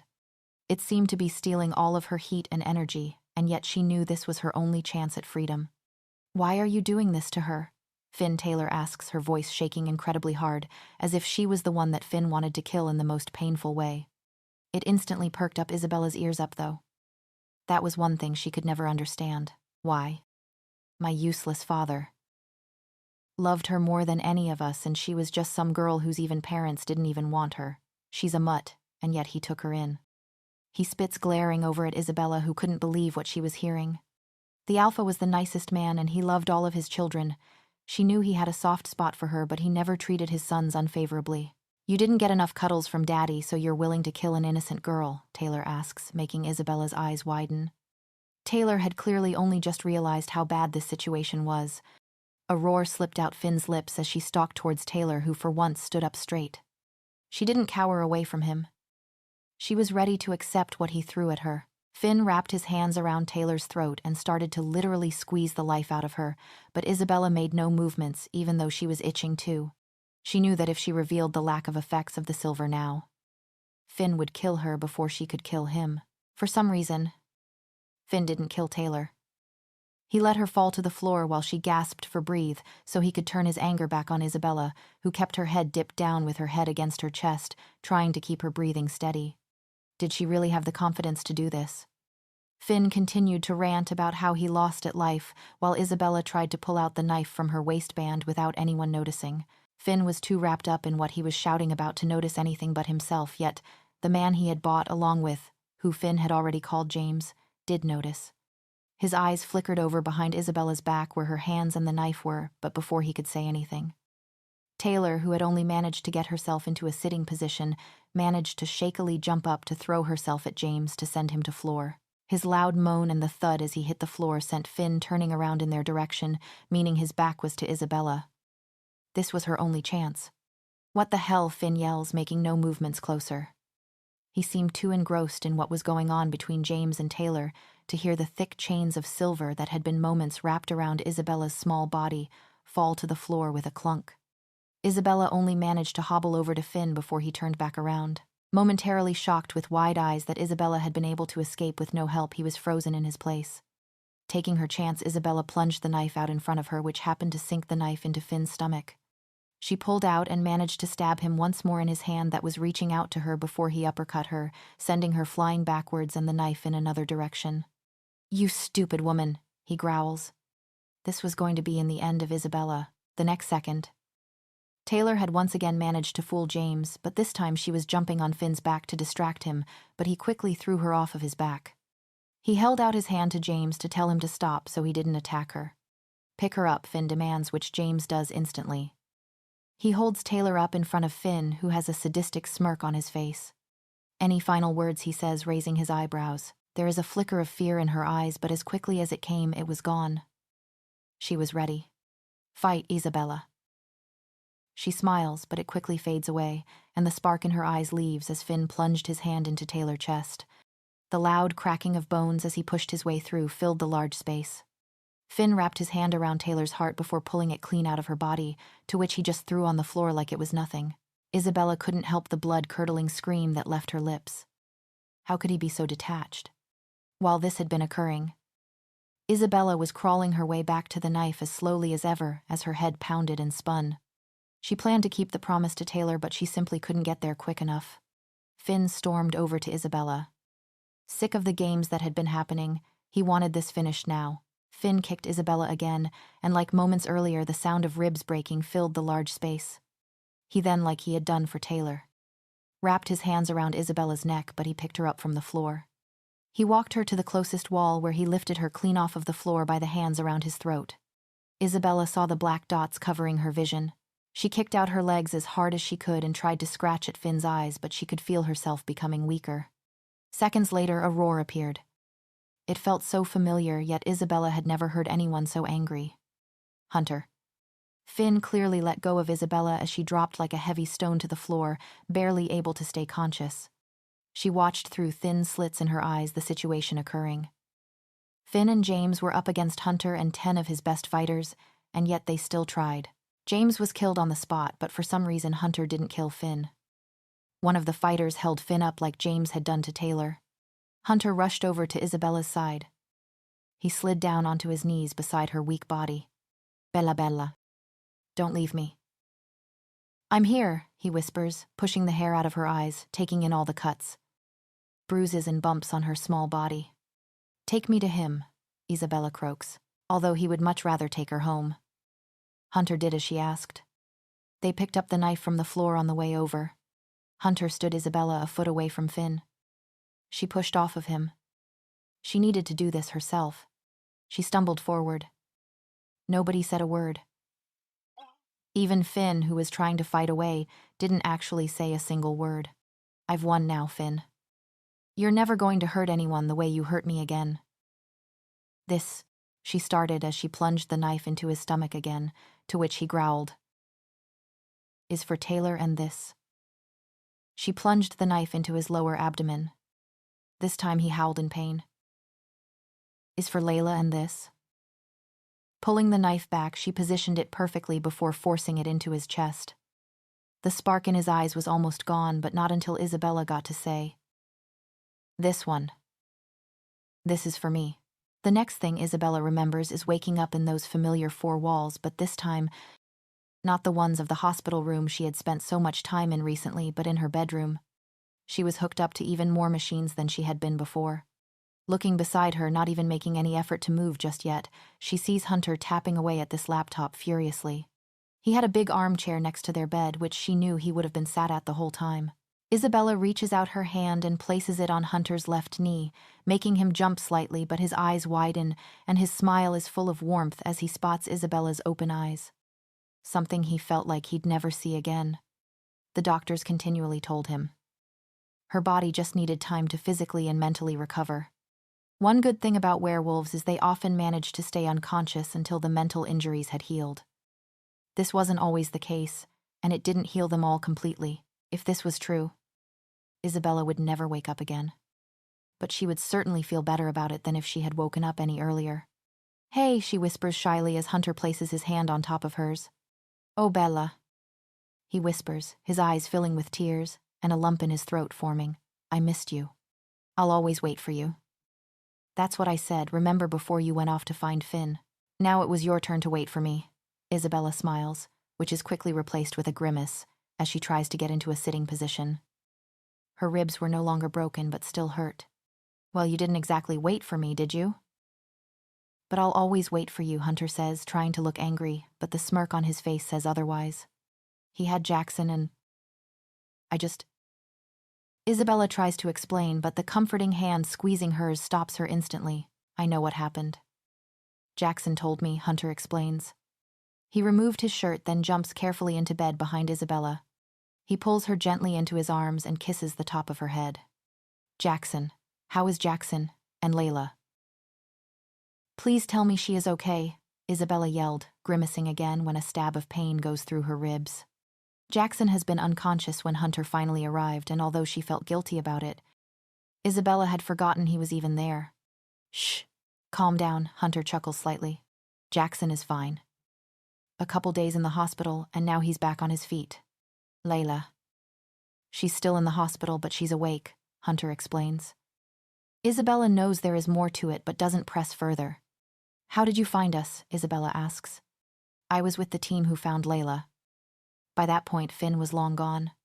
Jackson had gone off with another team, so we presumed he was on Finn's tail. Instead of following, I brought Layla back to the hospital so she could get help, but so I could tell you that she was okay and... He explains. I wasn't there, Isabella says, filling in the gaps. Exactly.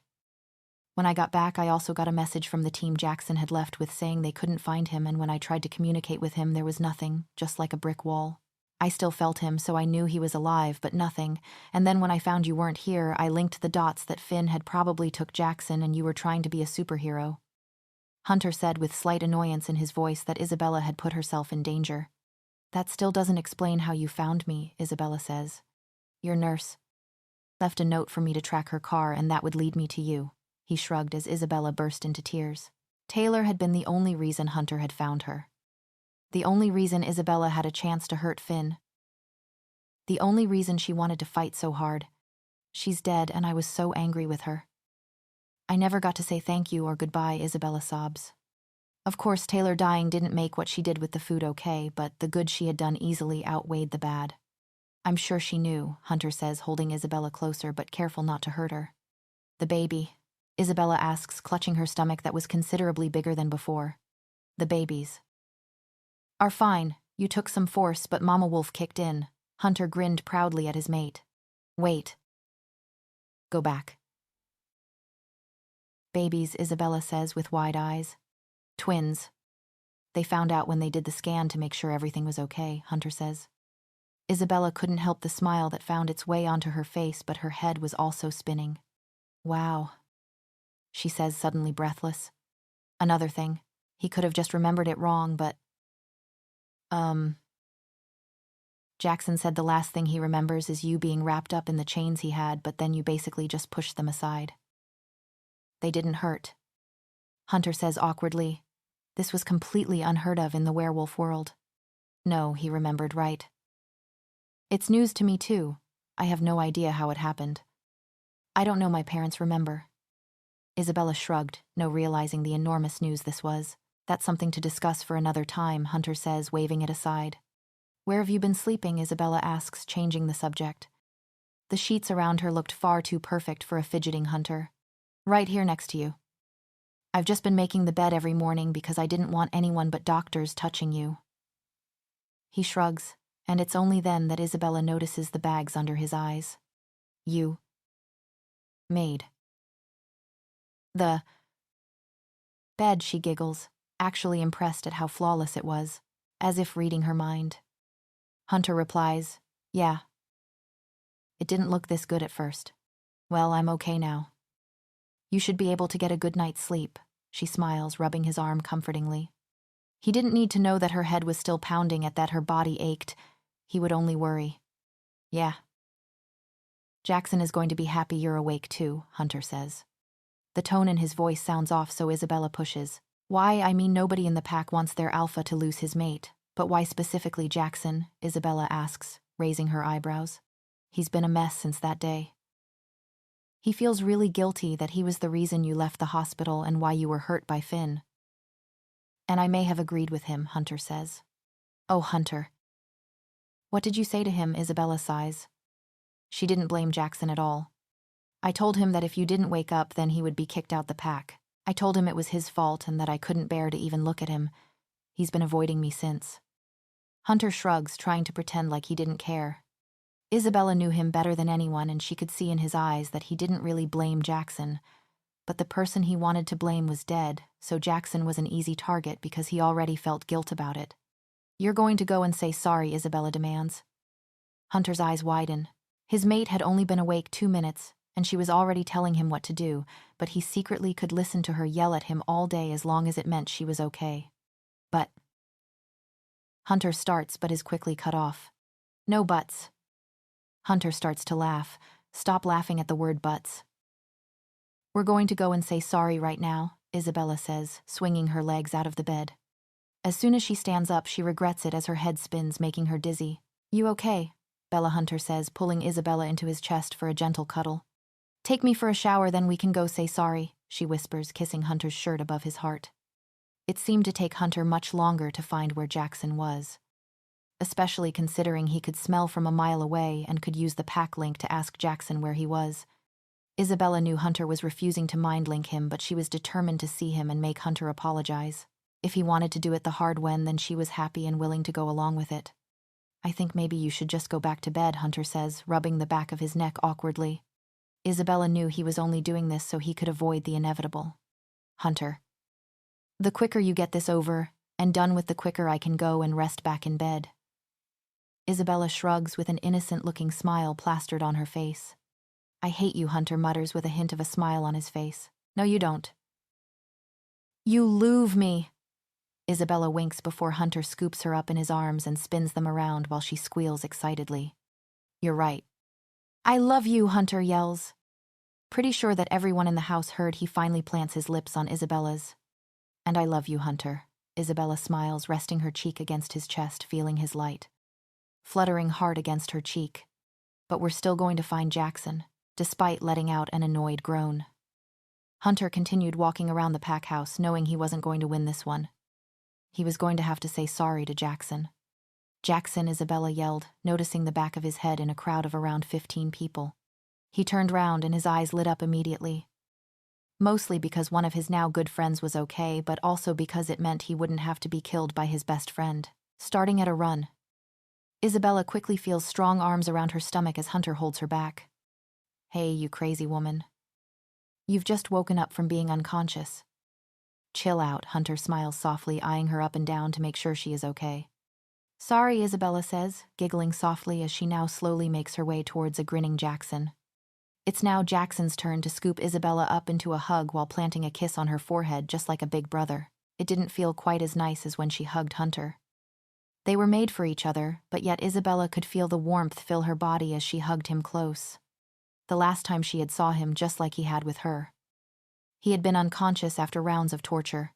She was just thankful that he was alive. They had made it out the other side. Other people were not so lucky. When Jackson finally lets Isabella go, she turns round to notice Hunter looking annoyed and yet sheepish at the same time. She knew he was annoyed because Jackson had hugged her so affectionately and kissed her, but at the same time he already knew he was in Isabella's bad books for how he had treated Jackson, so he daren't say anything about it. Especially since Isabella sent him a glare before raising her eyebrows as if to say, "What are you waiting for? Look." Jackson. I'm so... Hunter, started by the words, got caught in his throat as if a lump was stopping them. The slight pool of tears that only Isabella and Jackson could notice showed them how sorry he really felt. You don't have to say anything, Jackson says with a comforting smile, sending a light punch to Hunter's arm, sniffing up his own threatening tears. No, I do. What I said to you, it wasn't right. You've been by my side throughout everything, and I know you would never put Isabella in danger. I was just scared I was going to lose her. I guess I'm just trying to say. I'm sorry, Hunter says finally with a shaky breath. Isabella steps to the side just in time to get out of the way of two grown werewolves hugging awkwardly. They loved each other and they each knew that, but they were still too awkward to actually show each other physically how much they loved it each. With a few back pats, the moment was over and everything was forgiven. Something that Isabella had started to notice was that people were making more of an effort to speak to her now. They were never cruel before, but they often didn't try to talk to her or get to know her. They were just scared that she was the king's mate. Now the story of what had happened was buzzing all over the kingdom. Nobody was sure how it had managed to become public knowledge, as Isabella had only told the people necessary. Hunter wouldn't tell anyone, and neither would Jackson, but somehow people had the general story, even though there had been some strange, twisted stories, such as Isabella had managed to fight off 20 grown men on her own. One thing that was of the utmost secrecy was the fact that Isabella was not affected by silver like other werewolves. It was completely unheard of, and Hunter thought it best not to make this public knowledge until they understood it more. Other than that, everyone had heard how brave Isabella had been, and Hunter was certainly not stopping these talks, as he was proud of her. Layla was still in a bad way after the abuse she had suffered at the hands of Finn. Not only was it made worse from the fact that he was her mate, so the abuse was worse, as he should always love her. But she felt like a part of her soul had been ripped away when he died. She also had a weaker mind than Isabella. Nobody could explain why, as Isabella seemed to have no hope at times, but she liked to tell herself that she knew Hunter was coming for her. She knew he was looking for her, and that is what kept her going, even when she didn't believe anybody could ever love her. Hunter had saved her without even knowing he had, and she would be sure to tell him every day that she loved him for that. Isabella was sure that now she could have her happy ever after with her mate. A baby on the way and all the friends she needed. Finn could never hurt her again. He was gone. Everything should be good in the world.